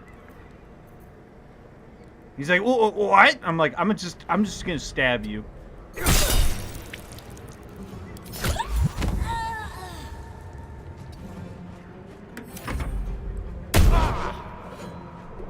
God, I miss being a swashbuckler bard because that's good shit. I think I might do that actually for this playthrough if I can multi-class. I mean, I didn't even look. Is swashbuckler part of one of the classes that's coming out for it? Because I certainly hope so. I'd RP that shit.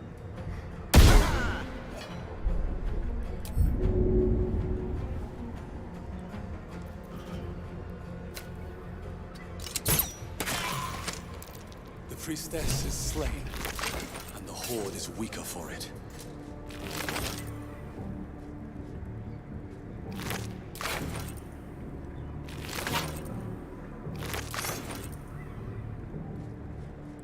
Oh, where do you think you're going, guy? Flesh in here.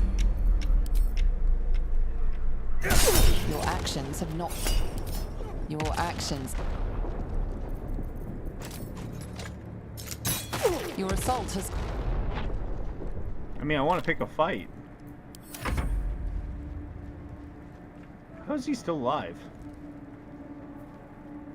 Man, look at him go.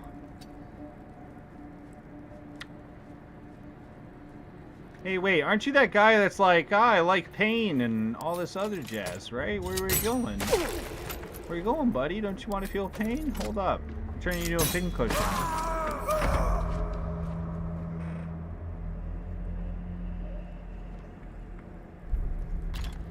Oh no, it's my mission. I'm cleansing this place.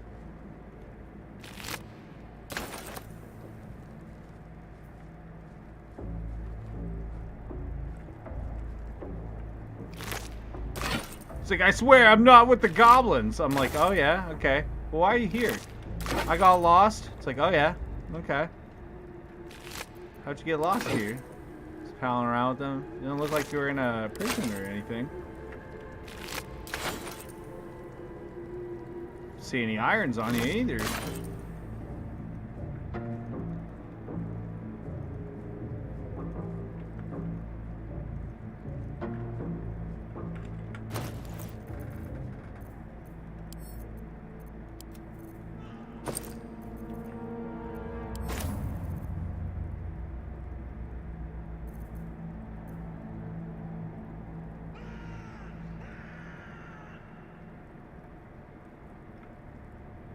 Oh, so if I was resistant to necrotic, that'd be good shit.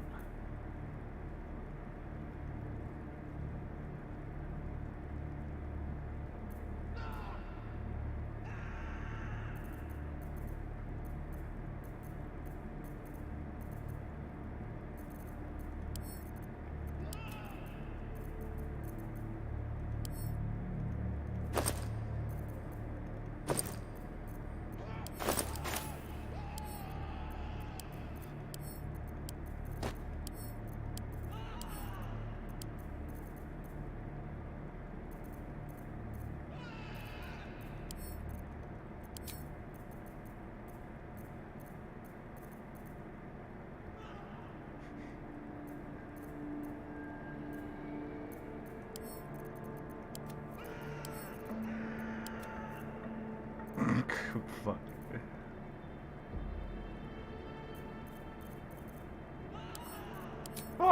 Bah. Bah. God damn it, Bobby. You're part of that cult again, aren't you?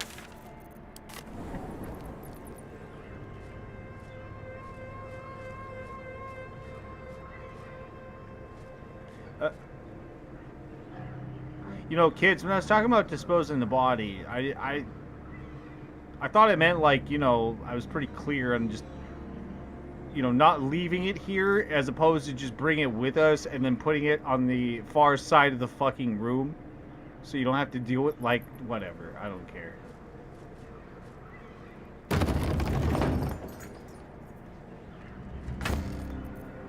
Like, but we tried to dispose of it, but it was really smelly.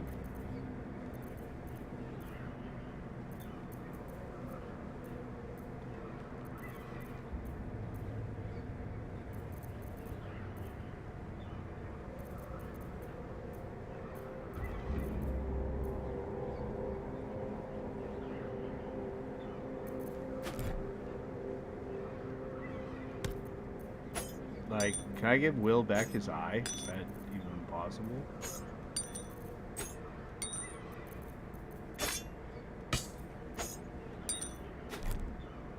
We'll see if he wants his eye back.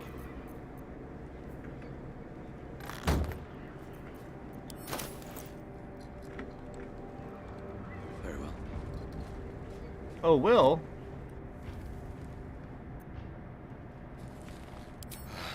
Forget it. We push forward, find a cure. We're a Good. team after all. Even if it seems you forgot. What the fuck are you on about? Very well. You want your eye? Is there an option? Can I give you your eye? No, I'd get to be one of those and... I'm all ears. Can I just not give him the eye?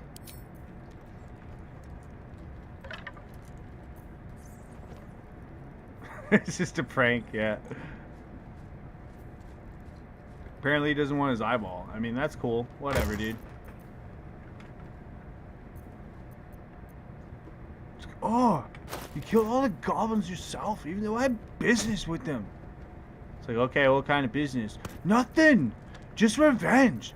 Ugh, you just wouldn't even understand. Okay, well, why do you need revenge? No reason! It's because of the eye? No! Okay, I just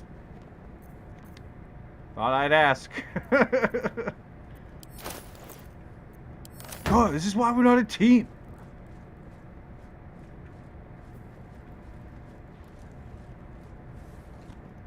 Fate, although thou dost not seem to be in need of my services.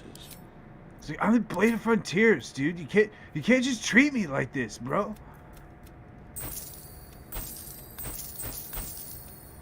Like, Blade of Frontiers, huh? Okay, I never heard you. And I'm like a bard. It's kind of my thing to, you know people. It's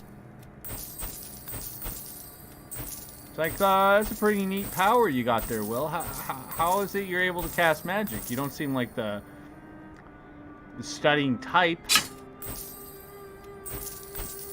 Sure as shit don't look like you have, like, any kind of bloodlines in you, so...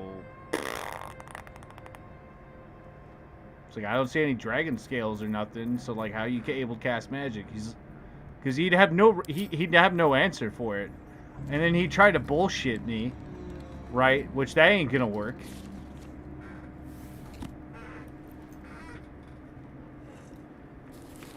So really, we're at a standstill, really. Unless Larian decides to have a thing for that, which they should. Because casting magic is not a willy-nilly thing, right? Like, unless you have scrolls or, you know, again, you're a big fucking nerd, or you got scales all over you and shit because of your draconic bloodline. I don't think that's gonna happen there, guy.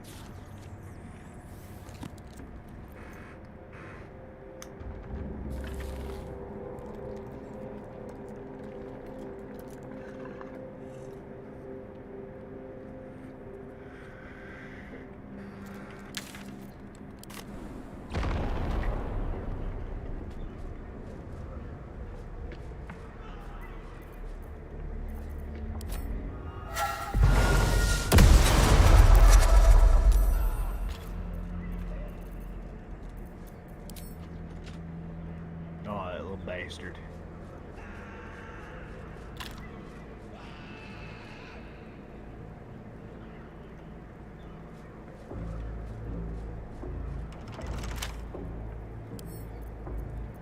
Right tool do the trick.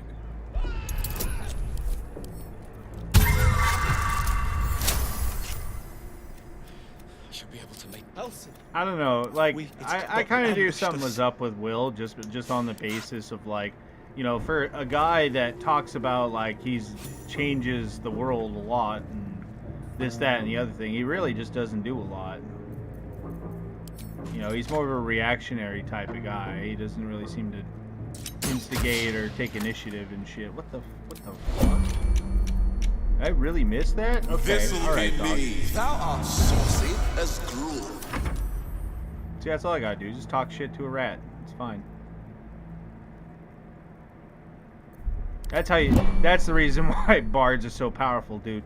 You literally just talk shit to a thing and it just explodes in blood and gore.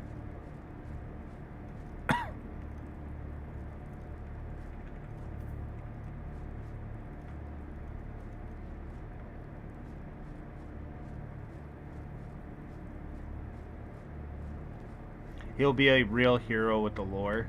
Oh, okay.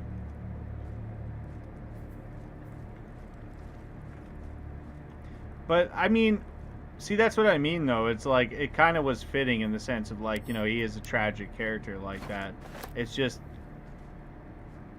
given the type of class that I've made and stuff like that, I mean, you can kind of get the gist of the kind of person I am. You know what I mean? So, I don't know.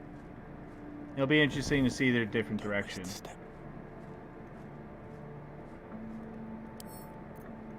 Well, by all rights, he should, because his powers aren't through anything. It's through making a dark deal. Like, all he's really doing is perpetuating devil's powers, really. That's the whole point of being a warlock. It's in the name.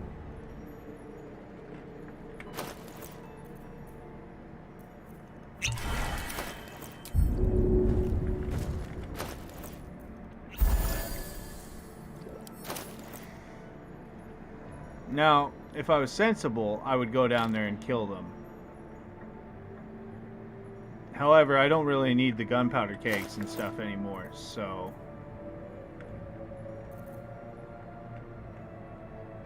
I don't think I have a torch either.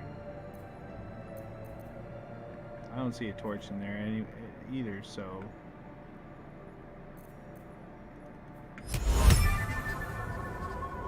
We're just gonna do this.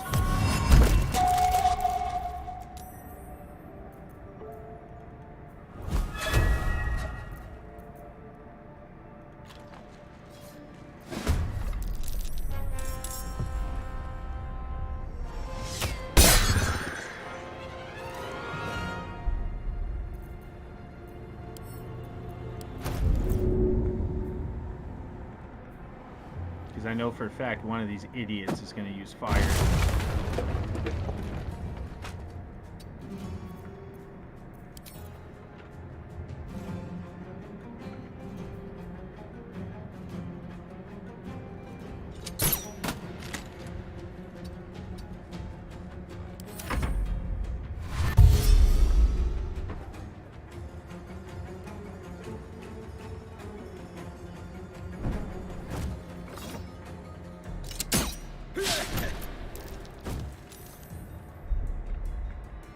Breathe deep and move. Look at that, they're actually smart.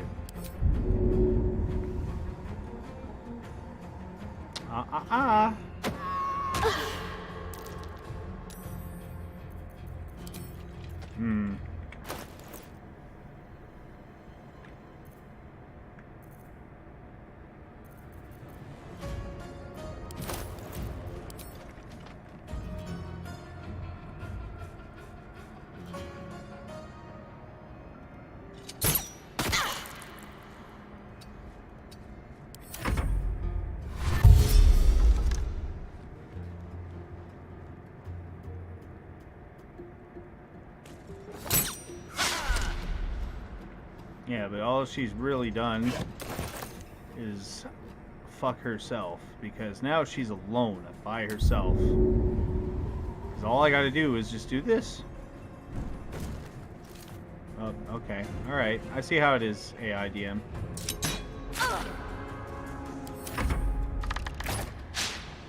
Oh, shit. Okay. Alright.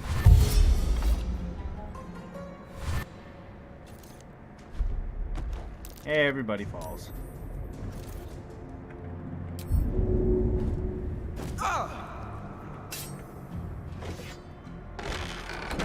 Hi.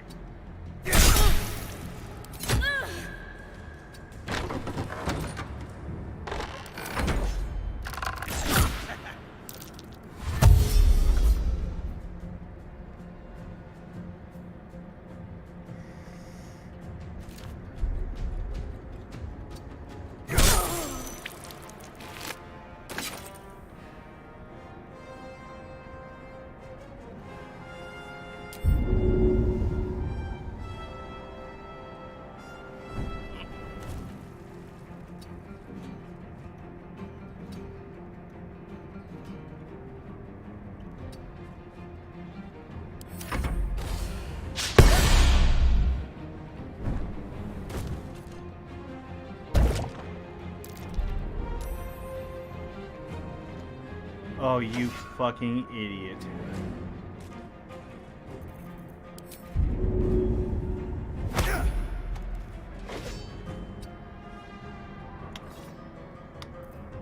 GG.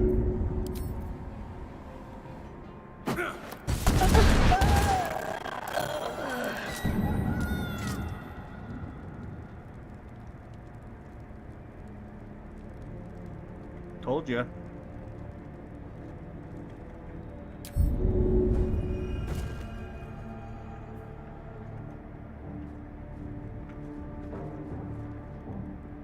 Open up.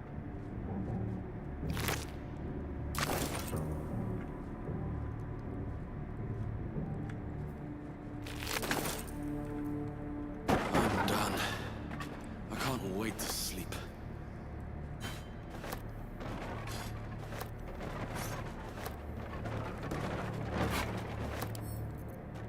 Man, Come on, open up. that heavy chest is no fucking joke. I want this thing to be safeguarding my bag shit, man. Holy moly. Realistically, I think the metal would have, the gold would have melted for sure.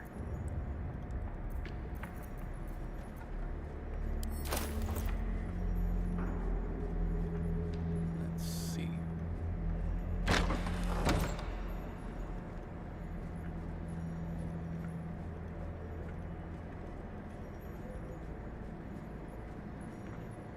Oh, hey, it's that feather.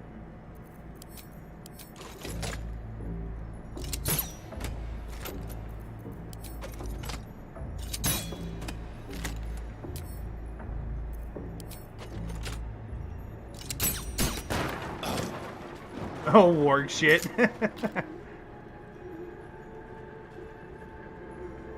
Yeah, that's one way to deal with them.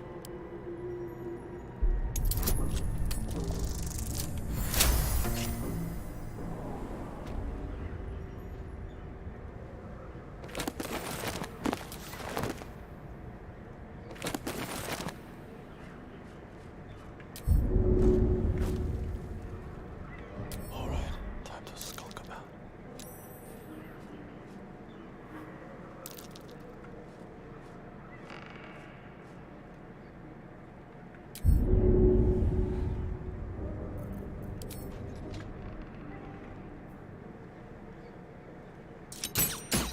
You don't.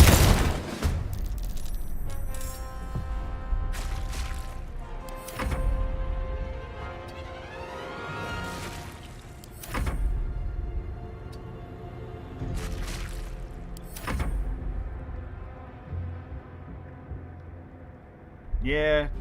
Yeah. Maybe. He could reach me. Hope your soul is in good hands. GG, well fought. These boots have seen everything.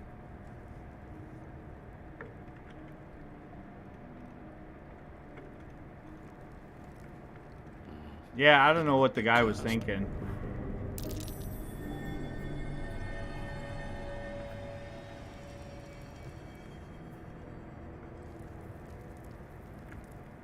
Really be like that sometimes. Hello. Still breathing, despite everything.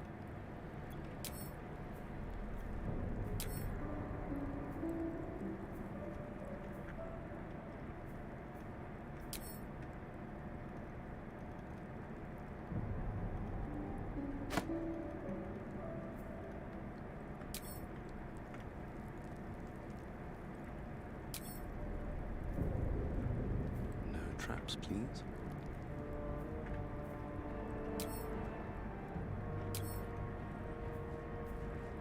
Yeah, I think that's pretty much everything that's actually good.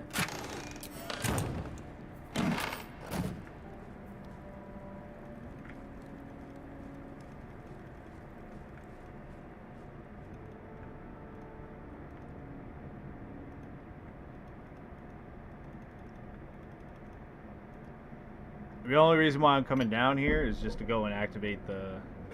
Ow, fuck. The, waypoint.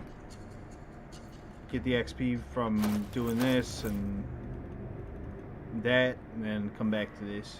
Looks like all those moon plates can be turned. What's that?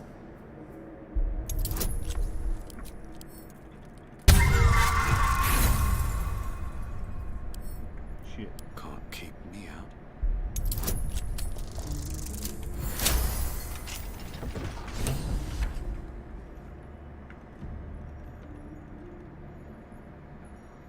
Oh, trust me, we'll be coming back and dealing with the rest of them motherfuckers. That's for sure. Because I want to do one more long rest, get some more of them delicious elixirs of giant strength from our old lady mistress there. And then I'll clap her cheeks. Yeah, I'm still a wee pup. I'm only level 5, so. A good way to think of it is every 2 levels is always like a big buff to your class. Trap. Be cautious.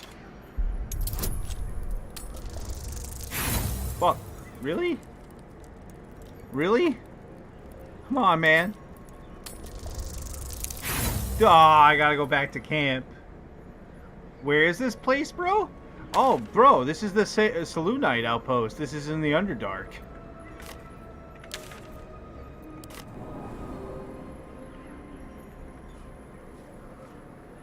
Yeah, man, there's like 70 hours of content, realistically. If you're not a sick psycho bastard like myself, you know. I also highly recommend a couple mods, too, which are easy to pop in. They really are. And they're easy to uninstall for when the time comes. But the 2 that I always recommend to people is the level cap and the 5e spells. So 5e spells, what that does is it adds books, or it adds spells directly from the player's handbook, because it's D&D, right? It's just that, I don't know, Larian omitted some spells. This mod fixes it. And the unlock level cap is pretty self-explanatory. You could play through the entire thing being stuck at level 5, but I guarantee it's not fun. Literally half the fun is that in RPs is watching your character grow, right? And just to put a soft cap on it is a little redonkulous. So the community came together and basically translated from the player's handbook to Baldur's Gate. Now it's all pretty legit. Welcome to my TED Talk. What was I doing? I had money.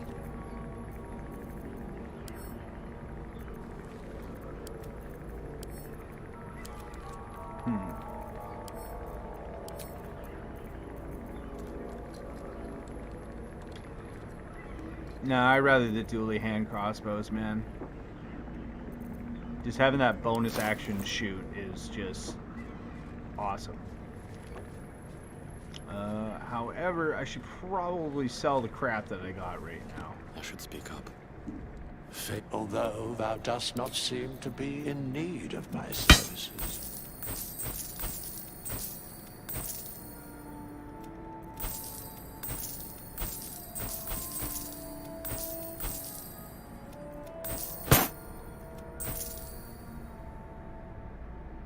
On cantrip spells deal an additional 1d4 damage when the wearer drops to half their health. Ooh.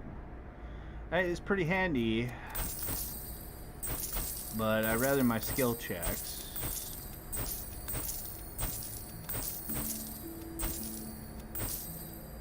Yeah.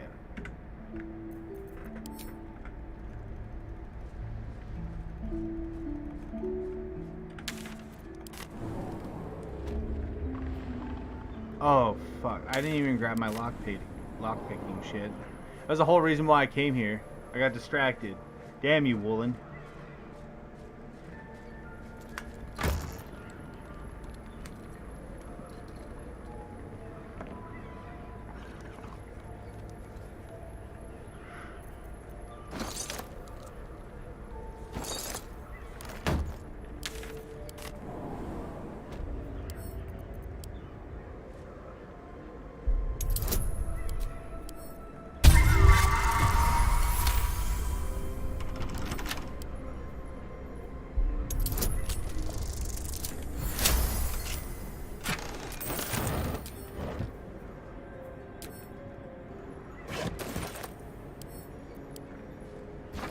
Yoink. Just gonna go ahead and take that. That might be worth a look.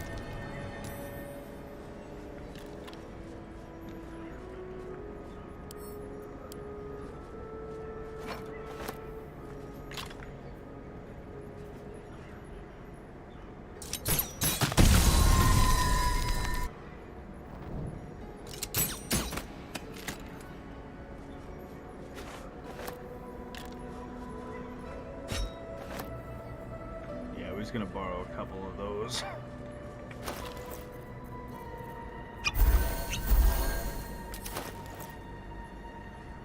And we'll go back the way we came.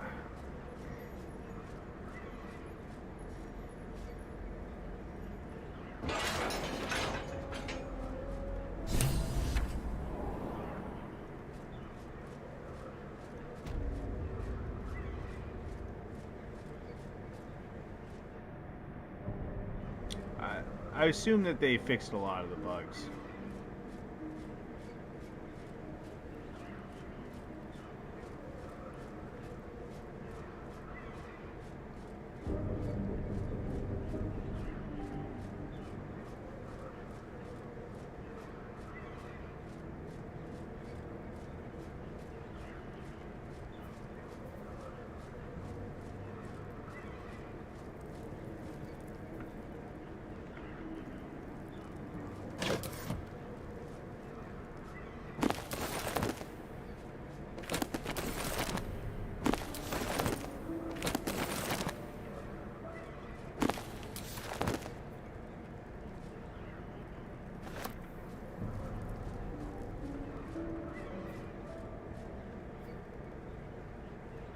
I wonder who or what those chains are for.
Be cautious. Shit. I don't have a speak animal scroll.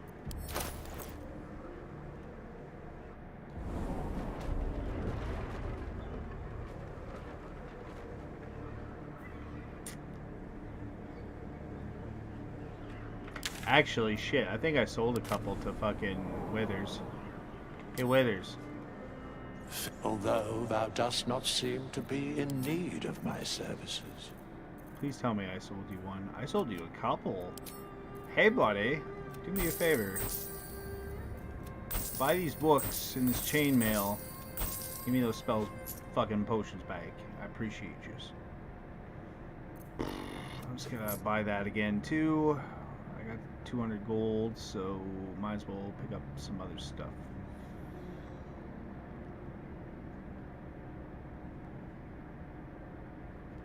Nah.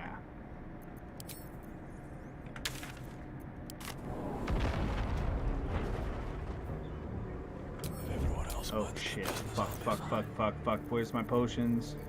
Eh. That's a friendly looking shadow. These boots have seen everything. Spooters. I talk at ya? Not gonna eat me, right? We're gonna be friends, right? Right, buddy?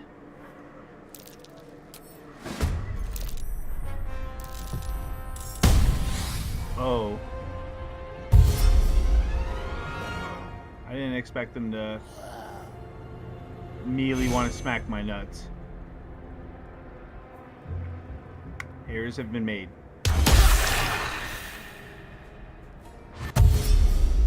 Well, at least the spiders are neutral. That's always good.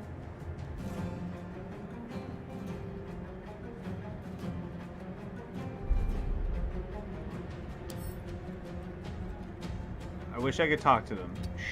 Shit.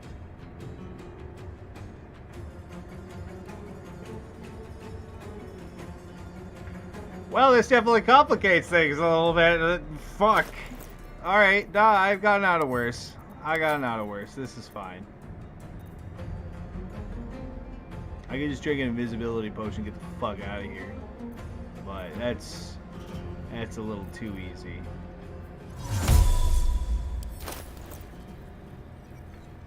Can I spring up to where these guys are? DM, please? Can I not see the edge up there, DM? Are you not allowing me? Okay. I see how it is. I understand completely.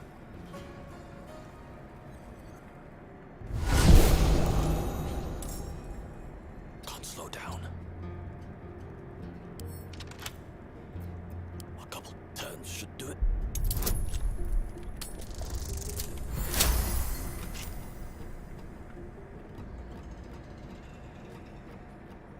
Yeah, it's fine. See?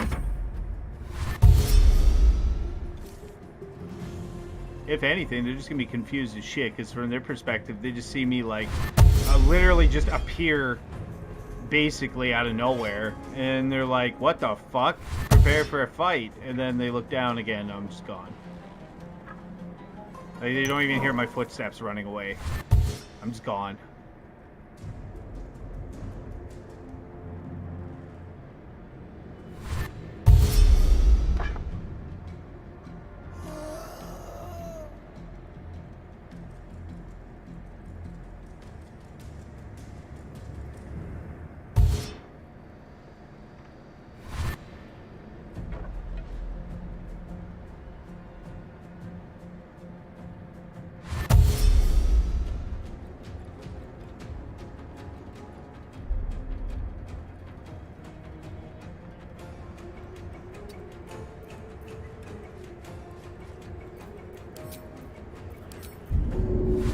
Bonus action dash, because I got the boots of speed, and then I'm gonna dash as my main action.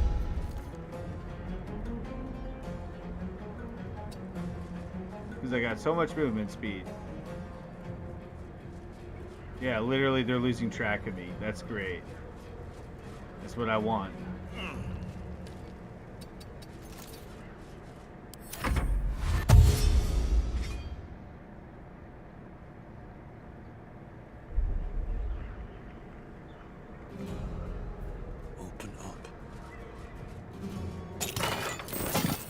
In fact, I like the little employee of the month there.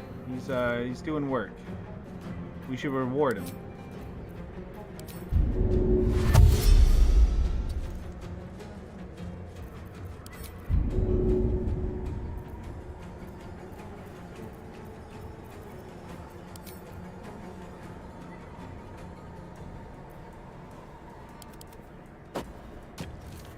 Oh, okay. Apparently the banners can stop objects like that. That's cool. That's a feature.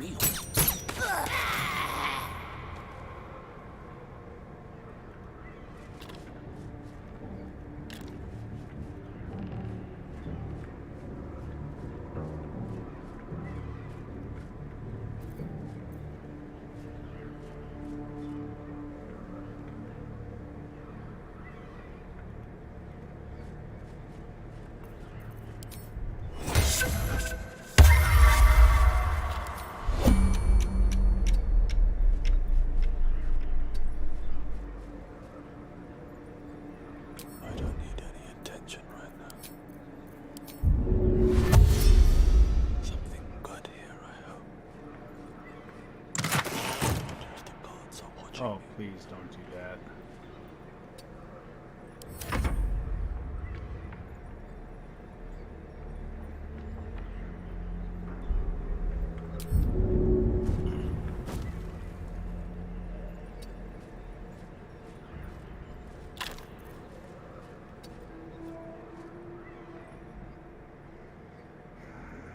Oh man, I'm about to go fucking Assassin's Creed up in this bitch.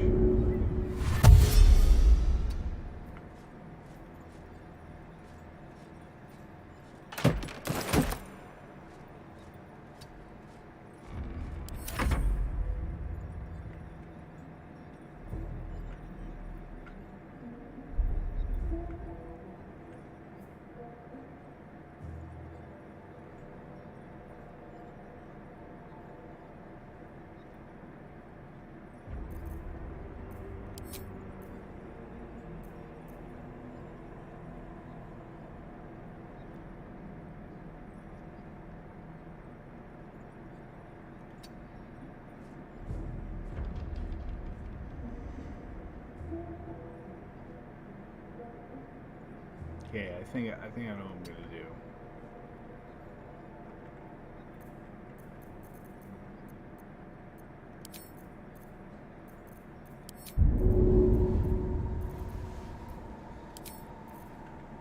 I'm gonna throw the oil barrel down there, hopefully, possibly.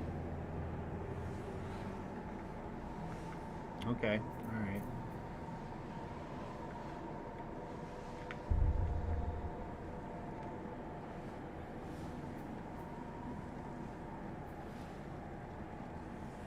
Yep.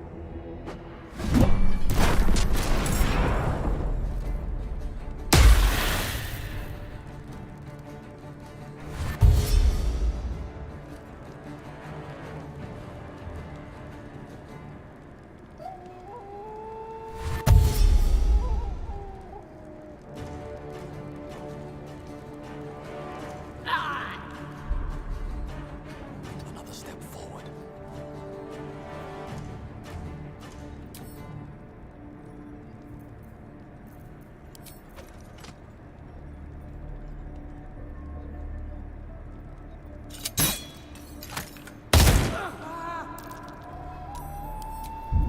Then I'm gonna throw this.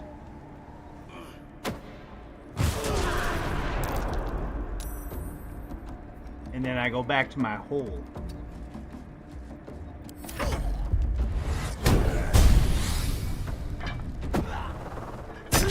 Damn, bro. Good toss.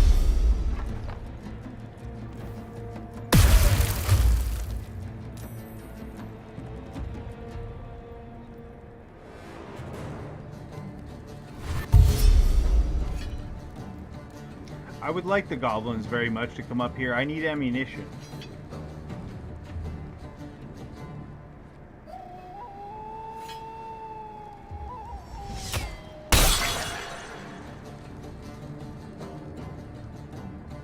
Oh, bro, I'm a fucking shove you.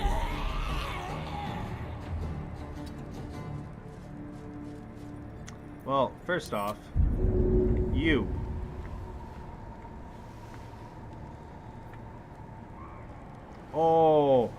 Oh, that'd be so nasty. Can I throw him to the fucking spooters? Please? Make it happen, please. Yes. And now the spiders are in it. Oh man. Oh man. Oh gosh. You have no idea how this makes me happy.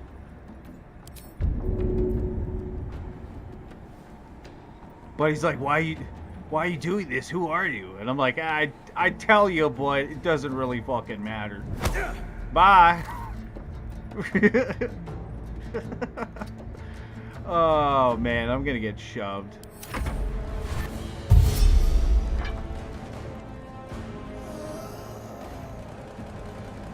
Yep, here he is. Speak of the devil.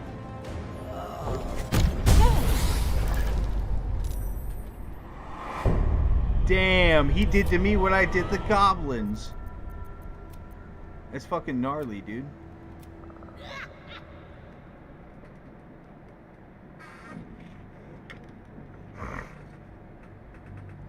And this is why that little section where the fucking where that wall is in that chest, that if you're gonna go up in those rafters and you're gonna fight up there, that is the only real spot to go to, because if there's like a little pocket you can fit in, right? The moment you walk out on those beams, that's exactly what's gonna happen, man.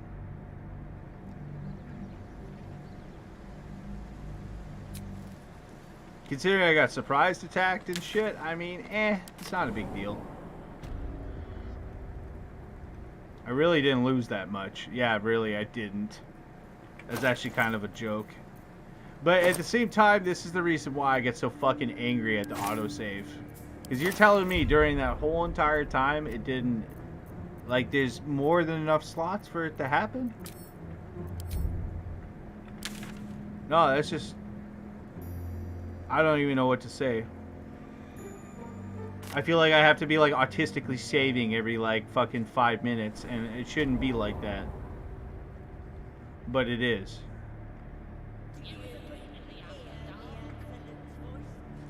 Which again, I didn't really lose a lot.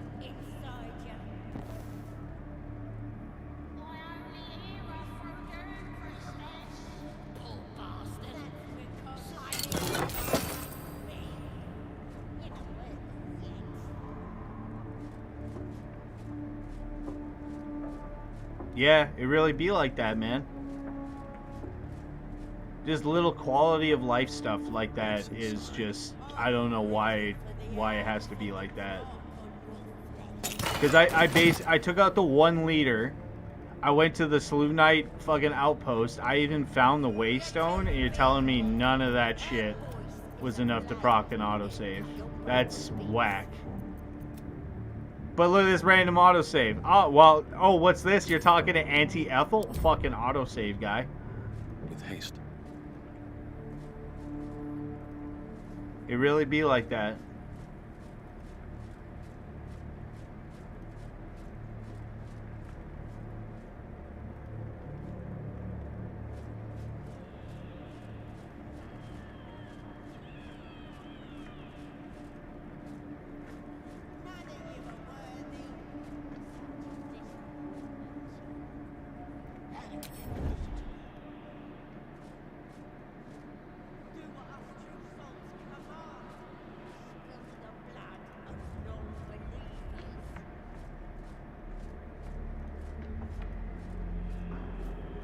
But it's fine. We're gonna go get Halcyon. Because if I gotta do it again, I'm gonna do it a little different this time.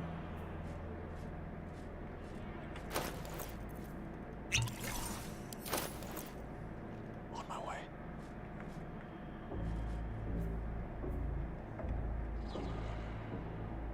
See, a little quality of life stuff helps. A scrying eye. You know what I'm saying? Best not do anything suspicious while it's watching. But that's the reason why I like playtesting and all this jazz. Like, compared to how this game was back in the day, when it first came out and stuff like that, it's changed so much. Like, I like the fact that how the UI is now. But from my understanding, they're gonna fuck around and change it again, so... We're gonna go ahead and... I think I got some grease. just gonna make this just a little wee bit more difficult for them. Wait, did I just chuck both? I was about to say.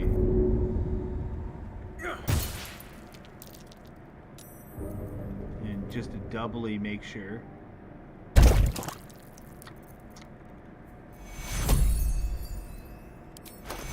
that. Do that. Got my long strider. Drink my big boy potion. And I'm set.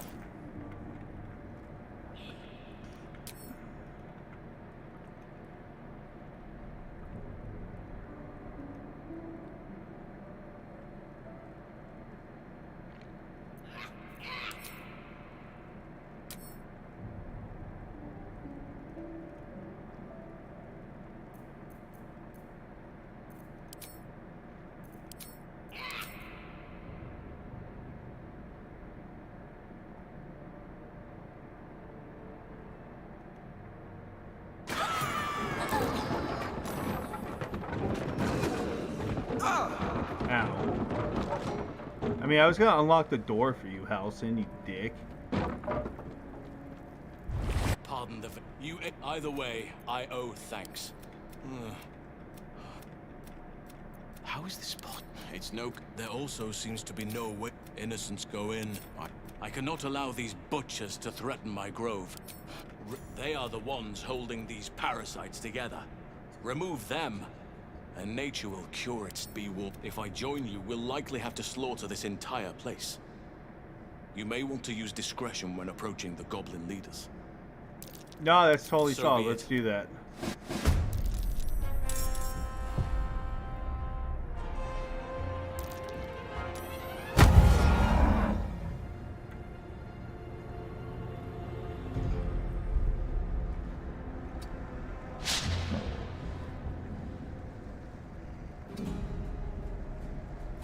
Time to push my luck again.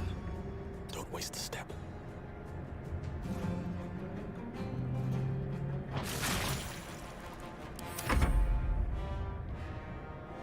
I'm just happy to have a meat shield, that's all.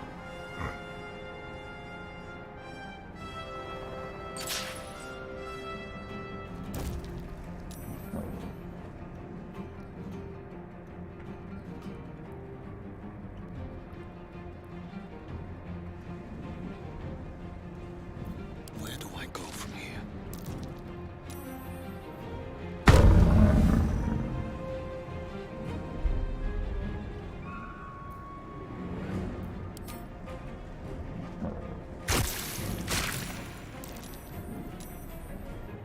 I can't even catch my breath.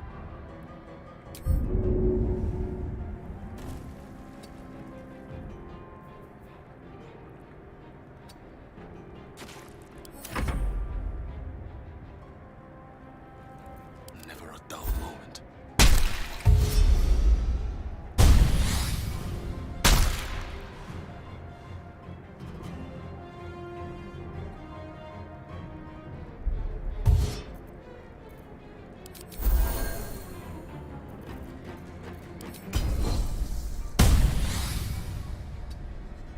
So much for peace.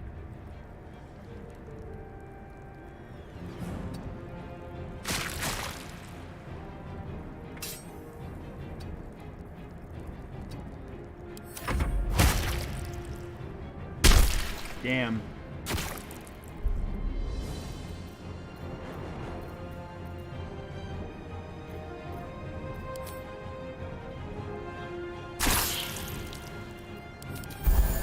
Survival is all that matters.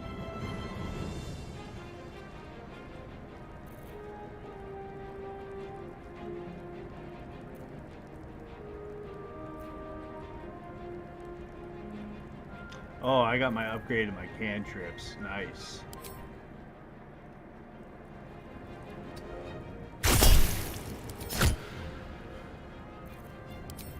Time to pull out the glizzy. Flip!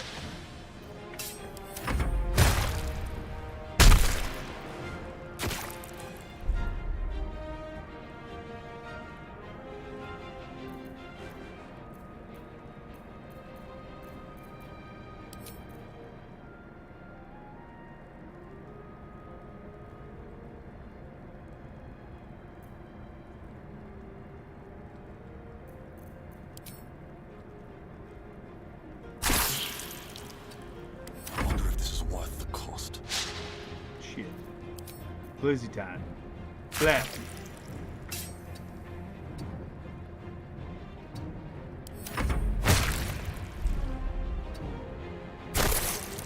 Sometimes the only way out is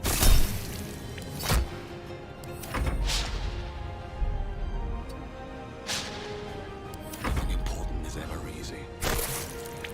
Hell yeah. The ringleaders have to die. The very... Yeah, I thought we already discussed that, Helson. What are you talking about? What are you confused about? He's like, goblin kill! I'm like, yeah, buddy, yeah. We're gonna kill the goblins. It's okay. It's fine. Goblin? I'm like, yeah, kill. Kill goblins, yes.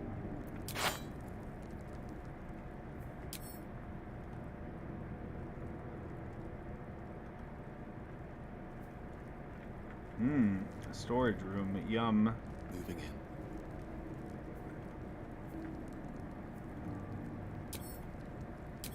in. Yeah. No, fuck shit. Come on, man.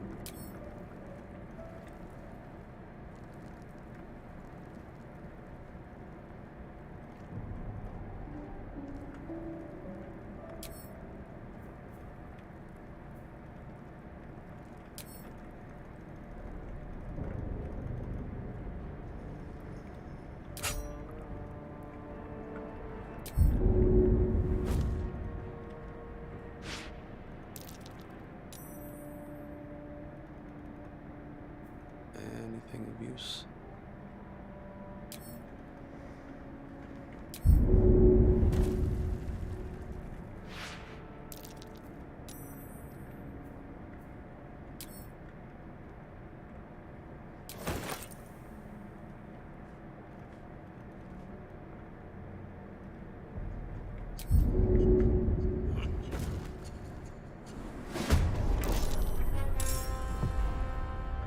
It's abandoned.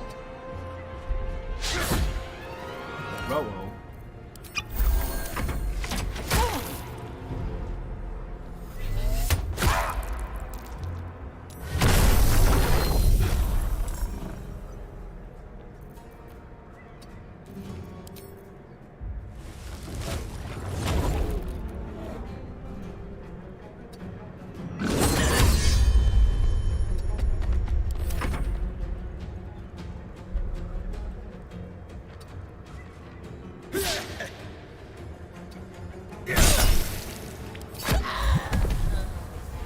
Hell yeah.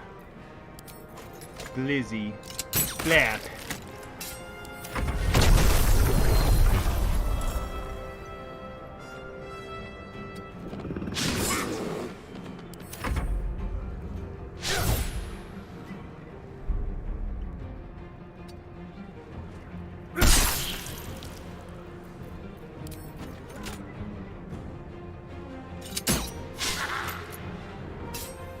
Have to keep going.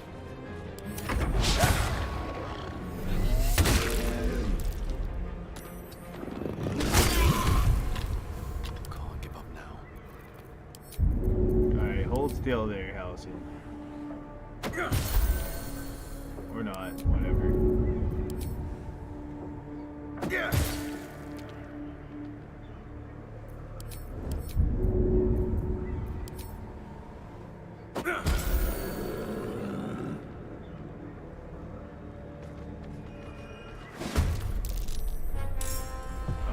What?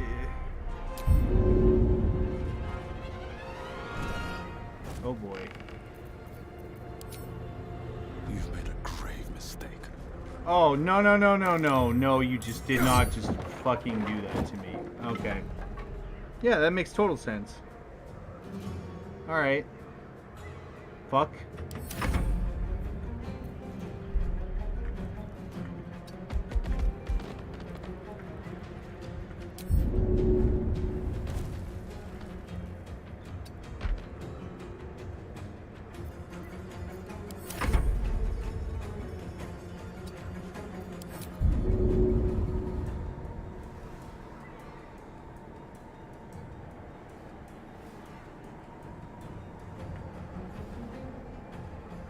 Get fucked.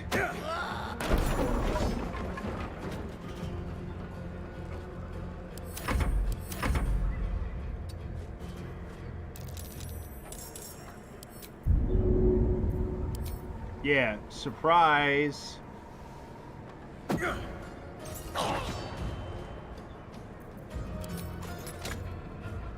Another day, another fight. Need to find a way forward.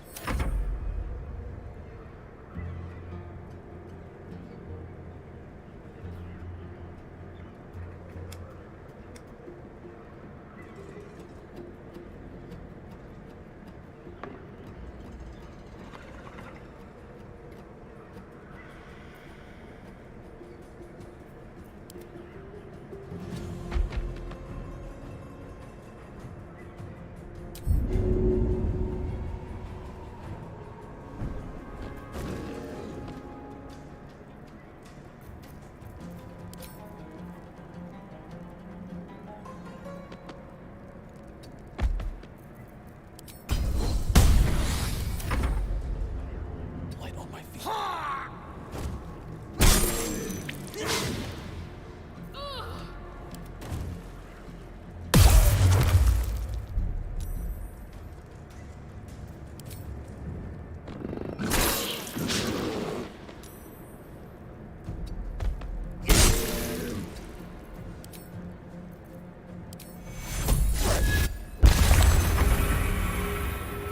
At the ready.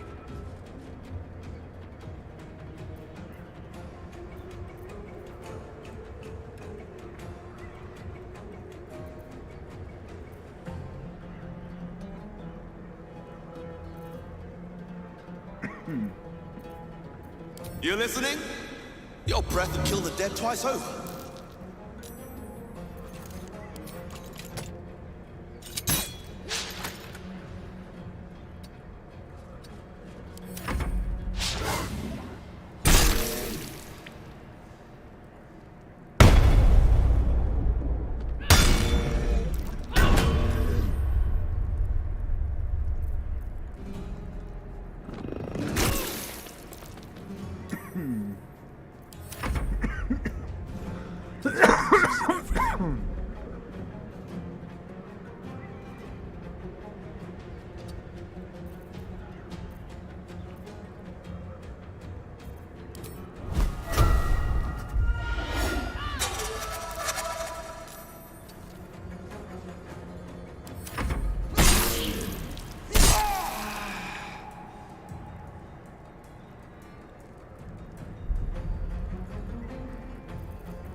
Oh, that's on me. I didn't read that properly. Shit.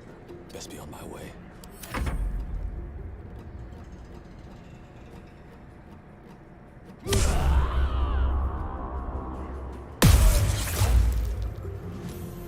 Bitch.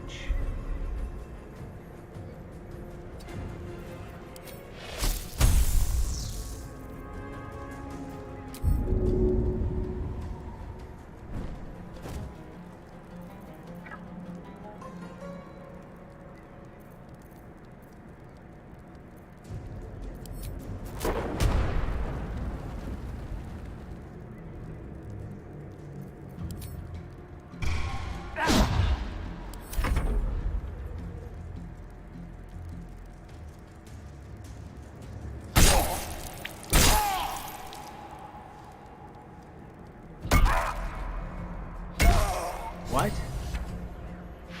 Okay, dude. Whatever.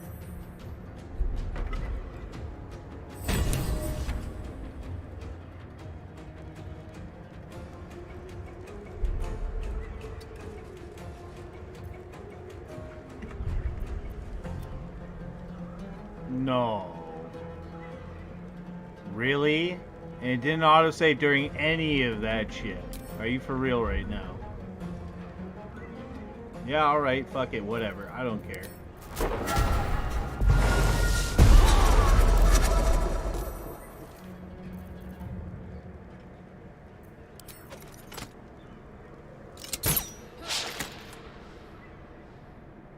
Very well.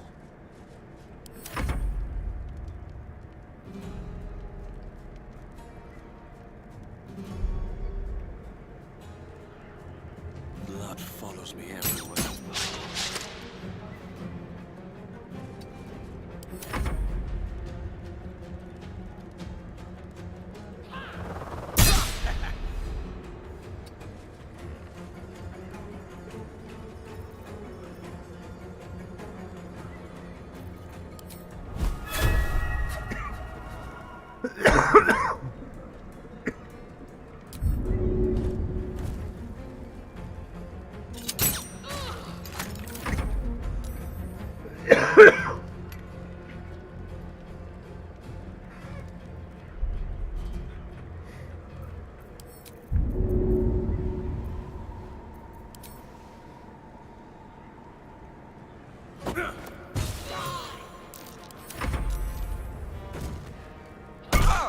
Oh, okay, dude. And you cast fairy fire on me? Okay.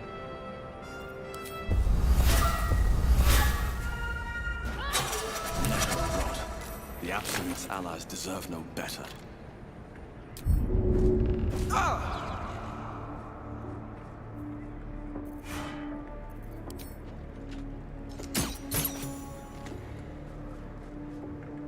Well, that sucks. Halsin's dead.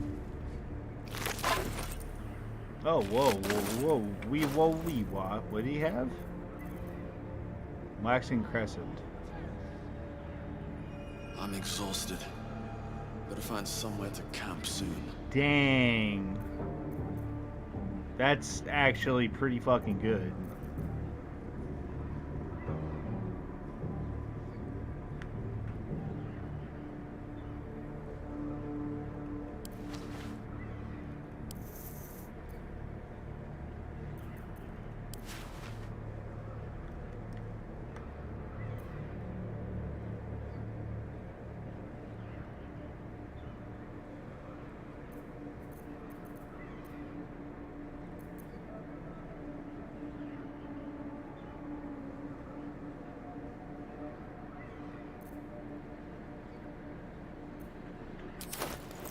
I mean, yeah, that sucks. Whatever.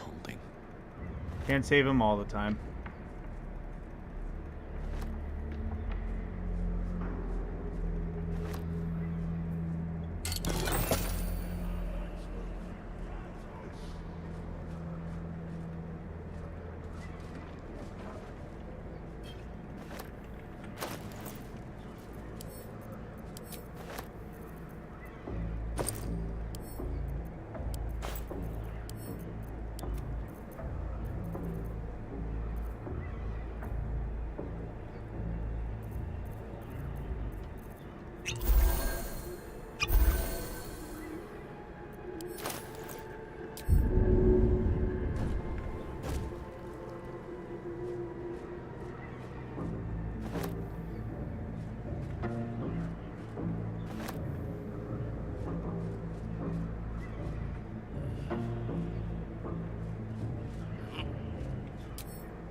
past. I'll be right back.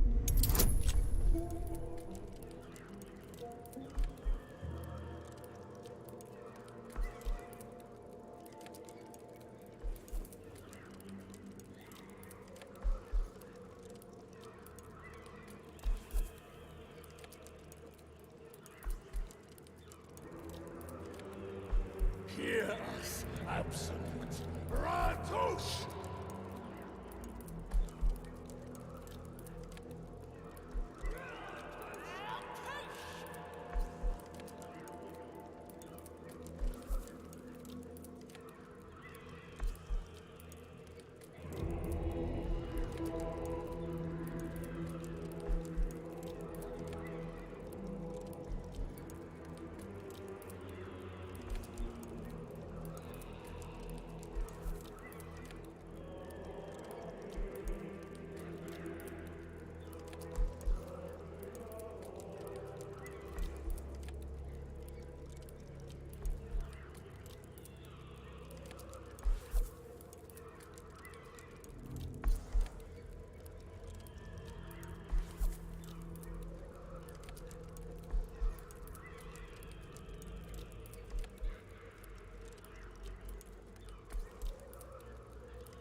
Deliver the truth, Ratush!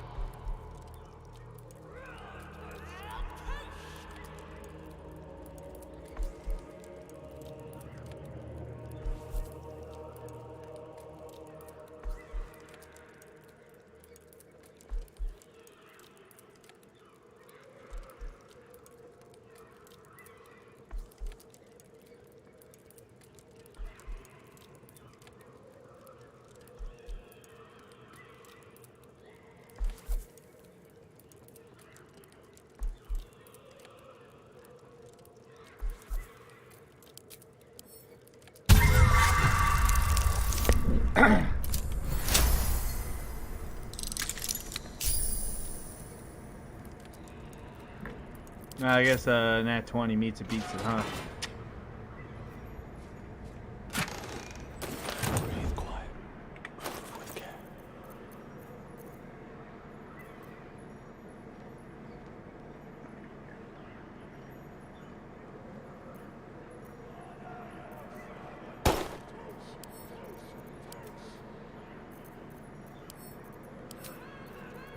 All of a sudden, life just got a lot easier with this helmet.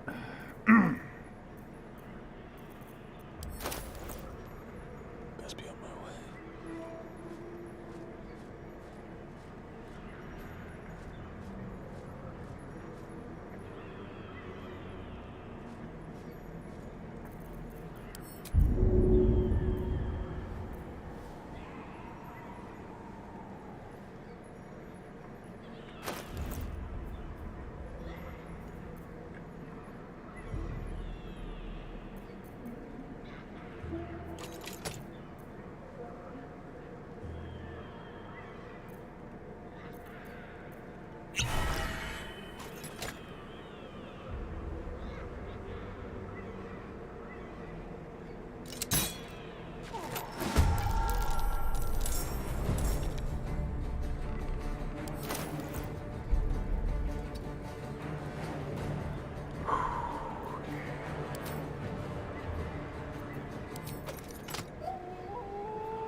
Let's get this over with.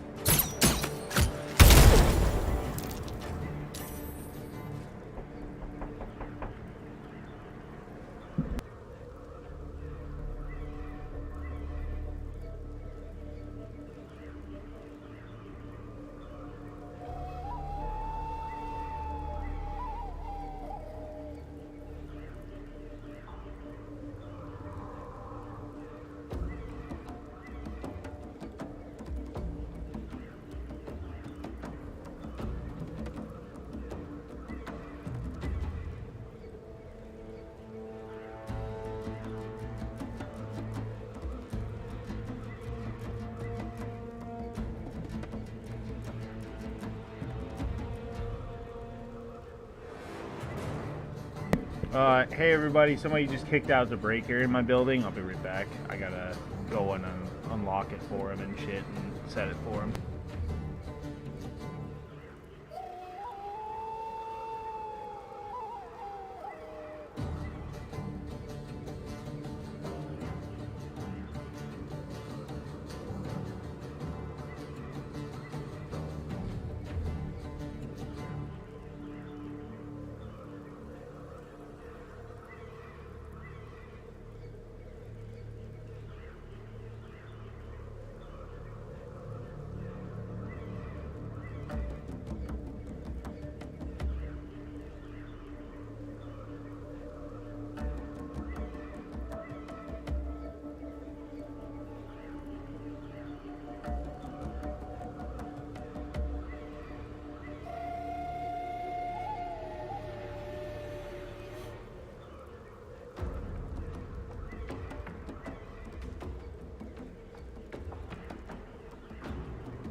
Sweet.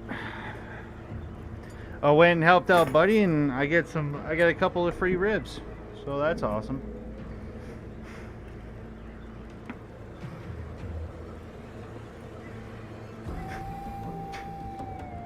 I think you just appreciated me helping him out so quick.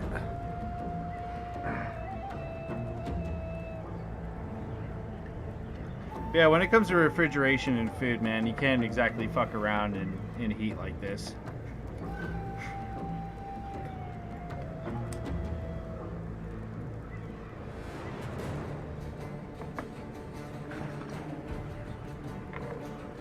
All right.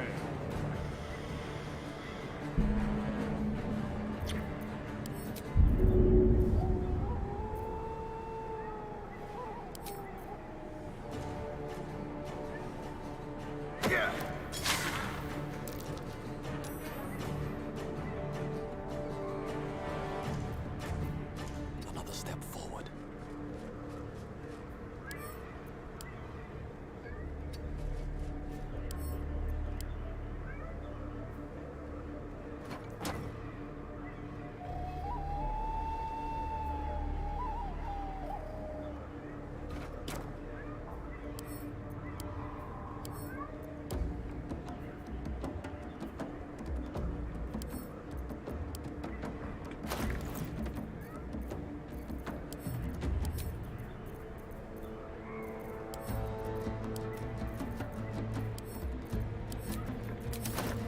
Dude, Dom, stop, buddy. You just got left out. You just got put out. Stop. I hope this doesn't kill me.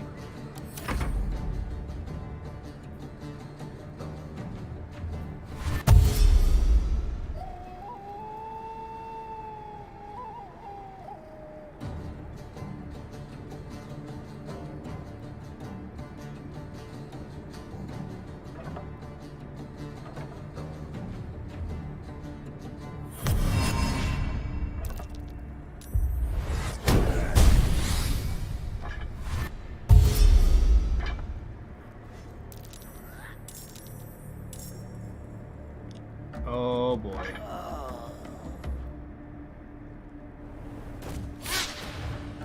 Yeah, eat that goblin.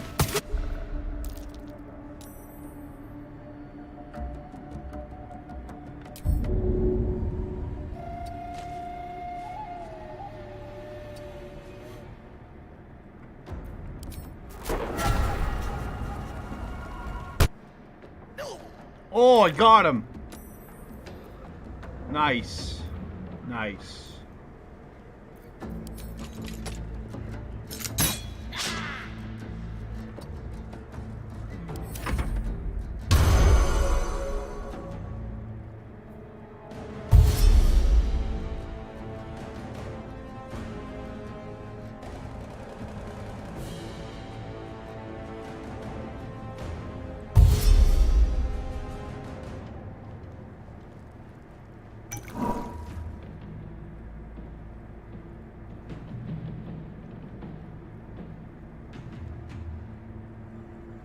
No, Dom, stop.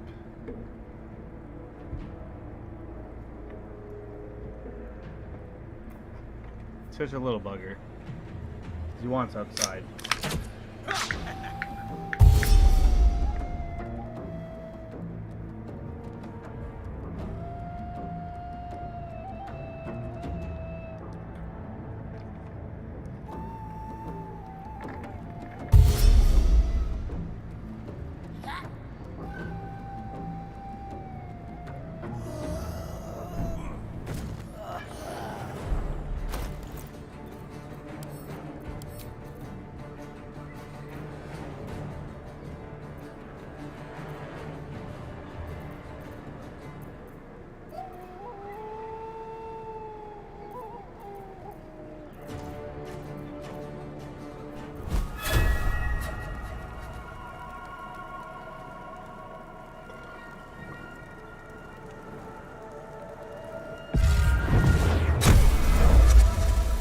Damn, just one?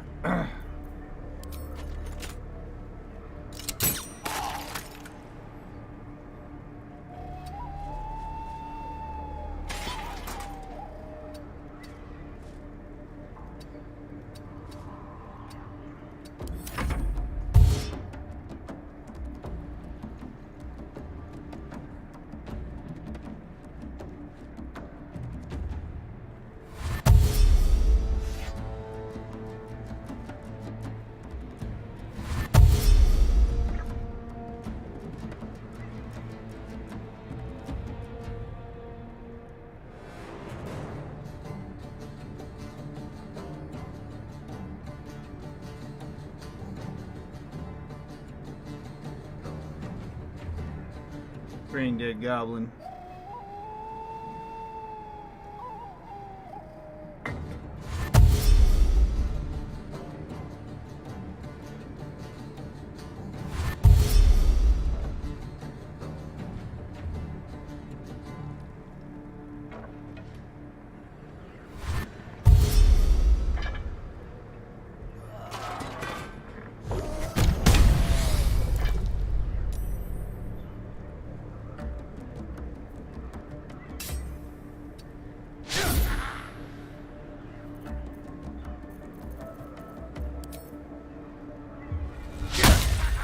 Really?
Yeah, all that, he doesn't even misty step me. That's mean.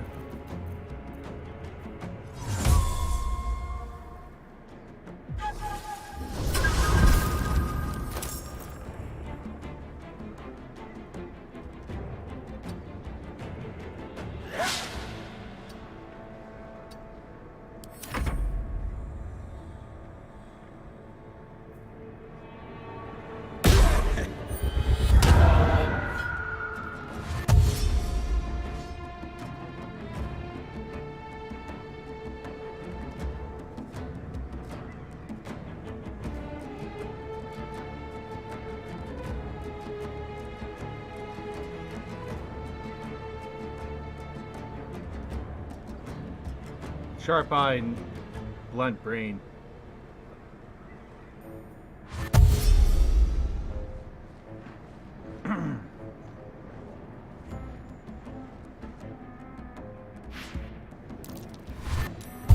Yeah, that's right. You dash, you bastard.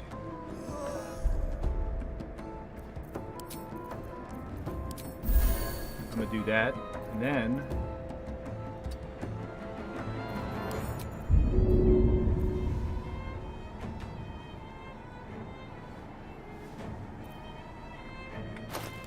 oh, I don't have any fire? I don't? Weird champ.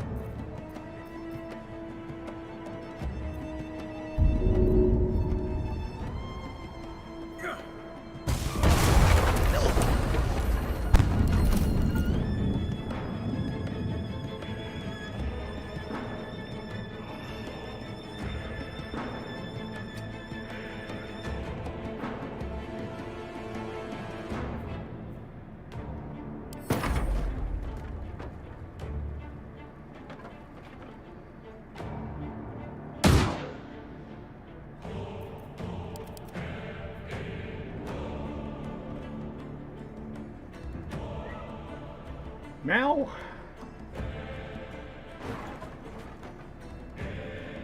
No, that's not an invitation.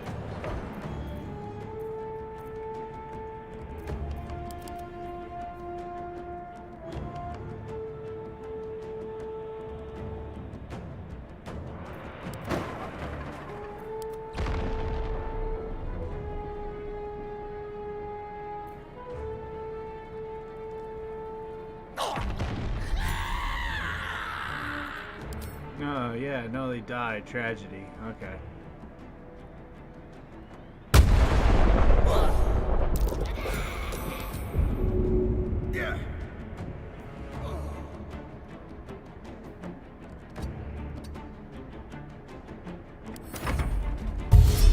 Still breathing, despite everything.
I will make this work.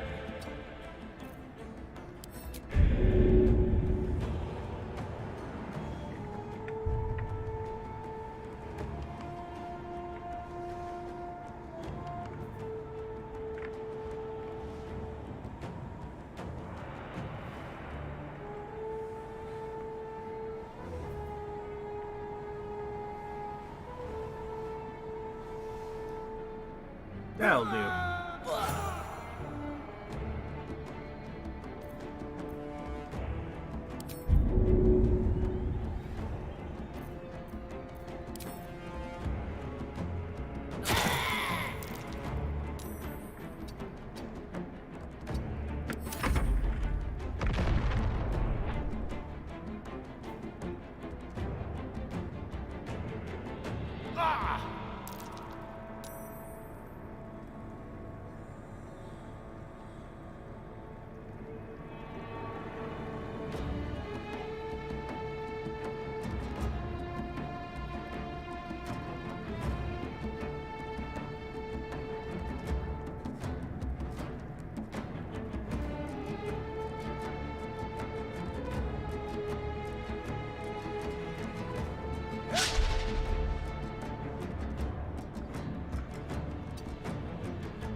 Yeet.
Lord, here they come.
Something good here, I hope.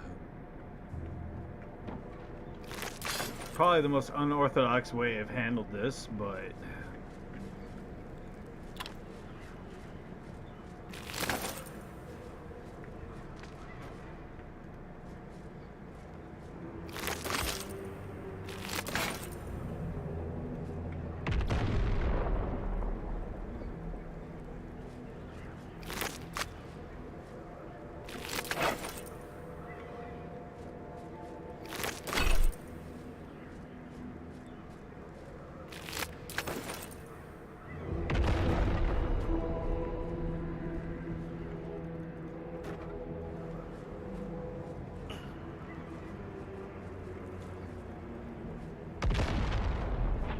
For me.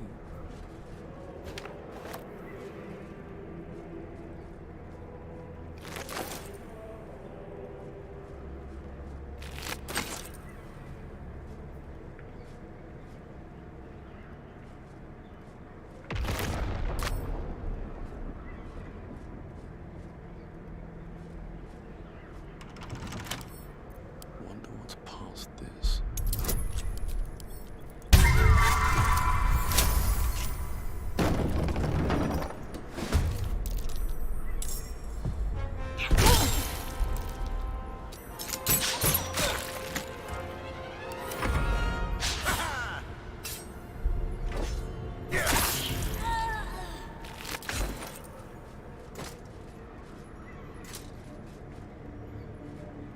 Can't risk being in open view. Light on my feet.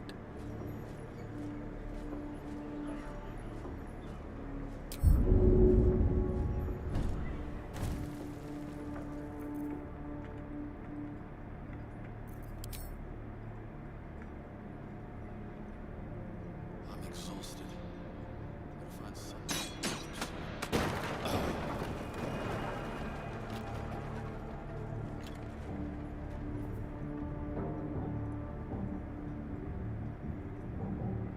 I want to have a word.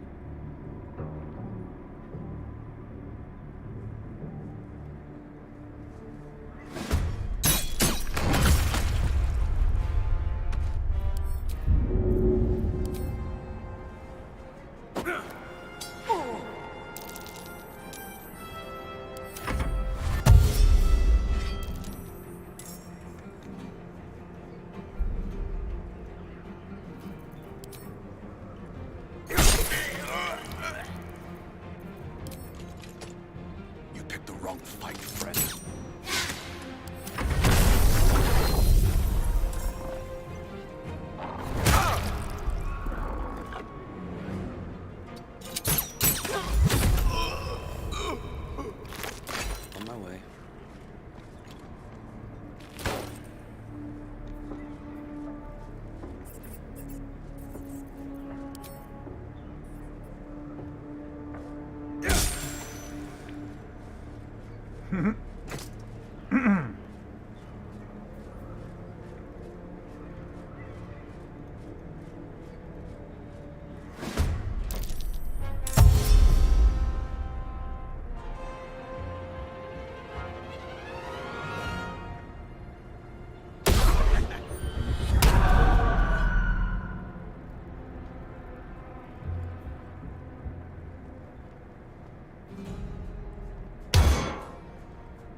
That's right.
And there it is. That's right, dash, you sons of bitches. That's right, that's right. Trip and fall, slip and slide. Whee!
Oh, he's still alive?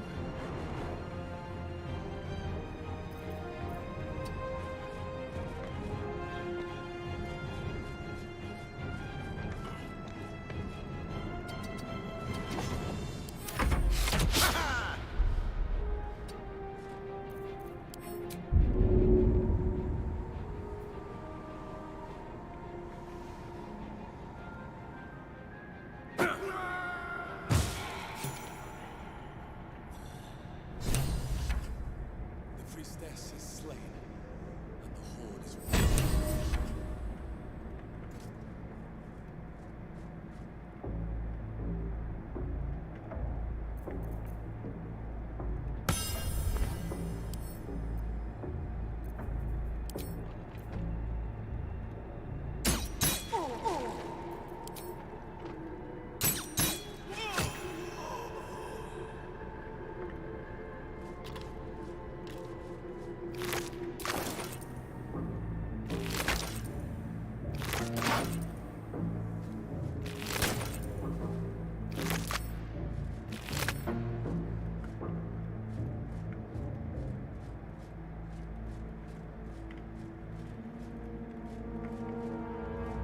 Smells like burnt flesh in here.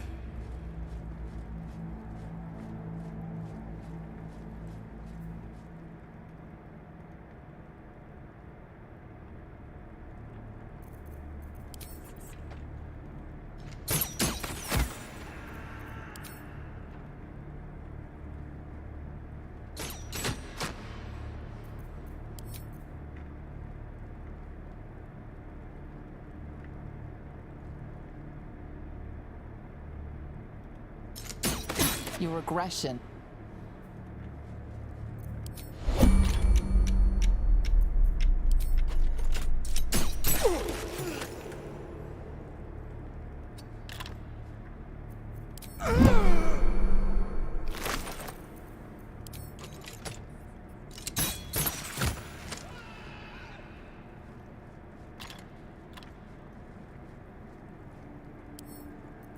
Don't give me trouble now.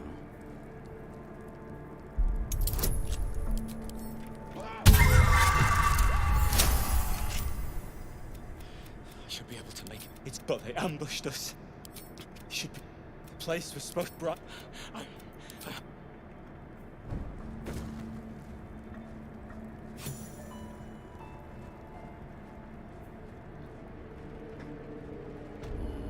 Maybe I need more pockets.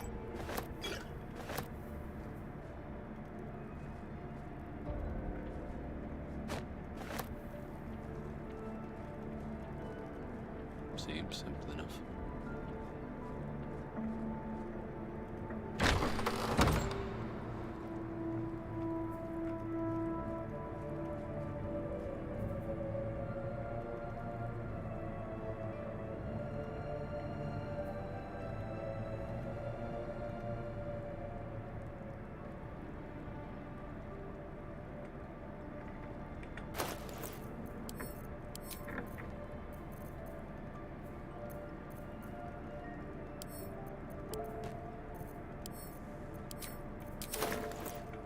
I don't need any attention right now.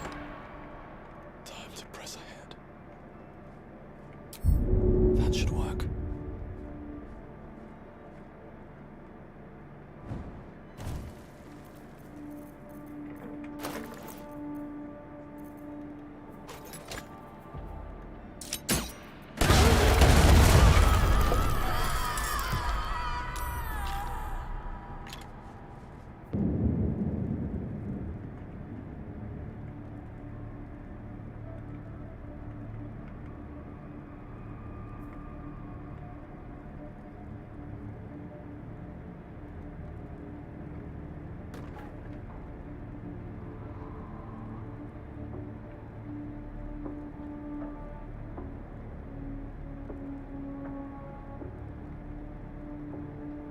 I'm done. I can't wait to sleep.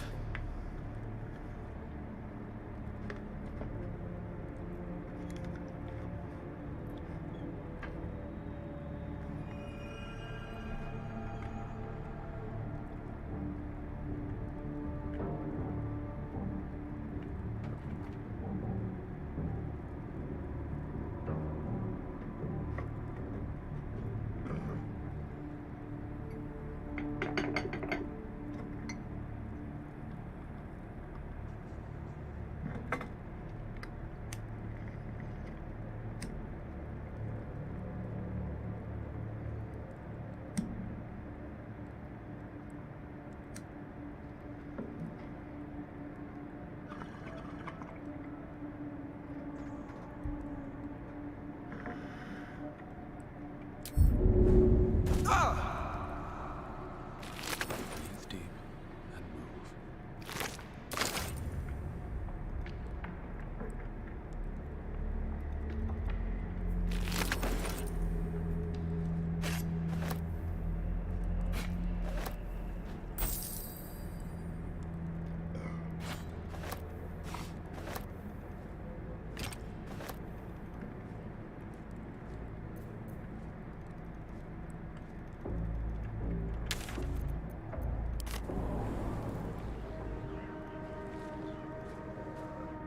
Although thou dost not seem to be in need of my services.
bet that will fit in my pack.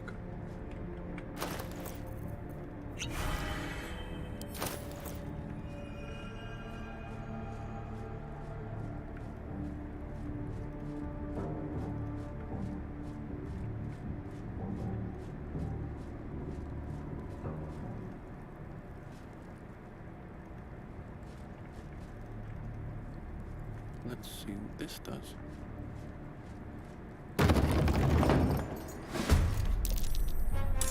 Oh, okay.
Okie doke.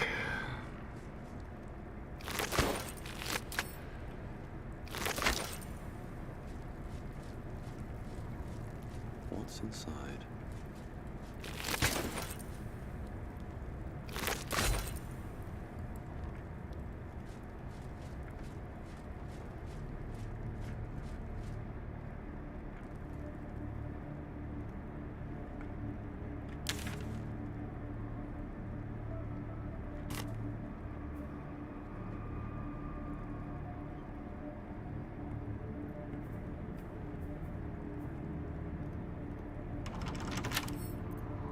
Couple turns should do.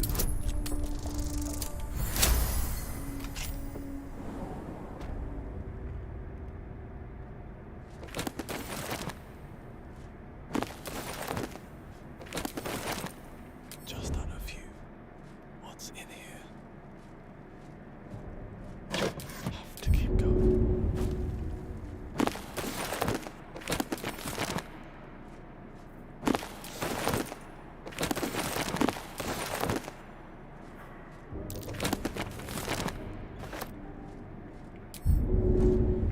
You've set foot in a restricted area. Have to keep going.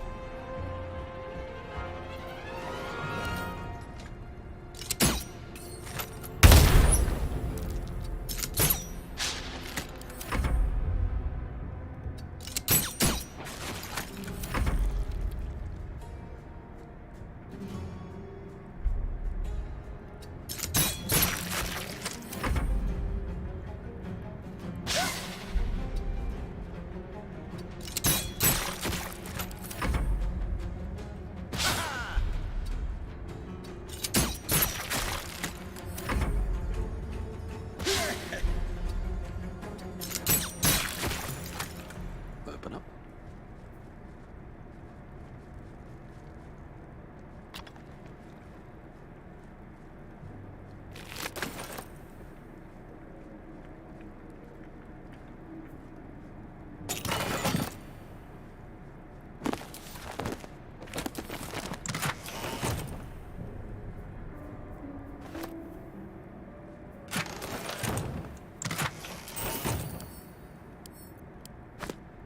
What's hiding here?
Go with a flick of the wrist.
Bruh.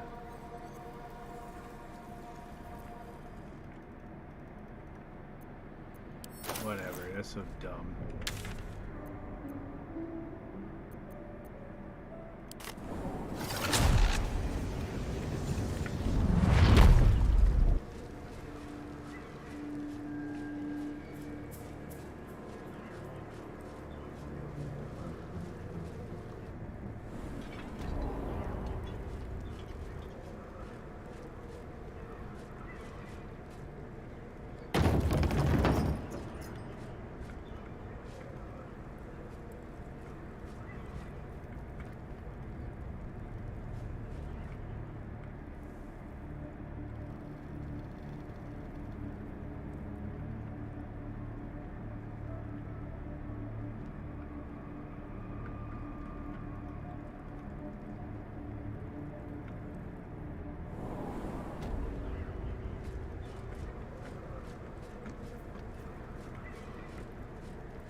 Don't mind if I do.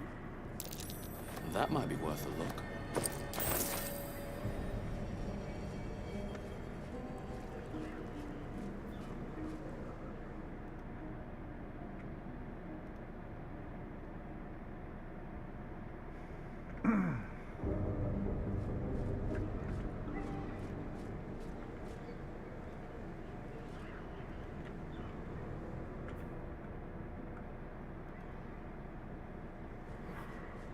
Looks like all those moon plates can be turned.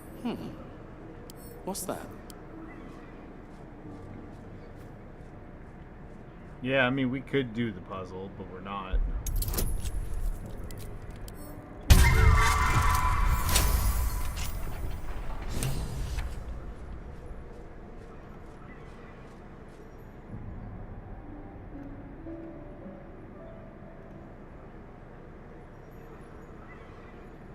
Geez, 6.5 hours. Holy moly.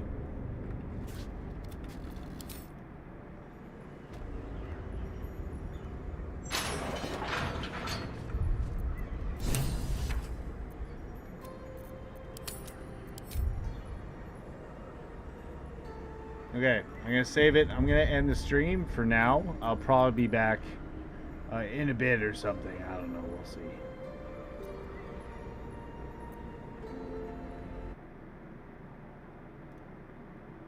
Catch you in a bit.